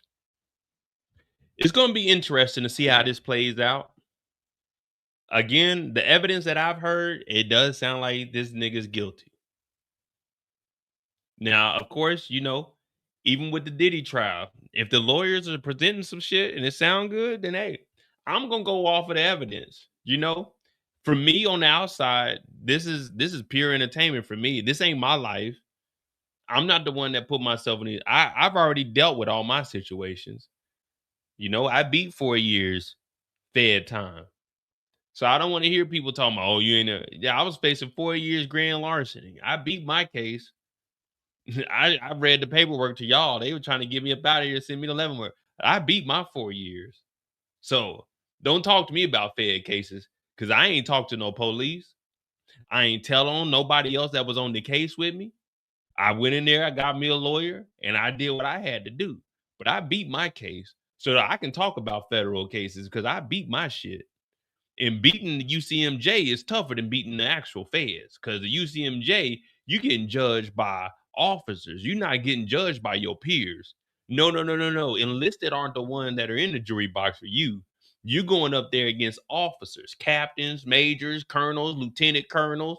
Yeah, I'm going against the brass. And I beat my 4 years. So yeah, I know what it takes. And I know I don't talk none of that bullshit and talk to the police and tell on myself. Now, when we get into this trial and they're gonna start exposing stuff, I'm gonna be calling out shit. Niggas gonna be like, oh damn, Mo, that's fucked up.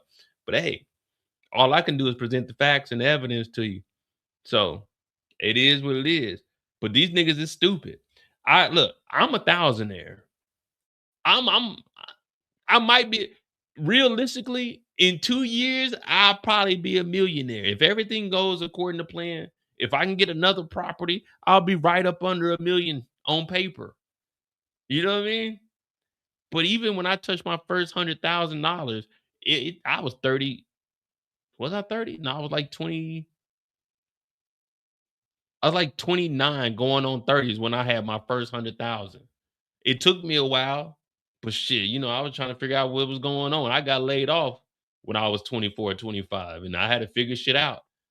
But man, this nigga was 27, 28 years old when this alleged hit went down. Like, dog, and they millionaires. I was a thousandaire that wasn't making fucked up decisions like this. So I don't have any sympathy for these niggas. But again, all these rappers are, it's just niggas with money. It's just stupid niggas with money. Same with basketball players. Same with a lot of athletes. A lot of these niggas, they just got money and they the cool person. But one thing about me, like even y'all see me on my trips, I take solo trips. I don't need no justification for nobody. I'm gonna do what the fuck I want to do. I don't give a fuck about nobody else. My check come in and say Mo. It don't say we. It don't say us. When I book a flight, it don't say Mo and them. It say me. So I don't care about none of that shit. And I'm gonna laugh at this shit. If he's guilty, I'm gonna laugh. If he's innocent, I'm gonna laugh because it's entertainment to me. Hey, you know it. Hell, I showed y'all my FBI record. Before I came over here to Germany, I showed y'all my FBI record. I showed y'all the only case that I had on there that was still on there was the DUI that I couldn't get off of there. But I beat the DUI too. Yeah. See, when you in the military, any crimes you commit are federal crimes, not state crimes. They federal crimes. I beat those. I beat all of those.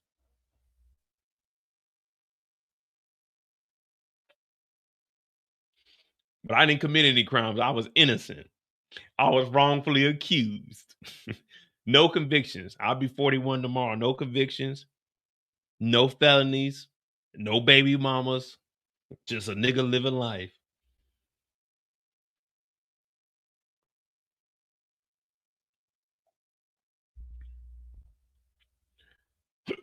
Excuse me. Anyway, let me see. Let me see if the trial's back on. The Lil Durk trial is going to be interesting because there's a snitch over there committing all kinds of crimes, all kinds of murders. And then people wondering why he's snitching on Durk. Everybody talking about, oh man, they just switched up on Durk. Durk wasn't paying them niggas. That's what the feds say. I ain't gotta say alleged. That's what the feds say. The feds are saying that Durk, don't sue me, tough guy. Don't sue me, tough guy. Yell at the feds. If we don't hear Durk in trial saying F the judge, F the DA, F the witness, if Durk don't say that, then we gotta say Durk ain't a real one. We gotta say Durk ain't a real one because everybody's saying he's too real. He looked out for people. If he really that real, he need to tell the judge, man, fuck this trial. Yeah, that's what I want to hear. I don't like when gangsters turn into civilians when it comes to court. The first thing you see these gangsters doing is crying, trying to get plea deals. Nah, if they telling you life, just shit, give me life then. Fuck it. Take me to jail. Lock me up. Throw away the key. You know what I mean? That's what I want to hear niggas say, man. No, I'm not denying. I got the paperwork upstairs. I beat my case. I ain't got to deny nothing. I was wrongfully accused. I beat all my cases. I got the black and white.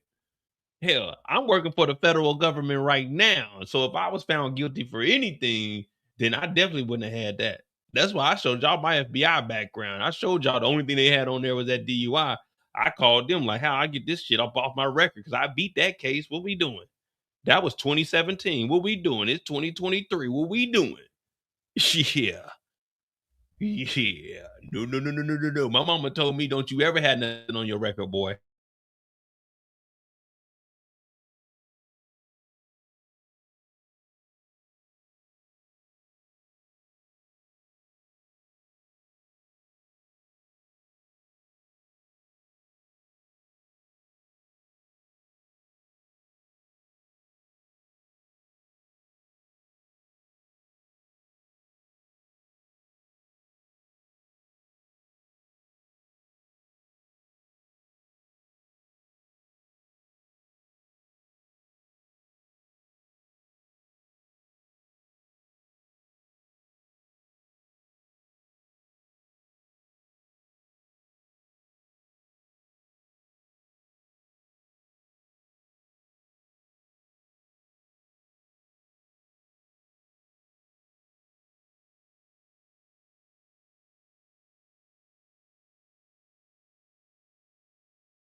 I'm back, man. Dirk and them put the call in. They tried to stop my live, man. That's what it is. Dirk and them trying to stop my live, man. I was speaking too much real. They're trying to get me, y'all. We back, man. We back. Okay. So it's like 30 minutes left of this shit. Man, I'm not gonna lie to you. It's the same thing over and over. What up, Tamika? My bad, y'all, man. We done got disconnected and all kinds of bull. So you said you didn't know that Orlando was going to, he was going to shoot him, but he wasn't a planned shooter? I didn't know. There was no plan at that time. At all, period. It was a lucky coincidence that we ran into him. Okay. It just happened, what you're saying? Yeah. Okay. All right. I don't know how to word this. You're doing a good job.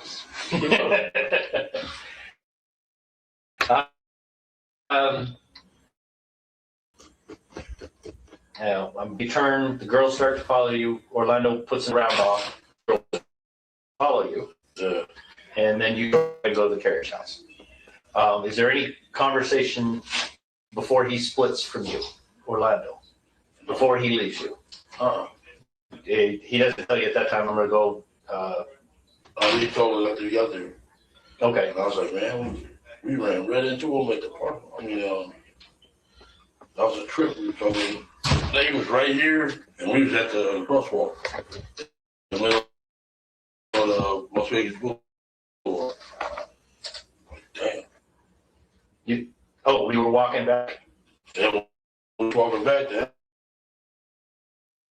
Else and Suge and Tupac, we could have said hi.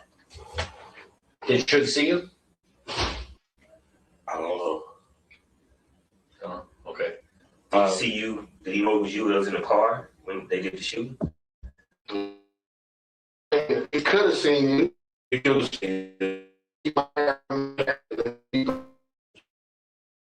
I'm asking is, did you guys?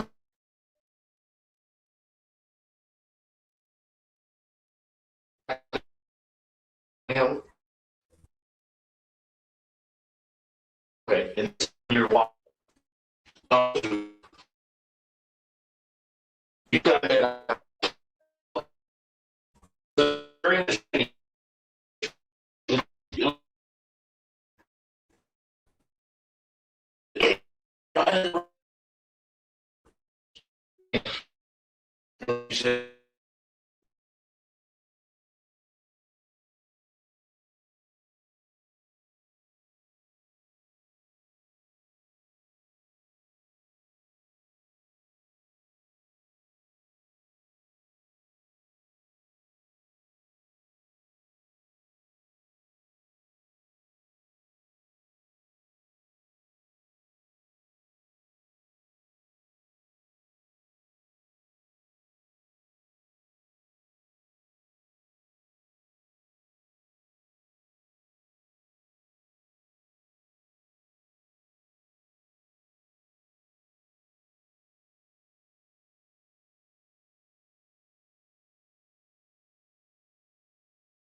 right. You know what I'm saying? And like y'all, with the street people was, you know. He did some search warrants. Yeah.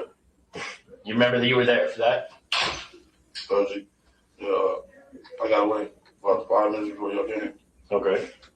And they got into the houses on Burris, as well as quite a few other places. Yeah. They actually took quite a few guns. Yeah. Yeah. They didn't get the right gun.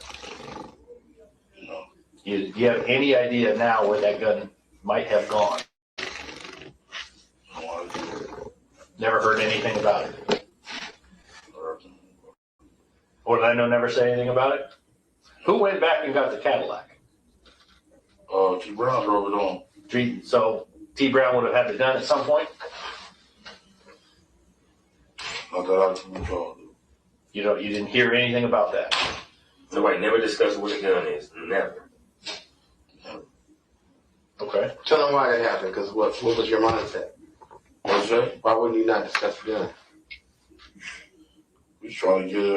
I was trying to get as far away from Vegas as I possibly could. Okay, it wasn't on your priority list. Yeah, I was trying to get the fuck up out of there. When did you leave Las Vegas? We left the next morning. I'm sorry? We left the next morning because we figured y'all would be looking for that Cadillac on the road. Okay, so you left in the Buick? Yeah. With Pamela, or Paula, I'm sorry. He Paula and Lane. Oh, Lane drove back with you? Yeah. What did Lane say about the shooting to you? He was just nervous all the way back. And he was like, man, because he went on to the doctor and got a sling at the same hospital. In what hospital? What you got was? Yeah, on Marlin Parkway. Really? Yeah. The next day or the same night? That same night, got a sling. Was on everything. While they were in the hospital? Yeah. Tupac was taken to a trauma center, not on Maryland Parkway. There is a hospital on Maryland Parkway. Yeah. And you think that's where he got it? Yeah, got a sling and everything. He was fucked up. They fucked him up bad. Okay. I'm looking for anything Orlando might have said about the shooting. When did you find out that that day was hit? Yeah, Tupac was hit. Suge was grazed.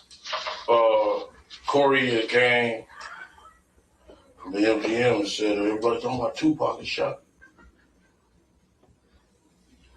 What did Orlando feel about that? What did he say anything? No. Yeah, there you go. Yeah, he didn't say nothing. You didn't say anything? Yeah, no. We was already scared of Corey because they were saying he wasn't saying in front of Corey anyway. Yeah. Yeah, we was kind of scared of him. So. It's so wild that they really walked him through trying to keep him out. And now when you listen to him talk, after they didn't went over it several times, like, hey man, don't implicate yourself into this. Oh, well, yeah, he ain't say nothing. You can tell this isn't Keffe D's normal. He don't have that same energy that he's supposed to be having. You know what I mean? We've been hearing him over the last 3 days, eccentric, talking, telling everything, happy, laughing, and now it's like, no, he didn't say nothing. No, we got back. We found out he was great.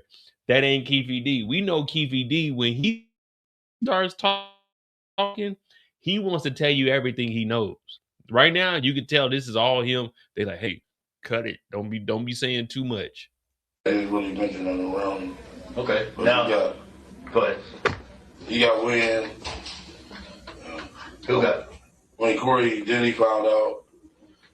Shit. You lost me. Go ahead. I said Corey, when he found out what happened and shit, he got to tell everybody. Well, he found out what he thought happened because he wasn't there, right? Yeah. Okay. Yeah. So the van, we'll get back to that real quick, but the van, it didn't catch up to you guys at all, and it wasn't even nowhere near the shooting at that time? They didn't ever know we had did it. None of those guys? None of those guys. So you didn't even tell them you did it? How about when you get back to Compton? Did you tell everybody that? I didn't tell nobody. Okay. He asked you two questions. It's not on purpose. Okay, but just listen carefully to his question. His first question was, did I tell anybody? Yes. Never. Okay. The first time I even mentioned it to anybody was when I told him I was my deeper sickness. Your lawyer didn't even know, right? I understand. Keith, your lawyer didn't even know, right? Okay.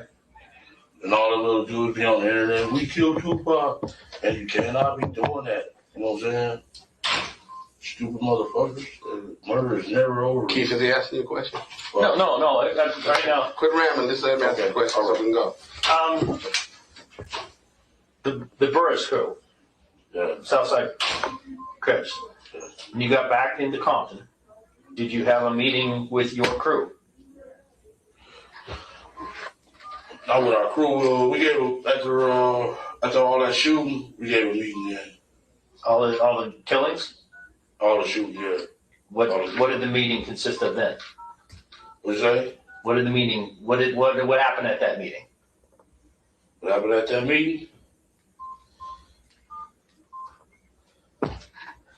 I said we'll take care of all the heavyweight dudes, and y'all just take care of all the neighborhood dudes. Okay. But then at the time that you kind of told them, look, man, this is all because of Tupac. Because something happened down there, something like that. I said, he's trying to refresh your memory, so just listen to what he says, because he's not trying to testify. Y'all shouldn't have ever gave that meeting. Okay.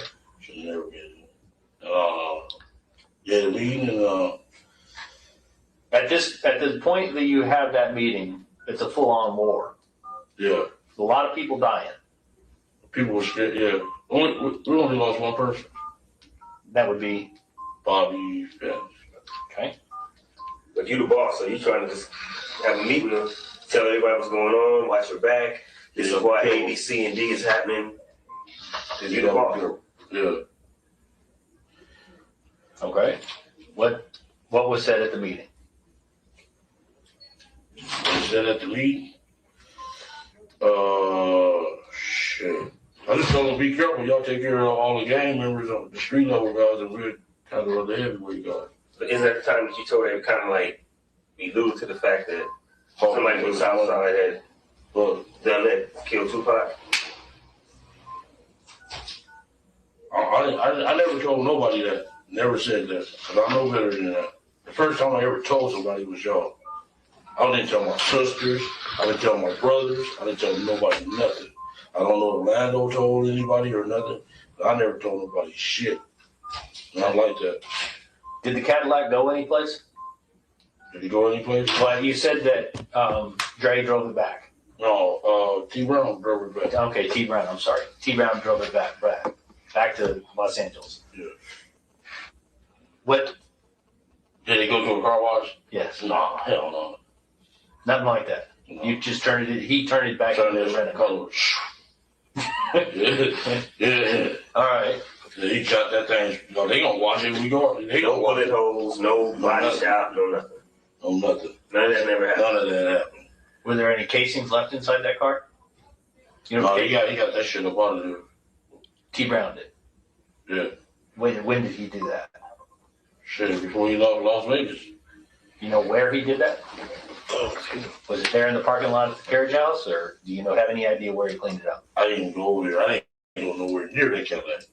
I understand that. But he didn't say anything about, I took care of it, I cleaned it out, anything like that. No. It don't work for you? I don't know. I didn't tell nobody nothing. So we took care of nobody. None of that shit. Never.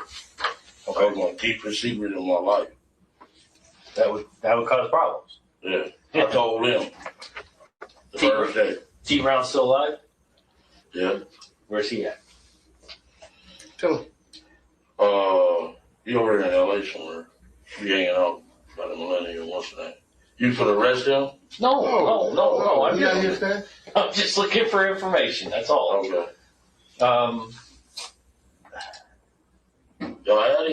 Y'all had him laying the first. Y'all didn't give me. Chief, did he ask you a question? Let me ask you a question. All right. Have you discussed this with T Brown since Tupac died? Man, I'm the only one alive. I know. Have you two discussed it? Yeah, all the time. Would T Brown talk to me? What? He might. I don't know. Okay. He might. But yeah. Do you think he stashed that gun? I'm just asking for your opinion at this point. Even that gun is an interesting thing. You know how many years I've been hunting that fucking thing? Yeah, it seems to be, it hasn't popped up. Tell him what you know about the gun, like where could it be, or if you have any idea who might have took it. Just think off the top of your head. Someone come back and got it? Anything you can think of? I didn't go nowhere near that guy. I understand that. What I'm saying is, do you have Now he ain't go nowhere near the Cadillac. But about 2 hours ago, he said he was in the Cadillac. You know what I mean? So now this dude, he all over the place, man. I know the jurors are looking at him like, man, what the hell? An impression that anyone mentioned something about maybe they went back and got it, or someone took a special interest with it, so you might think, is there a particular person you think that went and took the gun? I don't know. That's T. Brown probably didn't know. You didn't know. Is T. Brown the kind of person that would keep a gun like that because hell no. He got rid of it. You think he got rid of it? He would not keep it as a trophy. Hell no. Shit no. Not at all. I mean, that's me and him the only one we be talking about. We'd only do 2 dudes alive. Woo. He never said nothing about the gun, though. Never. Yeah, that's what we're trying to figure out. Never. But we know who all told on us because we got. He didn't ask you that question. Okay. He asked a question about the gun, okay? Damn, Keith. Oh. Look at this. This nigga is so... He's so ready to tell everything he knows. They're like, hey, they didn't ask you no question about that, bro. Hey, get focused, nigga. This nigga Keffe D starting to tell about other shit. Yeah, you know what? They was over here and shit, and they had a gun for this, and this is what they were about to do. Higgins like, hey man, hey, get focused, bro. We're gonna be here all day. This nigga Keffe D, the highlight of his life is just snitching.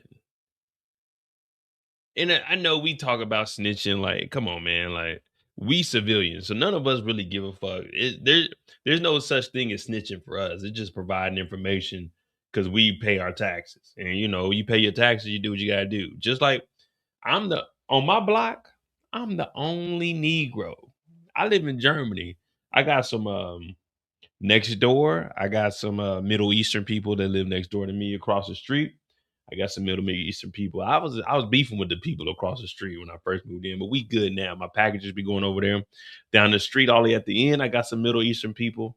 Next door to me on my right side, I got a German guy that lives next to me, older gentleman. He cool. My table came over to his house. Across the street from him is it's an older lady, and then on the second floor, it's a younger couple Germans. I'm the only nigga around here. And when the police side come over here, I'm out there with the Germans. I'm looking. I got my robe on. I ain't got a robe, but if I have one, I have my robe on. And they over there, officer. Come on here, let me talk to you. Hell yeah, I don't like that riffraff. Don't know other American. I'm the only American on my block. Now, on the next block down the street to the left, there is some more Americans down there, but I'm the only American on my block. The only black on my block. I'm fine. I like that. When I go outside, oh, hey, Mo, what's going on now? Y'all good? English not too good. Don't worry about it. Guten Tag. Guten Tag. Guten Morgen. Guten Morgen. Yeah. I'm out there with the Germans and shit. When they be going down to the stadium, I open up my window up top. I had that mug open. I wave my little Kaiserslautern flag out the window. Hey. Shit, I be turning up with the damn Germans now.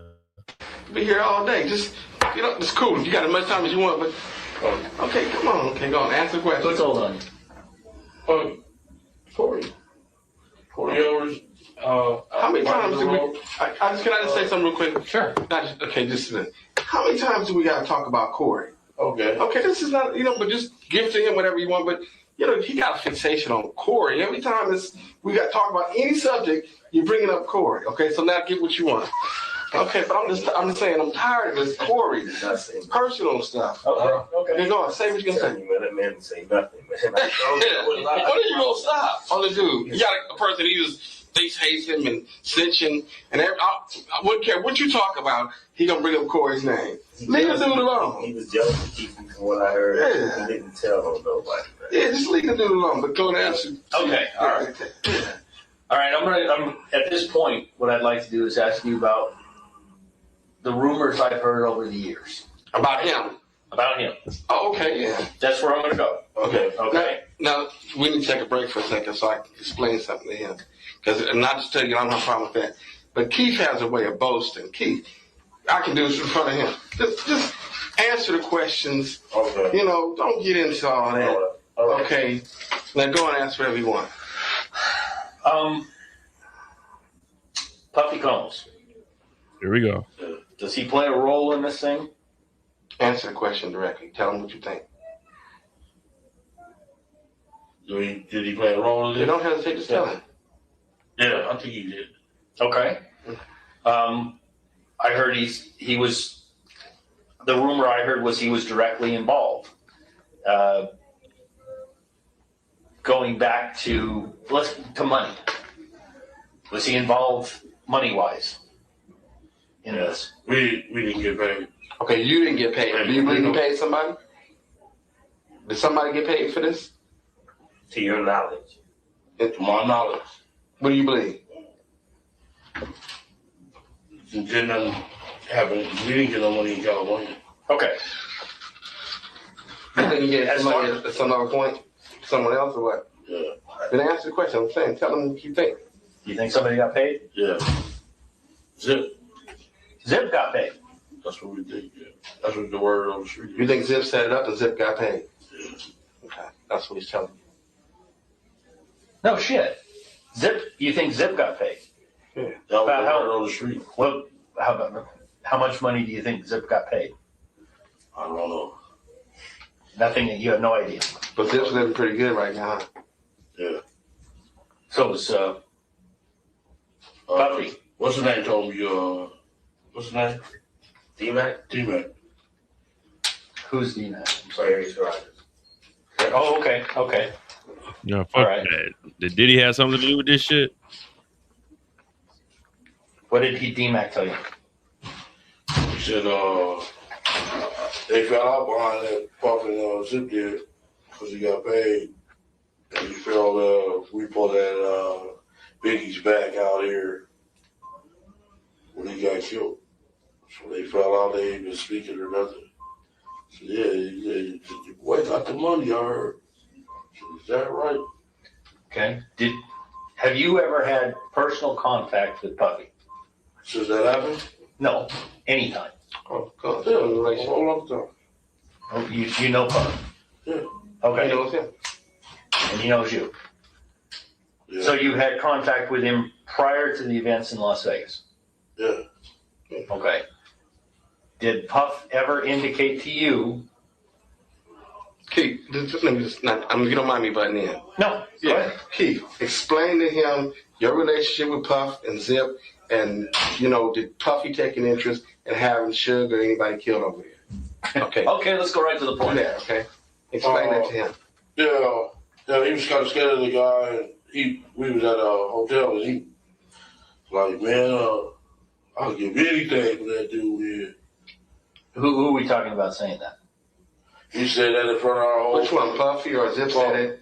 Yeah, Puff Puffy said was talking about. Okay, go on. I would do anything for that boy's head. For that boy's head. Referring to who? Suge.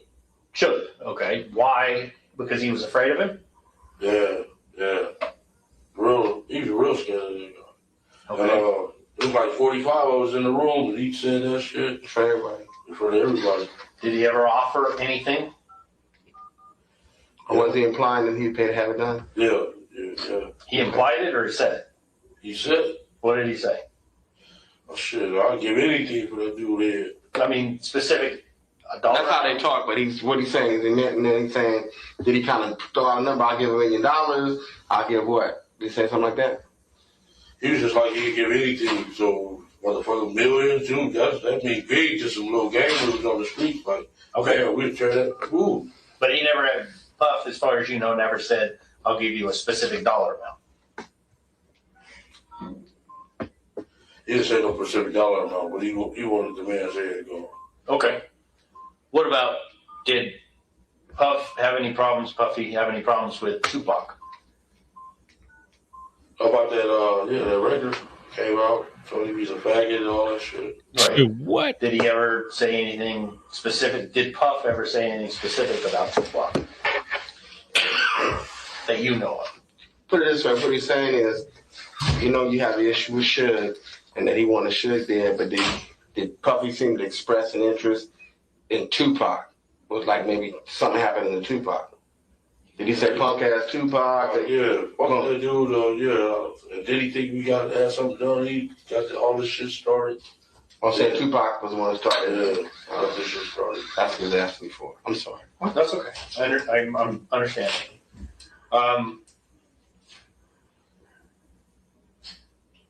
The night of the events in Las Vegas. Yeah. Did Puffy ever come up? Did anything in the conversation with Puffy come up? I'm sorry, did I? No, he wasn't hungry. No. Oh, See, if we were at my office, we would be having snacks and anything you want, because, you know, I got it like that. But over here, you know, it's like low budget. You don't even get windows in the room. Why do you think he's so thin for? Oh, I'll tell you, you start messing with him, you know, you starve to death. You know, get some water. Did anything come up about Puffy that night? That night? Yes. About Puffy that night? Yes. Did any conversation about Puffy the night of the incident in Las Vegas? Okay. Oh, after the shooting. During the shooting, after anything. After we was like, damn, we get paid now. Okay. And that was meant. We didn't even know the boy was shot. But you been paid. Right. But when you say paid, been paid by Puffy, right? Yeah. Paid by Puffy to Orlando and your crew. Yeah. Were there ever any? Did he ever give us some money? Okay. Did he ever give you any money? No, he didn't ever give us no money. Not directly. Was there any efforts made to get paid by Puffy? Yeah. Okay, and tell me about that. We went and met Zip a few months afterwards. Zip being, and where was same one who get Zip and gun? Yeah. Like we. Where'd y'all meet at? At the hot wing place on La Brea and 3rd Street. This nigga, he don't give a damn, bro. This nigga trying to tell whatever he know. He want to get that off his chest. He's so willing to do it. They telling him, we don't want to hear about that, Keffe. He said, hell no, you're going to hear about this shit. Okay. Describe the conversation. We like, Is it just you and Zip, or is there more? It's just me and Zip. Okay. They had raided our house because of our guns. Right. Like, man, we really need that money now. You know what I'm saying? Mm-hmm. These dudes got millions of dollars to go against us. You know what I'm saying? Right. Yeah. He never did get back with us. No, what did he say when that conversation took place? Did he say, I'm going to check with you? I'm going to check with Puffy? Yeah. Okay. So I get back, I'll make sure he send y'all some money. Zip said he was going to make sure who sent you some money. Puff. Okay. And is there any talk about how much? No, we didn't say how much. I had a lot of money back then also. He didn't ask you that question. What you had? That's okay. Did Zip ever indicate how much he was going to try to get from Puff? No, he never indicated. We need some money. Okay. But the point is, since you mentioned you had your money, you meant money. It's really Orlando's and money for what they did. Yeah. Oh, okay. Okay. Now you think Zip got paid by Puff at some point? Yeah. What makes you think that? Hey, Eric, I'll be right back. Out the feds. I would have met him maybe like 2 years. What do you mean you got the feds? He was in the feds visiting for a while.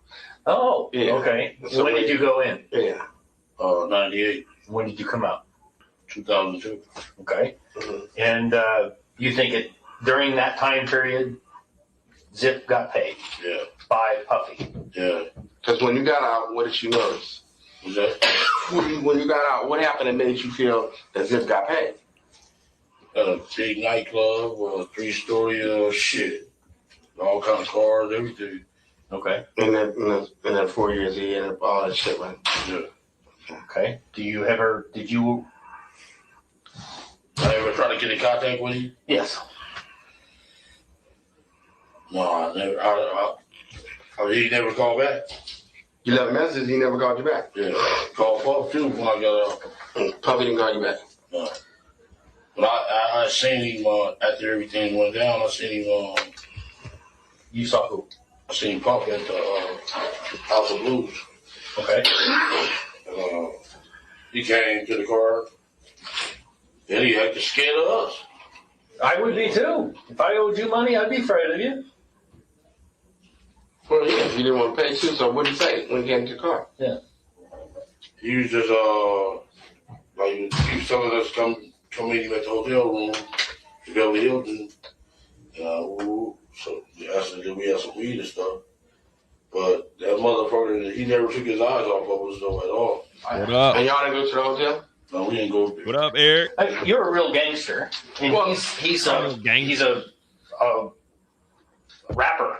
Well, let me stop. What I'm trying to Keffe, you really don't consider yourself to be no gangster, do you? I'm a grandfather. I got 4 grandkids. No, My son trying to go to the NFL. He raw.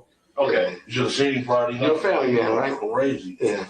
Yeah, he did. So you have some gang history, but you're not a gangster, right? No, okay, you're not a gangster today. I understand like that. the Italians. But what I'm trying to get across is he's a rapper. Yeah. I mean, he's got these street dudes. You're street dudes. Yeah. Listen, Tamika, it's hard to grasp what's actually going on here, but they're asking him. They literally only asking him about the Tupac murder, right? This nigga has told them about other guns and other vehicles. He's told them about other crimes to the point where they had to stop him and tell him, do not implicate yourself into a murder. They made the dude, Detective Long, leave the room and told him, do not implicate yourself into a murder. They told him, do not say you handed the gun to Orlando. He's like, but I did hand the gun to Orlando. They're like, dude, we're trying to help you and we're trying to solve the case without getting you involved in a murder. If you say this stuff, you'll be involved in a murder. He's on trial today for a murder. This is an interview from 2009. We got an interview from 2006. We got an interview from 1998 with the feds. 2006 was the police. This is the police in 2009. In these conversations, he's still wanting to tell more crimes when they've told him. Higgins and the other dude, they keep telling him, hey, don't say this. Say this. They're giving him play by play, but he's like, no. I handed the gun to them. It's like, dude, shut the fuck up, man. And I know his lawyer is listening to this, like, man, I already listened to this shit. But then again, this lawyer is doing it pro bono. So I'm gonna be honest with you. If I was a lawyer and I'm doing this pro bono, I'm like, nigga, you did this shit. I'm not listening to all this recording. When we're in court, I'm looking at him like, nigga, you ain't tell me you said that you did this shit in 17 different interviews. This nigga is stupid. I don't want to say the R word because it's frowned upon, but this nigga is that word. And but I handed him the gun. They even asked him, so what happened to the gun you got from Zip? Oh, I had the gun when I got out the Mercedes. So what you do? I got in the van. So what was in the van? Oh, it was another gun in the van. It was a 9 in the van. So what happened to the 40? Oh, well, I left it in the van. So how did how did Orlando get it? Well, I handed it to Dre. Nigga, we told you not to say you handed it to Dre. But I did hand it to Dre. No. Say you didn't hand it to Dre. This dude is stupid, man. He's slow, and to think that he was really moving 300 bricks a month. Verifiable. We did our own little research, and there were 60 bricks that were confiscated by the Compton Police Department that never made it to the feds. And he told the feds that he had 60 bricks. There's no way, coincidentally, that he said that he had 60 bricks that were seized by the police and they were supposed to go to the feds. And then we go and do our own research, and there was actually 60 bricks that were seized that never made it to the feds. So everything he's saying is true. This stupid motherfucker right here was moving 300 bricks a month. And everybody's saying, oh no, man, it had to be a tactical group that hopped out on Pac. No. You know how many niggas is getting killed every single day by random ass niggas? That's all this was some street bullshit that Pac got himself involved in that he shouldn't have. And he got killed. This nigga is stupid. Everybody's dead, so he's just like, well, fuck it, I can snitch on everybody. We even heard in this audio, because this is like a 2-hour audio. They said it was 30 minutes left. We didn't already went through 45 more minutes, so I don't know how many minutes. They must be talking minutes in dog years, because this shit taking forever, and it's the same shit. But this nigga clearly said, yeah, I handed the gun to him, man. I knew Dre was scared as hell, so I had to give it to Orlando, and I said, do it.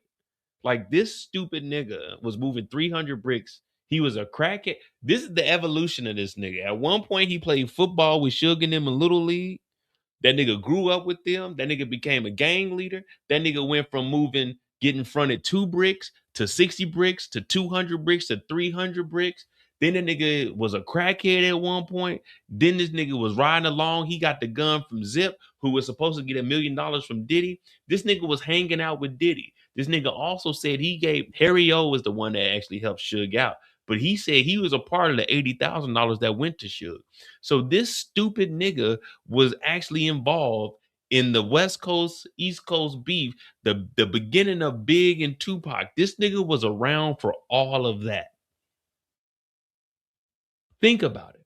You know, when we think about shit, we thinking, okay, even with the shit we know about Diddy, because he told on Zip, he said Zip was a pimp with 40 hoes that was hanging out with Diddy, and Diddy gave the $1 million to Zip. This which why he went to New York to try to get Zip to snitch on Diddy, because they didn't get the $1 million. And he said, even if they gave us 500,000, but he told to the feds, and they didn't even ask about Zip. He said, yeah, you know Zip, man. Zip got all the hoes, man. He got 40 hoes working for him. So he admitted that Zip was a pimp with prostitutes, and Diddy was best friends with Zip. So he's just telling on all these crimes. He told on Reggie Wright. He said, yeah, Reggie Wright, when I got locked up, Reggie Wright took over for me. This nigga, who's supposed to be the big bad gangster, is telling everything. And that's why I tell people, and I laugh whenever we hear, oh man, snitches in turn. Who gives a fuck, man? They be like, oh, well, the mob, them niggas is snitches too. These biker gangs, yeah, there was one incident where no one said anything. But other than that, these niggas is snitches too. All these niggas is snitching. I'm telling you, when you get locked up, snitch on a nigga. Yeah, snitch on a nigga. Snitch on a nigga. I look at it like this. If you committing crimes and a nigga snitch on you, good. You shouldn't have been committing crimes, nigga.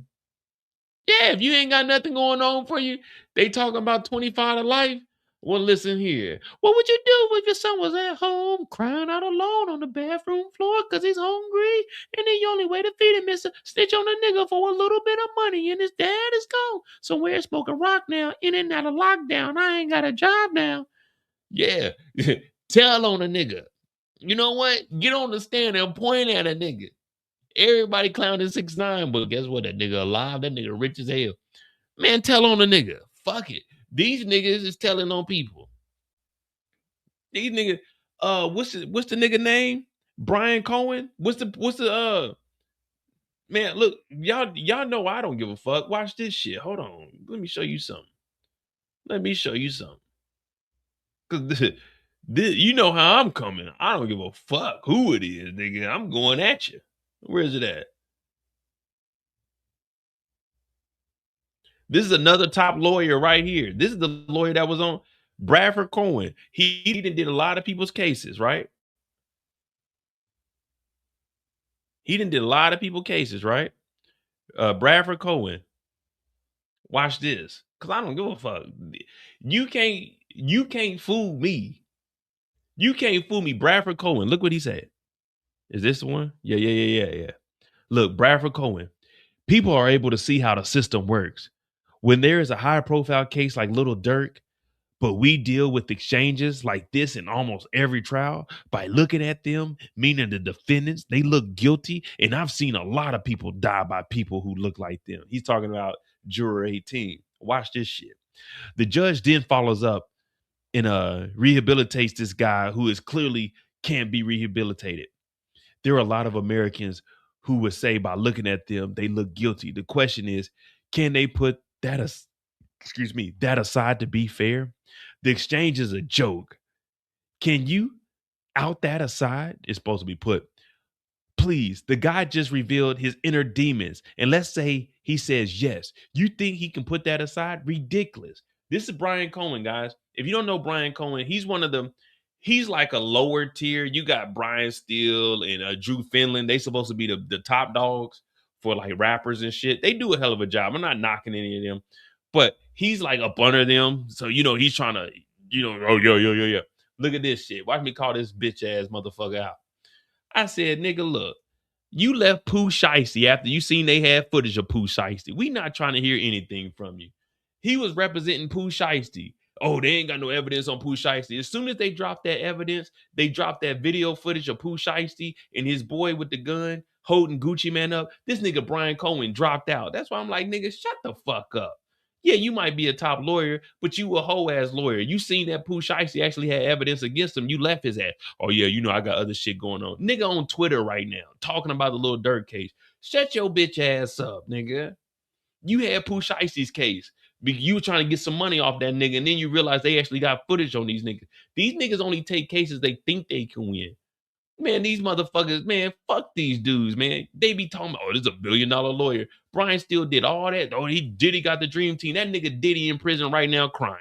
Talking about, man, I'm trying to get out of jail, man. Nigga, you got 4 years. Shut your bitch ass up and do that time. And these motherfuckers is cat. This nigga talking about, yeah, we done seen this before. Why you still ain't on Pooh Shiesty case then, nigga?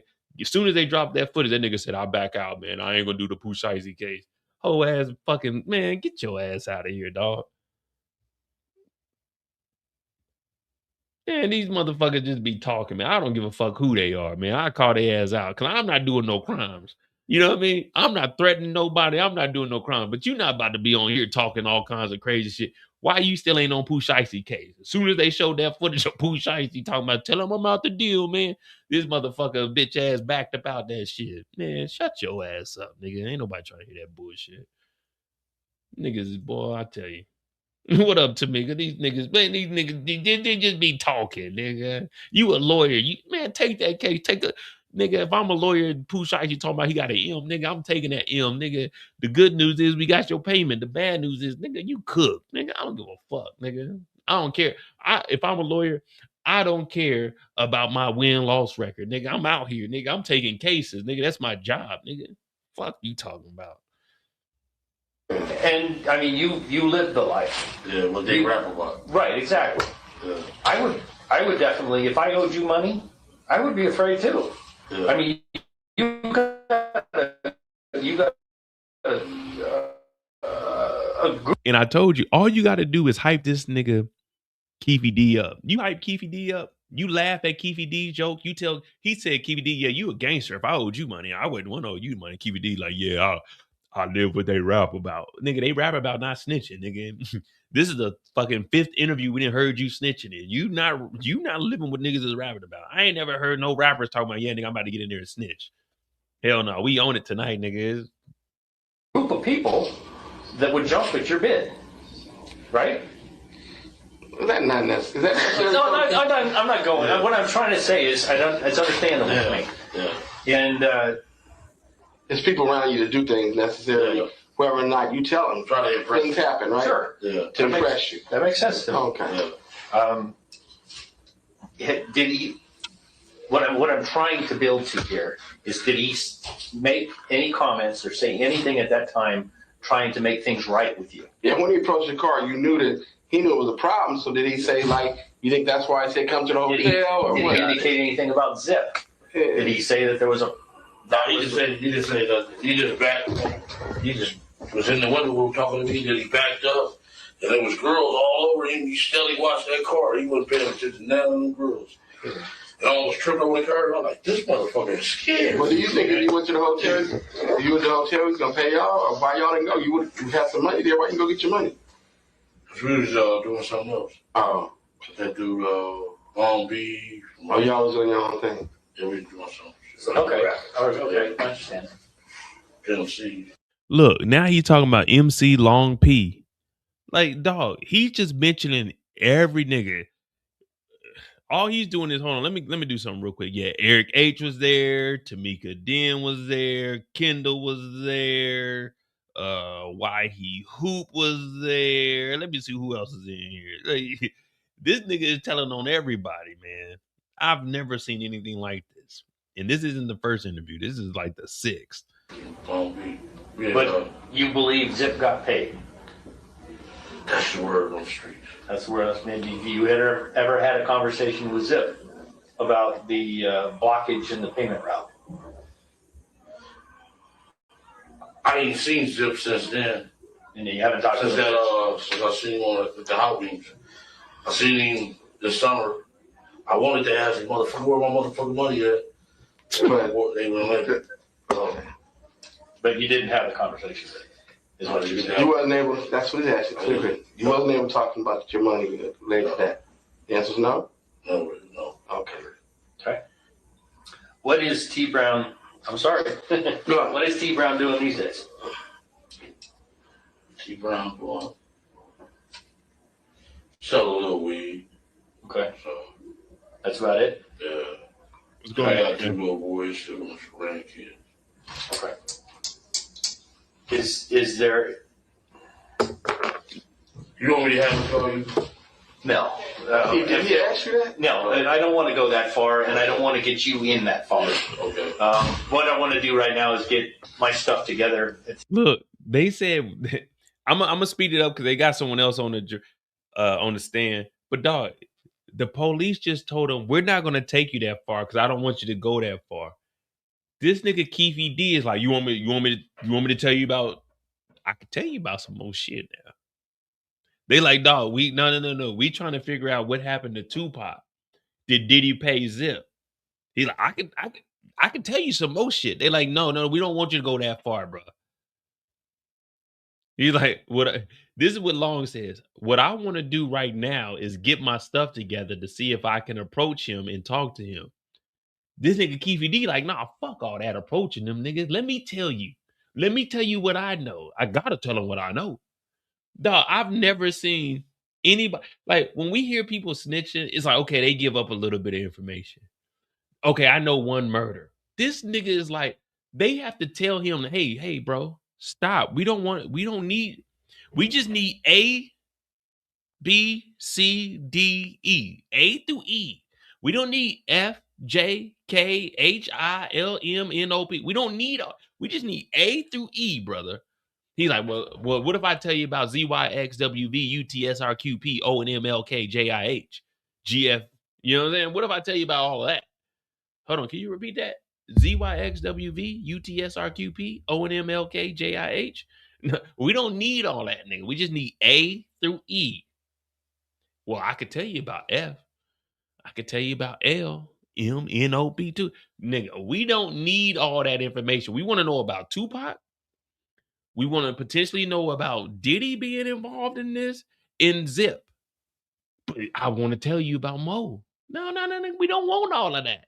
I've never seen shit like this. To see if I can approach him and talk to him. In your opinion, what would be the best way for me to do that? Him?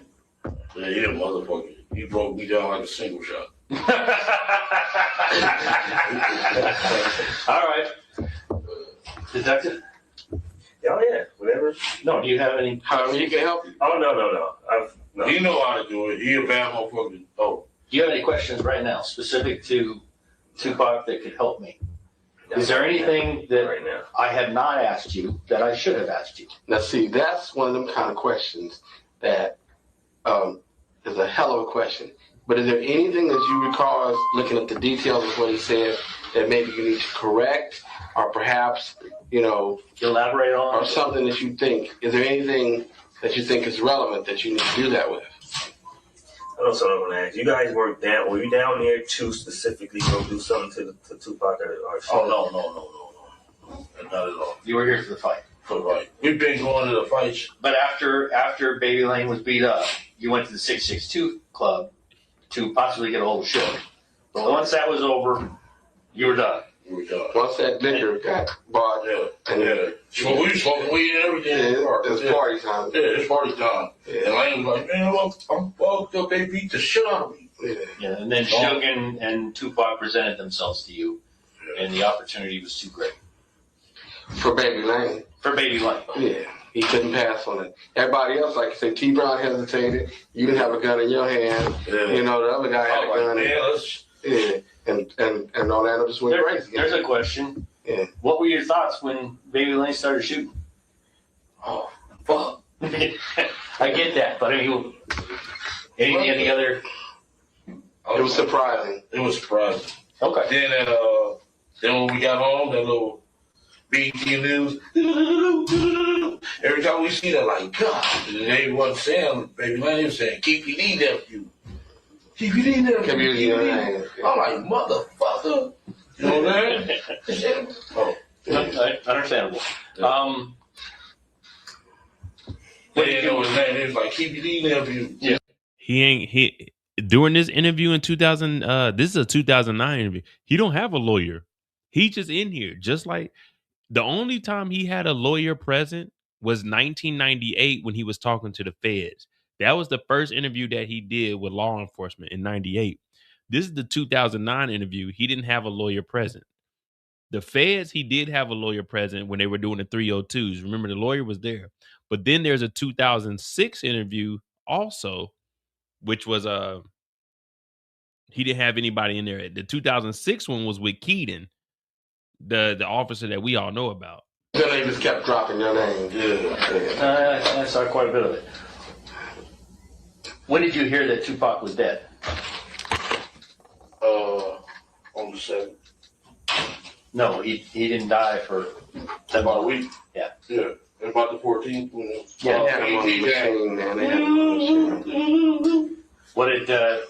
What did you think at that point? Oh, fuck. The search warrants have already been hit, right? No, y'all came after he died. That's right. Okay. After he died. And it was after the war broke out between our sets. Why was Baby Lane shot and killed? Baby Lane shot and killed. The guy owed his for half a key and ran out the back door. It had nothing to do with Tupac. Nothing. You don't think, huh?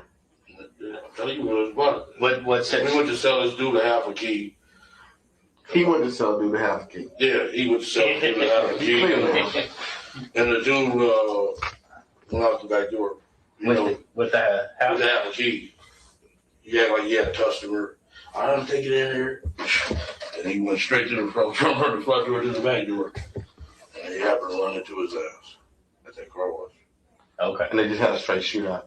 Yeah. He just shot better than Baby Lane. They two of them died. They both ended up dead. Oh, two died and Baby Lane. Yeah. 2 for 1.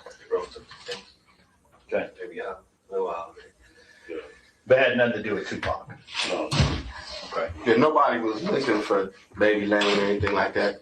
And I guess the police. Okay, so what I'm saying is you wasn't giving me back. Can I ask my question? Okay.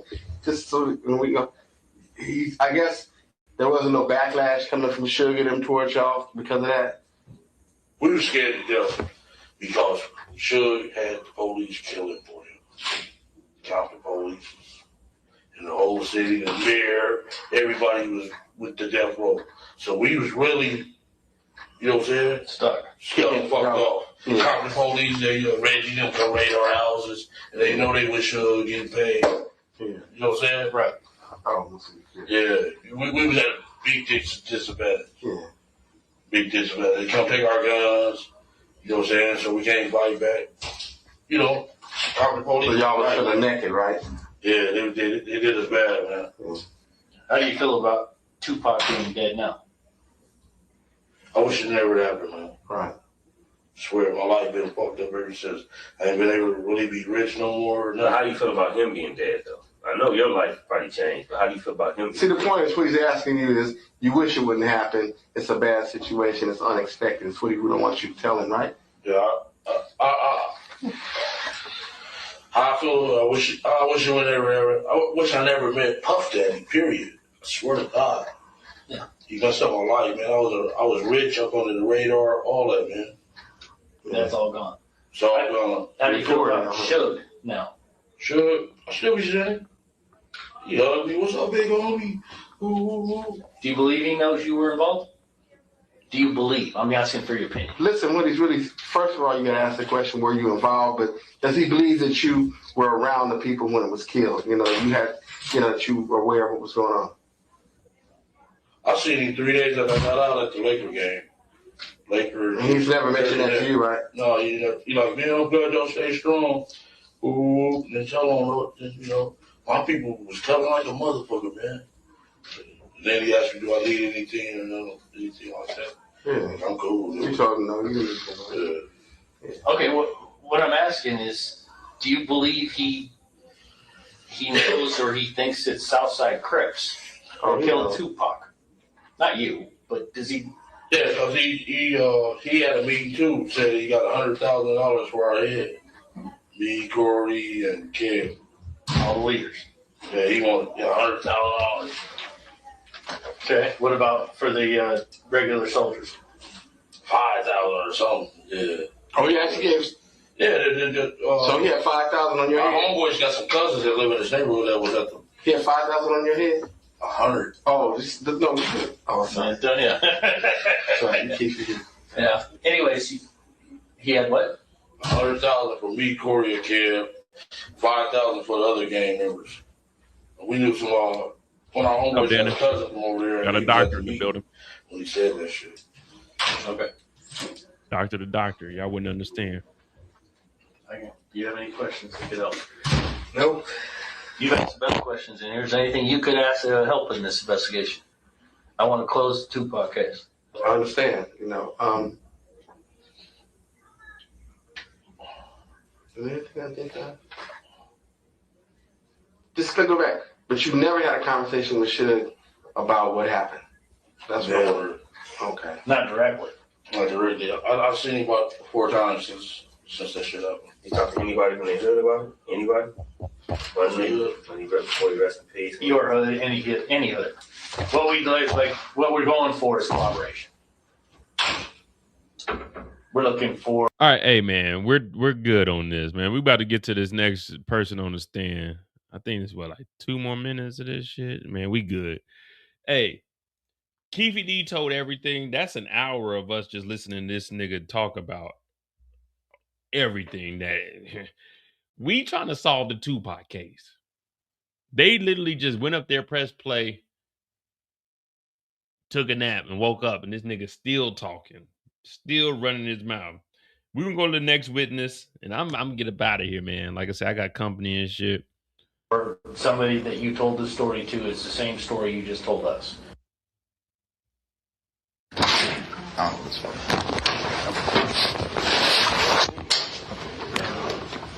Oh, okay, good.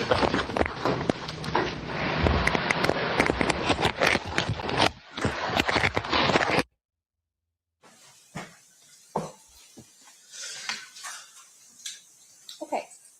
State, who's your next witness? Mike Dorsey. Mike Dorsey.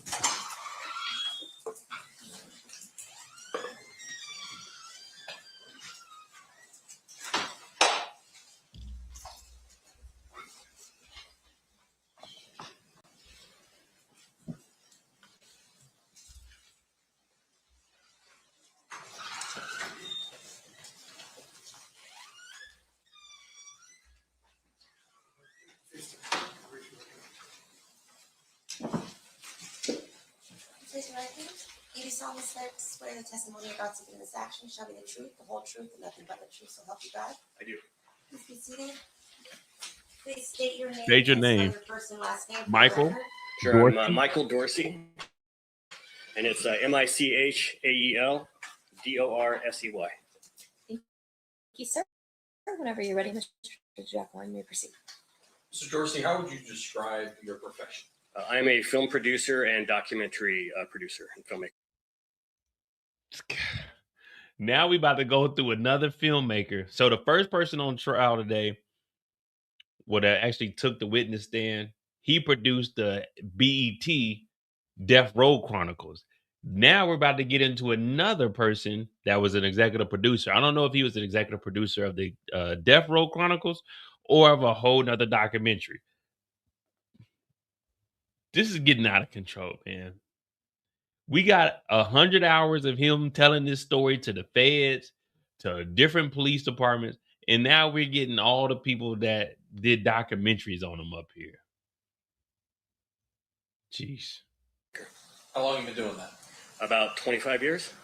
And do you focus on a particular type of documentary? My expertise is probably true crime more than anything else, but I've done all different subject matters.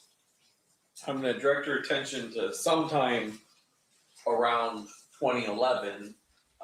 Do you decide to make a documentary about the Tupac Shakur and Biggie Smalls murder? It was late 2012. Greg Kading's murder rap book had been out for about a year. And at the time, I would always have some passion documentary project going on the side. And I just finished the most recent one, and I was looking for a new project. And I came across a couple of articles about Greg Kading's murder rap book. And they had some quotes from Keffe D's 2008 proffer in them. And it just sounded legit to me.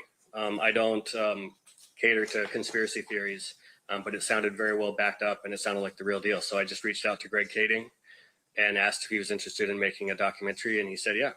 And we went from there. So you reached out to Kading and asked him if he wanted to do the documentary. He said yes. Correct.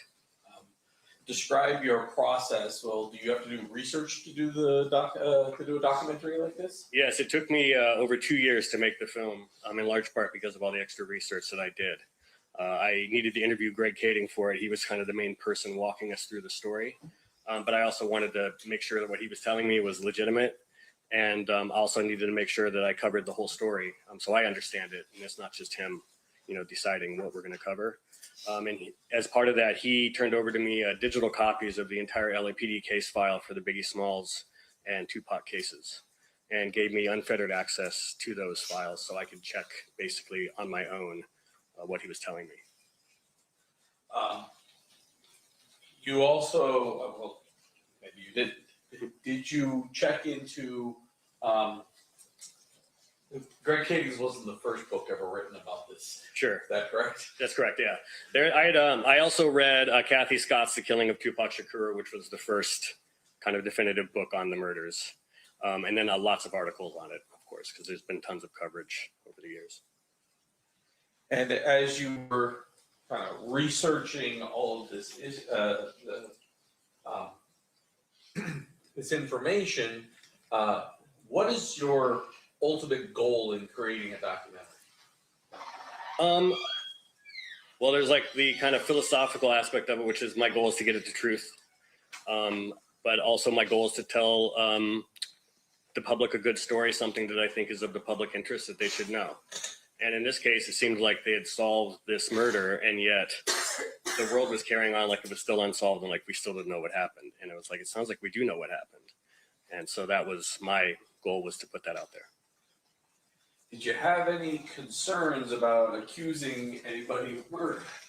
Absolutely. I had concerns for my own safety, accusing a gang member from a violent street gang of committing a murder, and then also just my own financial concerns, since Puffy was going to be implicated in it as well. Taking on someone who was at the time heading towards becoming a billionaire, and who at that time did not have the public backlash that he's faced the last few years. He still had a pretty good, clean image at the time. So I was... Yeah, I was fucking with Diddy when he was a legit nigga. Before all the bullshit was going down. Yeah, I was with Diddy then. That's when I worked with Diddy, and I was like, all right, I'll work with him at that point. But I wouldn't work with him right now because of everything that's going on, everything that transpired over the last 2-3 years. I wouldn't work with him. But when I was working with Diddy, he was good. He was on his way to being a billionaire, clean cut image, all white parties, Ciroc bottles everywhere. Yeah, it was a good time then. But no, I'm not working with Diddy now. But I did work with him back then. He had to make that clear. Concerned about both. And based upon that, do you eventually make a documentary? I do, yes. Does anybody sue you? I was not sued, no. I was threatened a couple of times. Who threatened you? Universal Music sent me a note because we used Tupac's Hit 'Em Up, his diss track against Biggie and Puffy. In the film, we did it using what's called fair use law, which means you don't have to pay for it because it's a documentary. It was just like a cursory check-in from a lawyer at Universal Music, making sure we had permission, and our law firm had cleared it for us. So that was no problem. And then supposedly Puffy's... I need to start making documentaries then. Let me use it's fair use. This is a documentary. Yeah, that's what I need to figure out how they did that. I need to be able to use 20 to 30 seconds of a song. Hey, it's just a documentary. We don't mean no harm. His attorney, Weitzman, I can't remember his last name, but he was a high-powered A-list attorney. He sent a note to Apple TV over it because that was one of our distribution companies, and basically saying that the film was defamatory towards his client Puffy Combs, and that they had like 5 business days to pull it down. And Apple, they're indemnified, so they don't care. It's up to us. It's up to me as the producer if I want to pull it down or not, because I'm the one that's going to get sued, not them. And we said no, we're leaving it up, and that was the last we ever heard of it. So you never wound up getting sued by Puffy? You were never sued by Puffy, no. Now I want to sort of fast forward past this, past 2012. Does there come a point in time when you see something that causes you to want to get involved with Mario Diaz? Yes. I can't remember the exact date, but it was probably early 2017 would be my guess. Earlier in 2017. I was actually in Tulsa, Oklahoma for a film screening of one of my films. And I was out at dinner, and I think someone sent me a link to this YouTube video, and it was Keffe D in a studio. It's a short video. It's just him saying he's going public. He wants the world to know he was there for Tupac's murder. He says he has cancer. He wants the truth to come out. And I couldn't believe it. I was at a restaurant. I went outside and started calling people. And I talked to, I think, Greg Kading and some others, and we just thought, Keffe has to know he can't go public with this information because it can be used against him. But it sounded like he was going to go and talk, publicly about this murder and repeat possibly what he had said in his proffer in 2008. So we went from there, and then that's when I decided, I wanted to get involved with it. And ultimately, are you retained as a subject matter expert for the production done that's now known as Death Row Chronicles by E1 Entertainment? Hey, real quick though, hey, shout out to Kendall. Hey, this is gonna be the 10-year, y'all. Look at that. This that pink grapefruit. This is only sold in the UK. You can only get the pink grapefruit in the UK. Look at that. Ciroc Boys. Modi J. Happy birthday. August 22nd, 2016. This bottle is 10 years old, y'all. I got this bottle because I'm in the Ciroc commercial. I'm in a Ciroc commercial in the UK. I think I still have I showed y'all like the little clip of like the people that I was in there with. So yeah, I got this bottle in August of 2016. I was up there for Carnival. I was in a Ciroc commercial, me and my boy Matt at Keffe D Paris in London. So that's where I got this from. They gave us a custom bottle for being in the commercial. We didn't get no compensation, but they did give us a custom bottle. This bottle is 10 years old. I might drink this motherfucker. It's 10 years old. I might wait to the 20th year. But yeah, this is a 10-year-old bottle right here that I got from a Ciroc commercial in 2016. Crazy times, man. Hey, shout out to that nigga Diddy, you know what I mean? Diddy was fucking up their marketing checks. So I got me a free bottle of Ciroc. And I was actually we got 4 shots and we got the drink for free that night. And me and my nigga Mac only stayed in that club for like 2 hours. So we came in there, and then they were like, because we were dressed up, I had the bow tie on. Mac had a bow tie with suspenders.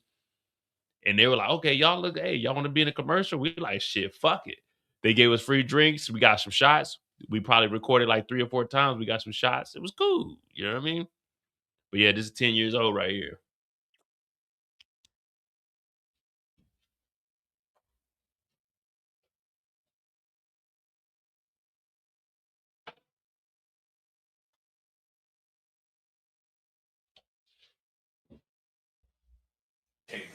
Yes, I was a consultant, technical consultant, and I was an on-camera expert as well. So they interviewed me.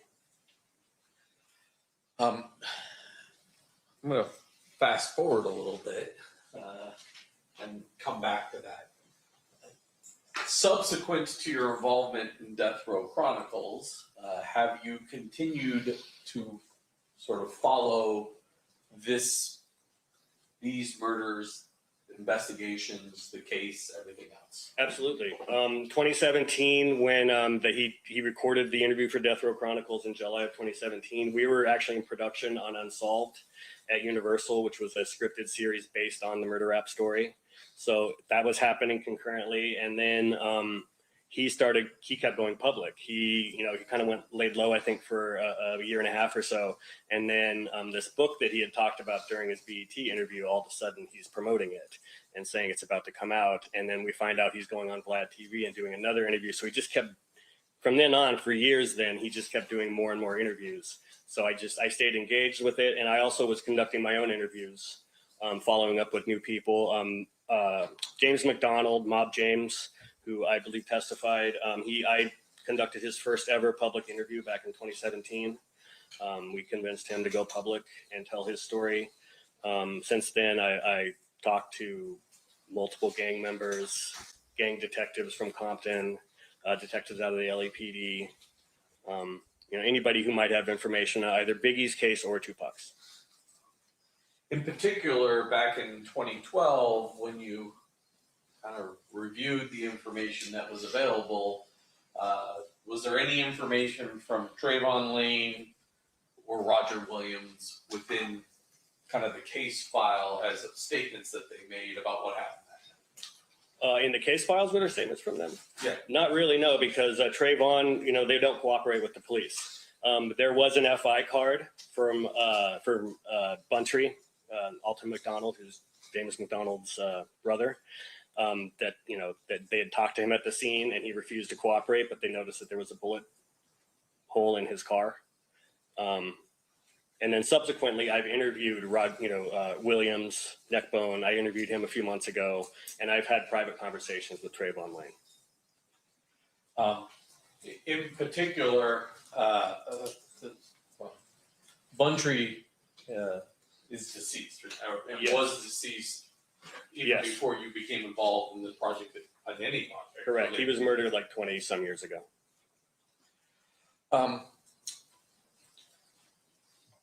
During the course of the interview with Mr. Roger Williams, aka Neckbone, do you provide some video that was taken of Mr. Shakur and Suge as they're leaving the Tyson? Yes. Yes, I showed him the MGM video of Orlando Anderson getting beat down. Neckbone was one of the men who participated in that beating. And then I showed them the footage of them then fleeing the casino with Tupac in the lead with his bodyguard, Frank Alexander, and Suge. And there's a moment where Neckbone kind of reaches out and kind of punches Trayvon, kind of like we got him, kind of a thing. And he confirmed for me in my interview that that's what it was. That's what he was doing. And he also told Trayvon. Let me. I was like, It is. Well, I'll sustain and you'll rephrase. Yeah. So strip it. As you see both Neckbone and Trayvon Lane running through on the video, you can see Neckbone kind of either dap or punch Trayvon. Exactly. And at that point, Trayvon Lane removes the black hat he's wearing. His fedora that he had on, yes. I was actually talking about somebody else's video. Was there some high quality video of Tupac and Suge leaving the...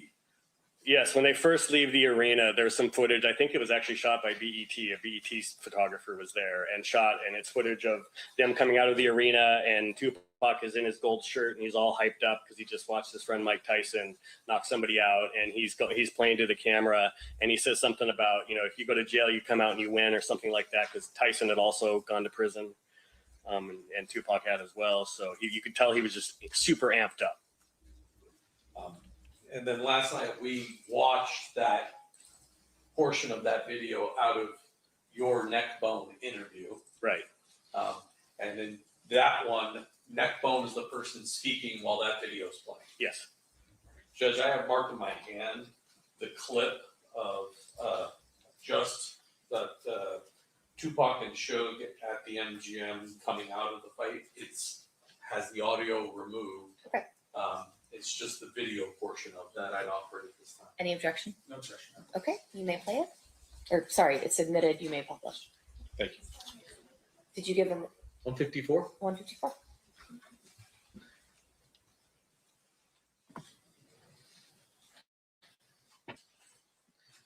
I even took my exhibits. They disappeared.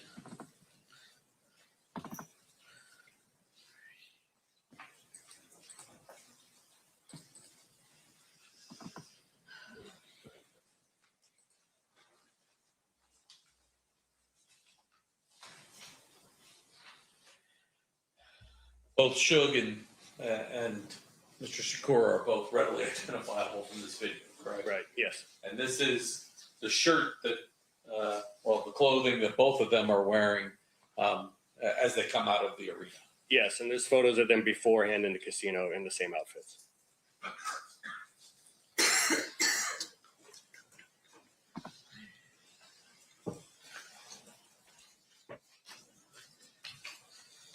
May I approach, Judge? You may. Showing you as marked as state's proposed exhibit number 149.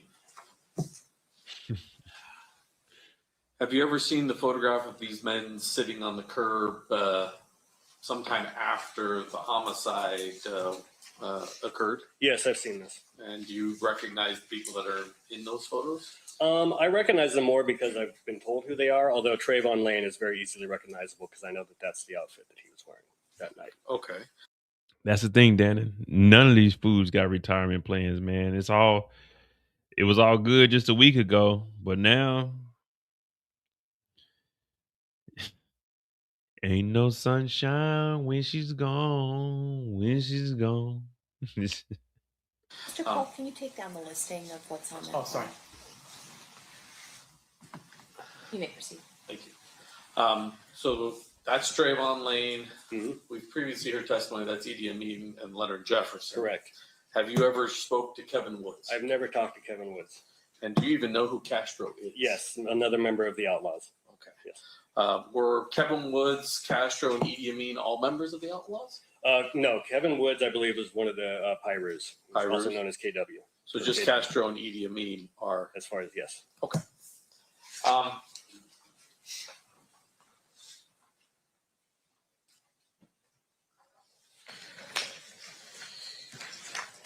You got a little bit ahead of me, but during your research into this case, you had access to the Biggie Smalls file. Alton McDonald is actually known as Buntree, correct? Yes.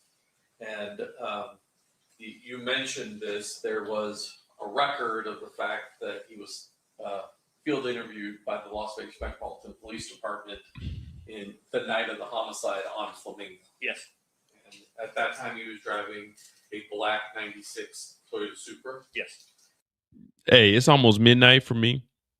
We're gonna finish this one witness up, and then I'm gonna let this thing run, man. But I don't know if I'm gonna be on here too much longer. We already at 5.5 hours, man. These lives are starting earlier and earlier because they're on the West Coast. Jeez Louise. Hit that like button, hit that subscribe button. And it had a bullet hole. Yes. Did it say where the bullet hole was? No, it just said vehicle took bullet impact. And that he was uncooperative. And that he didn't want to cooperate, of course, yes. Now, you've also interviewed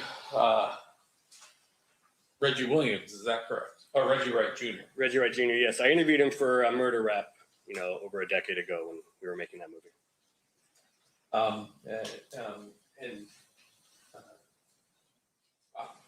I'll leave that alone. I just want to get a few other pictures into evidence with you. So during the course of the 2008 proffer, there's a mention of greenblatts. Yes. And sometimes it sounds like greenbacks. Yes. Were you able to eventually identify that location? Yes, it's very obvious. It's a New York deli. It's been there since the 20s. It's very famous. It's on Sunset. It matched the description. And also the way Keffe described the upstairs and downstairs and where the liquor area was, it was clear that he was talking about greenblatts. Showing you as marked the state's proposed exhibit number 152. Do you recognize that? Yes, this is the front of Greenblatt's on Sunset Boulevard. There's some blue writing on there. You recognize that as well? Yes, those are subtitles that I added. That's a screenshot off of your interview, I think, with Neckbone. Yes. Were you aware of a person by the name of Eric Zip Martin, also known as Equan Williams, maybe Eric Von Zip Martin? He went by a bunch of names. Yes. Who was he? Zip has a long story. He's kind of a Harlem legend, a hustler from Harlem. He was a drug dealer, trafficker. He, I believe, also was trafficking women. He was a pimp. He was an older generation, or kind of in between Puffy's generation and Puffy's father. Puffy's father was also involved in the street business there in New York and was murdered when Puffy was very young. And Zip Martin was kind of like he was a mentor to Puffy when it came to like the street life and wanting to kind of have that gangster persona. And supposedly he may have also been dating Puffy's mother at some point. Was he the godfather to anybody associated with this particular case? Yeah, he was supposedly godfather to Biggie's son, Chris, CJ. And is that the son with Faith Evans? I believe so. Yes, I believe so, yes. You always got to When say I he died, believe so. was there a memorial that gave certain credit to Zip? Yes, actually on his second album that came out a few weeks after he died, Life After Death, in the back there's a thank you, a list of all the people to thank, and there's Uncle Zip, and then in parentheses it says the spiritual advisor. You also, I'll put this in 151, showing you as marked as state's proposed exhibit number 151. You recognize that? Yes. And who are those two individuals? That is Sean Puffy Combs on the left and Zip Martin on the right, and this was supposedly at a New Year's Eve party in 94 or 95. Move to admit 151. Any objection?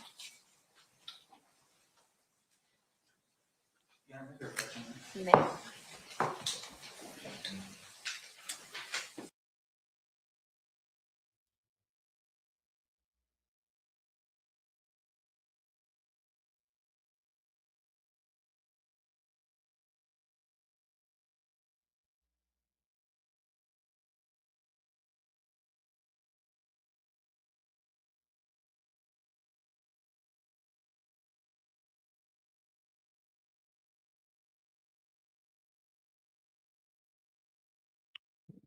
Can we approach, Your Honor? Oh, yeah. Pursuant to the conversation of the bench, no objection, it'll be admitted.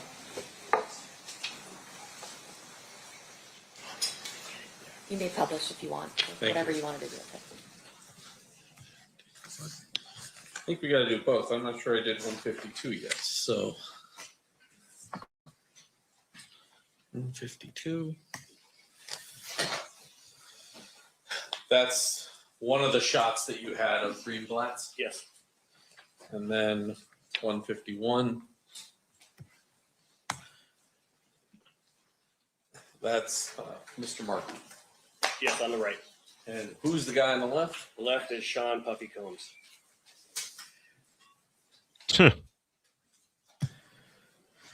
Now, Mr. Diaz testified about sort of the production of the Death Row Chronicles. And initially, were you contacted by Cliff Mogg as well? I reached out first to Las Vegas Homicide, and then Cliff Mogg reached out to me after that. He had contact with you, and just so since this is one we put up in our opening, showing you state's proposed exhibit number 61, you recognize that guy? That is Zip Martin. Move to admit 61. No objection, Your Honor. So submitted. And do you essentially conduct an interview with Detective Bond? Yes, he came out to Los Angeles and interviewed me in my home with his sergeant. Was there a request for all of the underlying supporting raw data / footage associated with the two interviews you were involved in 2017, I think? For Death Row Chronicles? Yes. It wasn't so much a request, but I told him, I figured you could just subpoena the raw footage and get it. I didn't know yet that, there's laws and that it's kind of up to the entertainment companies if they want to turn over footage or not. They can't be compelled to. So that's what I thought would happen. I thought I'll let him know about this and then it's his to do with what he wants. Sometime after the indictment of this case, did you learn that we were unable to acquire the raw footage of that? Yes, and I was even included on some of the email threads at my request because I was also reaching out to Paramount. Paramount Pictures attorney got involved. Paramount owns BET. And I think someone at E1 got involved and they were initially saying no. And since I work in the business, I was trying to work it out with them, how they could get that footage over. And then ultimately they did give permission for it to be shared. Did you have footage, or I shouldn't say footage, right. Did you had your own raw data at that point that was also authorized to be disclosed? I did. Explain to us how the setup was. Sure. So my reason for being hired onto Death Row Chronicles was a technical consultant, but mainly it was tied to Keffe's interview. I helped Mario Diaz write the questions. And then on both days of the interviews, they had me in an office there at E1's studios, or their office building. I'm down the hall from where the production studio was, where Keffe was being interviewed. And they gave me a headset so I could listen live to the interview as Mario was conducting it. And then I was texting follow-up questions to Mario while he was in the studio as things came up. Were you recording your audio feed? Yes, I took the headphones off and I made my own recording with my phone. At some point, do you learn that the only thing we could acquire from E1 Entertainment was an actual transcript of the tapes themselves, but not the tapes? Correct. Yes. And then did you provide us the audio to your that you had done during these two interviews? Yes. Once you subpoenaed me, I sent over my audio. And are you aware of either gaps in your audio or additional audio that wouldn't have been in the transcripts? Yes, there's sections where I was rolling, and I'm sure they were rolling also, but they're only going to transcribe. The reason of making a transcript for a production is the pertinent parts of the interview that they're actually going to edit into the show. So it's so that when the producers go to figure out how they're going to edit the show together, they have a transcript and they can tell the editors use this segment here, use this segment here, use this part. There's a lot of chit chat stuff that I had that they might have also had that was not transcribed because it was just chatter. It's never going to be used in the show. There are also some sections where I probably was rolling when they might have already cut. And lastly, there's a few moments where in the first interview, one of my audio recordings, the file was corrupted. So I lost about the last 4 minutes of it. And then during some of the interviews, I didn't always know when they would be done with the break, when they had come back and were already rolling again. So there's a few times when I missed maybe the first few minutes of a new segment. Let's start with the transcripts. State's proposed exhibit number 113 and 114. First of all, you recognize the front page as being the original transcripts that were generated off the tapes. Yes. All right, let me see. Put them on the screen. Let us see. Aware that we took your audio, transcribed the additional audio, and then anything that was not on your audio, we highlighted in yellow to identify you didn't have it, but it shows in the transcript. Correct, yes. And so these should be as complete a record as we have between your audio and those videotapes for the two interviews that occurred in July of 2017. Yes, correct. Judge, I move to admit both 113 and 114. Any objection? Madam Mayor, approach. Yep.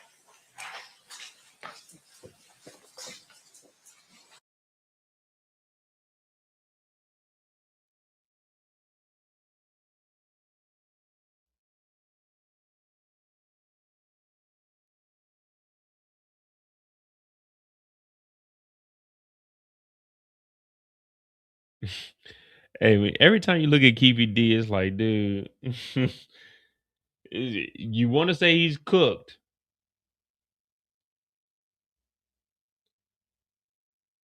You definitely want to say he's cooked, and that's what it's looking like too. Yeah, man, overcooked. Let that thing marinate.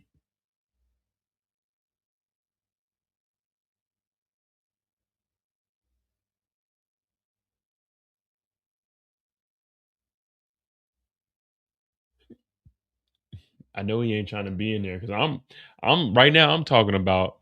I want to end the live.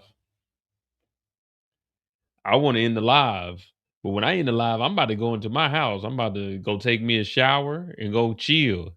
He about to go sit in his cell.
He trying to listen. He trying to sneak listen. Like, man, what the hell they talking about up there?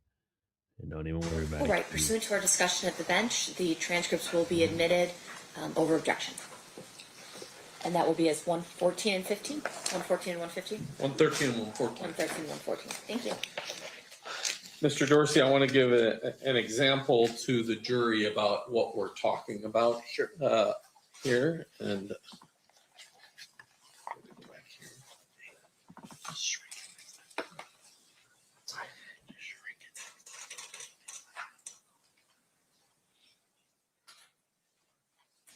let me put my glasses on.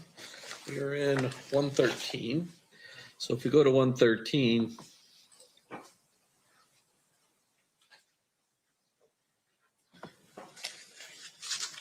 and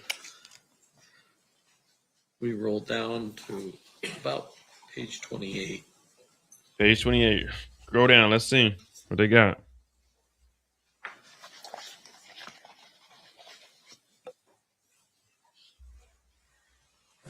Oop, there it is. It's page 28. Time cutoff is about 30 minutes and 16 seconds in. The yellow part is the part that's not on your audio tape. Is that correct? Yes. And that was transcribed from the original videos that we don't have. Right. And everything else that's unhighlighted, we should hear on the audio. You should hear, yes. Okay. And that would be the same for both of these. Yes.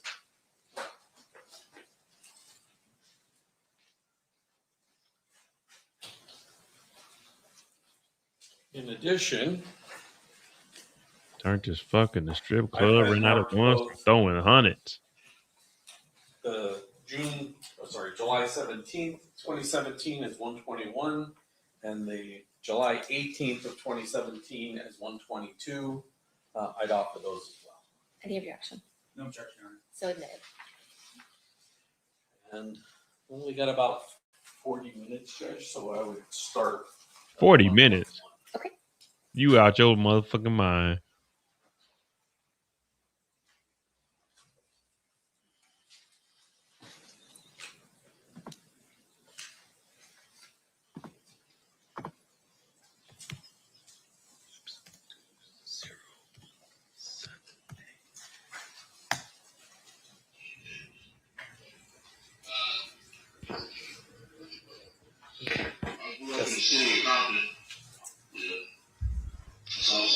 Hey, I'm gonna tell y'all something. We not over here. We not about to listen to another 40 minutes unless he's saying they starting at the 40-minute mark.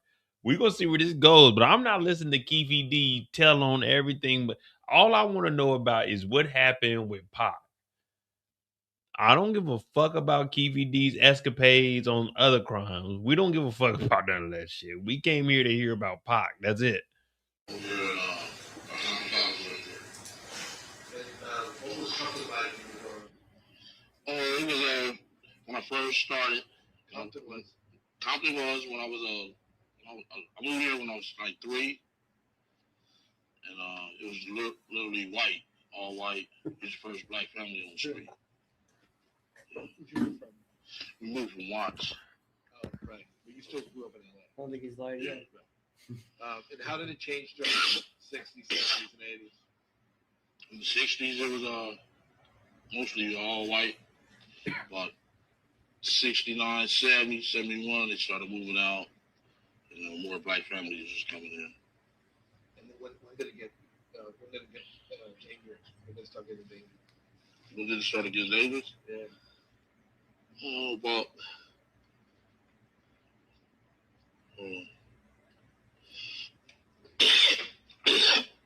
about 72, 73. What happened? The gangs started coming in. Like the first Crips were the Grandies and the Boot Hills right there, on Alondra right there, Grandy Crips. So you were part of that history, the initial sort of gang. Yeah, I was there when it first, I was when it first started. That noise, and I'm stopping this at 1 minute and 45 seconds, it looks like. Yes.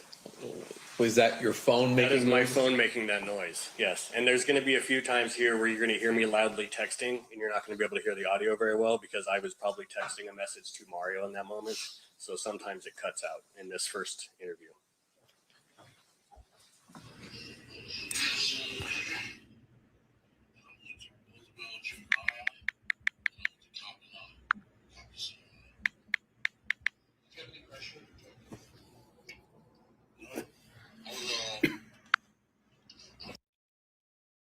Mix and match the responses.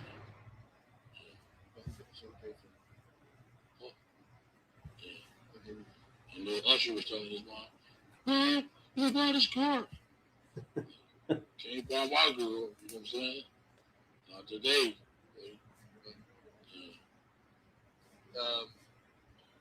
So what happened? How did you, how did we get to this point? Like, you opened up to the police about what happened today. I want you to be comfortable talking. Like, at some point they cut up with. Why did you tell them what happened? I was up against it. Definitely. Are you comfortable talking about what they had on you? Is that? Are you comfortable talking about what they had on you? As far as the drugs? Yeah. As far as proof. They were, the FBI don't come with us, they have you. They don't come with us, they have you. They sent a guy from DC to get me. Formed a task force. But I figured I was targeted behind all shit friends, they police and shit. So they was like kind of, we was fighting on real war. Saying the mayor, he was even with we sitting at a restaurant, sitting at IHOP, Tampa Boulevard, and Alameda here. Motherfucker come in here, acting like a yard, like he a street motherfucker. Tripping mayor, you better do your mayor, you know what I'm saying? Coming here mad though, and he knew who the fuck we were, you know what I'm saying? He just want to show his boys,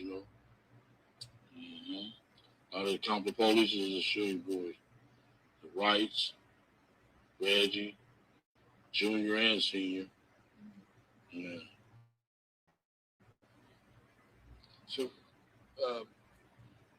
before that happened, before any of that happened, you know, the Tupac murder was in '96. Did you ever feel like it was going to catch up with you? Is that? Did you ever feel like it was going to catch up with you? You know, like that people would come and talk to you about it? Man, they had the FBI was on it from day one. It was on it from day one. Tell me about the first time they talked to you about it. Was it '97? Is that? Tell me about the first time they talked to you about it. Shit. They didn't talk to me till I went to the feds. 98. They never can catch up, caught up with me. Every time they raided my houses, I would never. And at that time, you didn't tell them anything. You just told them Walking up the wrong street. I was just, you know. But they got all the bottom feeders. You know what they do? Hey, dog, this nigga Keffe D, bro. All of them motherfuckers just sold me out. They kind of hurted me, So all I did was help them dudes out, and they back no matter what. You know, make sure the money was pockets were right, families were right. They sold me out. You know how the feds do. Get all the bottom feeders, lead them up to the big men. Like you go down a snowball down the hill, everything you caught on, you know. Shit. Just said Mario. Yeah, they're motherfuckers. Just said Mario, the first note. You talked to the cops in '98. You said they're barking up the wrong tree. You thought you were done. No. When I was in the feds, they came up there every month, making my life miserable hell. And then, but at least you got, you know, what, 12 years until they caught up with you, 2010 or whatever? I was a little smart, I guess. But the dude said he was going to get me. I promise you. That motherfucker was so cold, his eyes was piercing. This fat dude named Holiday. That dude made my life a miserable hell. Living hell on, but ever since that night, seemed like dude stuck his head up my ass on me. What? He's a special agent in charge of the major crime unit. Ever since that night, that dude been making my life miserable. You know, I did 5.5. Motherfucker came up there at least 10 times. Told the warden, yo, who you got up here? He's a serial killer. Like, oh, fuck. You know what I'm saying? Killing rappers. So what was your relationship with Puffy like? How did it like evolve? Like you guys were cool and then you hung out a lot together. When he used to come to California, usually we would meet up and have fun. I was involved with him, dude. In fact, I was doing better than him back then. Shit. Fun, man. Did he ever talk about suge? Did he ever talk about getting scared? You fucked up. What's that? I said, did he ever talk about suge? Did he ever talk about being scared and like, you know, all the bullshit, go back and forth, the East Coast, West Coast shit? You talked about that later on in our relationship. That's right. That's what I mean. Like, you know, when did we get to that spot, that place? When you guys were talking about that. I remember my boy Sept was rolling up, he was going to the club one night, rolling up Greenleaf in the neighborhood. Phone on. He was like, I guess they must have fucking played it. Something, I don't know. He's like, man, let me speak to Keffe. Got on the phone. What's up, dog? He's like, man, I'm giving a concert out there. You want to tour on the West Coast. That's what was take school to come out there. I said, why it wouldn't be cool? You're like, the big CEO guy. CEO guy? You're like, yeah, the big guy. I knew what he was talking about. Like, cold and shit. All right, hold on, let me see what the fuck. I mean,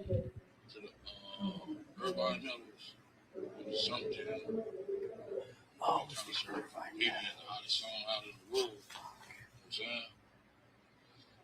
shit, that song was One More Chance. Before we get on the stage, Suge was right there. I came off the stage, he asked me, how you know that?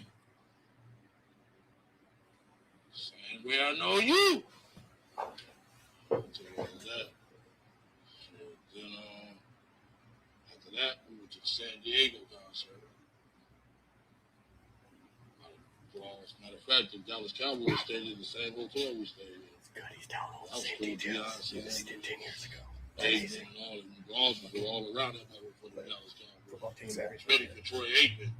Saying, I don't know if we can get you in trouble or not, but the balls were all around the yeah. Then we went to the Anaheim. That was on the Halloween night. Perfect. Halloween. man, is it somebody whispering? Y'all hear that? He just give you passes for everyone. Like everyone would go concerts. Y'all just go to the tickets with little homies. I was riding in the van. I was on the stage with him every time. You get to hang out with Big E, obviously. Right? Yeah, Big E was cool. Cool dude and everything like that. So when did Puffy? Hey, look, check it out though, real quick. We got 6 hours in, and this looks like it's about to be continuing on all night. I'm gonna continue to keep it on. I'll be up and I'll be in the chat. I'll be in the chat, but I'm gonna let this run. I'm about to get off of here. I got 6 hours in, and it's the same thing over and over, man. I'm trying to hear the witness. I'm not trying to listen to 14 hours of like interviews, man. So I'm gonna let it keep running. I'll be in the chat. I'm gonna actually be at the house tonight. So, but yeah, I'm not about to sit on here and listen to Keffe D talk about the same shit over and over and over and over and over. Hey man, who killed Pac? Your nephew did, right? Did you get the money from Diddy? No, you didn't. Hey, I'm not trying to hear what was going on in 1970 in Compton. I don't give a fuck what was going on in 1974 in Compton. My sister was born in 74. I think my sister was she born in Kansas City? My sister was born in Kansas City in 74. I don't care when what was going on when my sister was born. You think I care what was going on in Compton? We want to know what the fuck happened to Pac. This is his trial. We don't care about your background of playing little league football with Suge. Both you niggas was sorry. We don't care about y'all playing baseball. Nigga, you was sorry. We want to know, did that money get delivered to you? We want to know, did you actually have hands on the gun that shot that thing off? And what did y'all do with the vehicle after that? We want to know the incriminating shit. We don't care about your personal life, about your mom and how it was tough for her. Nigga, it was tough for everybody. Ain't none of us grow up with a silver spoon. None of us. We not trying to hear that shit. We want to know what the fuck went on with Pac, bruh. This is Tupac's murder trial. We don't care about Mikey D. Who the fuck is he? We don't care about little Dre that was scared to shoot. We not trying to hear none of that. If I'm the judge, I'm telling y'all, hey, what the fuck does this got to do with anything? Yeah, I'm the only person that can curse in here, but the dog, I'm trying to keep my eyes open, but they ain't talking about nothing. When did Puffy start talking about Suge on a real serious level? Hey man, get to the part where like get the excerpts. We don't need context behind it. We need to hear Puff talk about kill Suge. We need to hear Puff talk about delete Tupac. That's what we want to hear. We don't want to hear about. So when did he start talking to you seriously about Suge? Like, no, we ain't trying to hear that shit. Keffe D talking about Big was a cool dude. We don't care if Big was a cool dude. Who killed Big? Yeah, give us that information. That's what we want to hear, man. It's day what, 5? And they talking about it's about to be 3 weeks. That's gonna be a long time. I'm gonna let it play for a little bit, but geez Louise, let's go. Start talking about Should on a real serious level.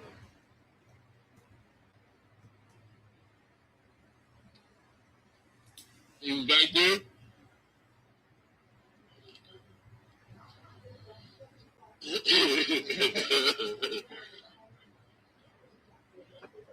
Oh, we already established that. Yeah. Now, what'd you say? I said, when did he start talking about Suge, like on a real serious level? Puffy. Oh, being scared of Suge? Well, or doing something more than that.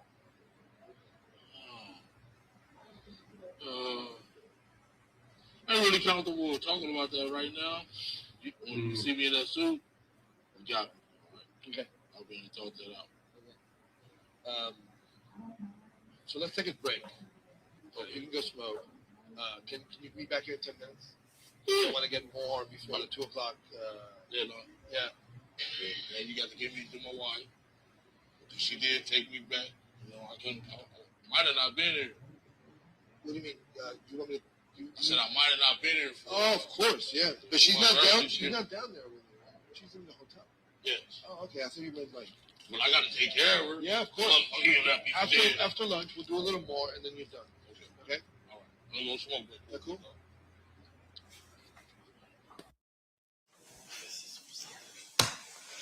Jay, that's probably a really good breaking point. Where are we at time-wise, just so we can put that on record? 35 minutes, 17.7 seconds. Okay. How much time Ladies left? and gentlemen of the jury, we're going to recess for the day. Thank you. We're going to have you guys back at 9:30 a.m. on Monday. During this recess, you are admonished not to talk or converse amongst yourselves or with anyone else on any subject connected to the trial, or read, watch, or listen to any report or commentary on the trial of any person connected with this case by any medium of information, including without limitation, newspaper, television, the internet, and radio, or form or express any opinion on any subject connected with the trial until the case is submitted to you. Please rise for the jury, everyone.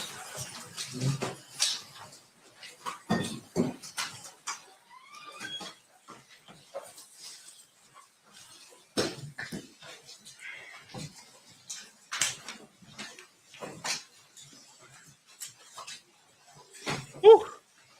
Monday gonna be a doozy. All right, so that's the trial there. Let me see if the judge got anything else to say. Let me see something. My boy just called me. I think I let him in the crib. Let me see.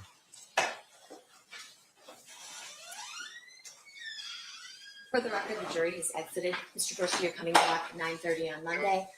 Over the weekend, do not talk to anybody about the case. Do not discuss your testimony He's with still anyone. on direct, so myself and Mr. Paul should be allowed to talk. I'm in the street talking to Mr. Stamp as well, but he's not on cross. So I think it's appropriate that we still talk. What's the standard definition? I get that that's the standard, but it's usually between direct and cross, but the witness is not allowed to be or after the cross has started. I disagree.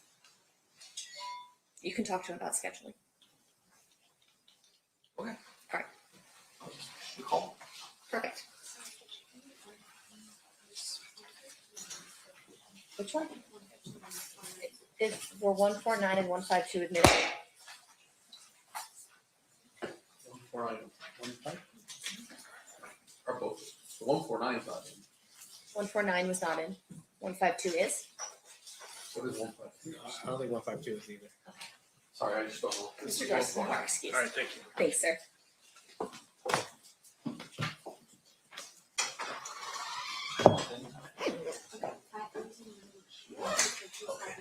And that is 152.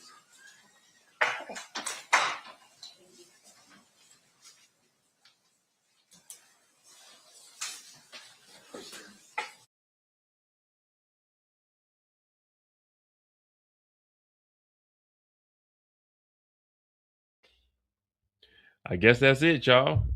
Hit that like button, hit that subscribe button. We got 6 hours in. I might be a guest on Brillo's live. I know he talking about they're going live at 10 p.m. Eastern, but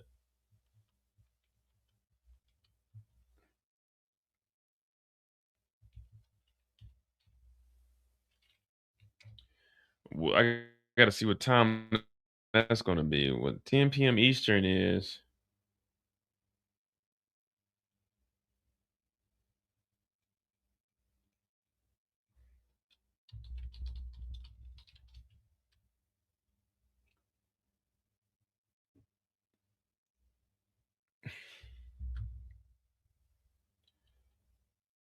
Let me see.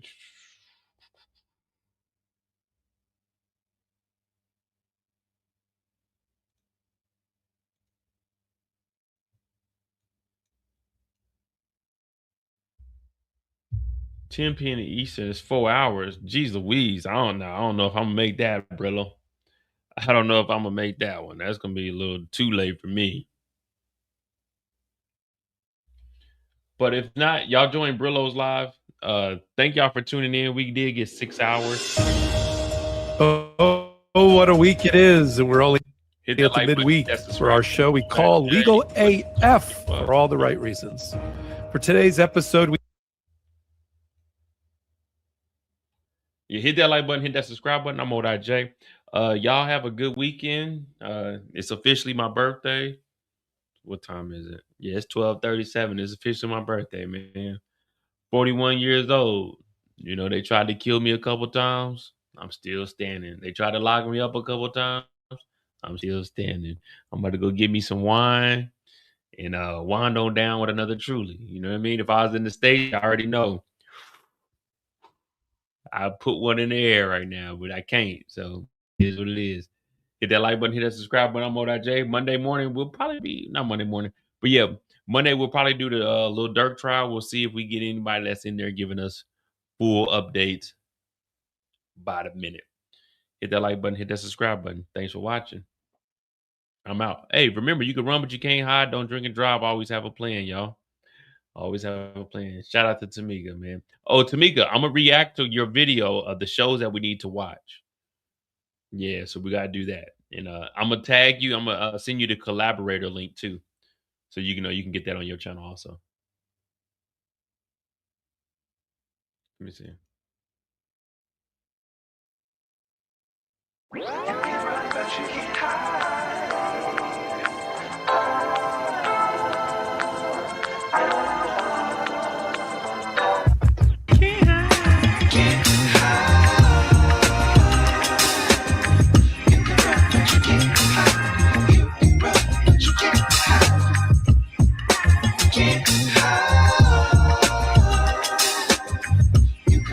Thank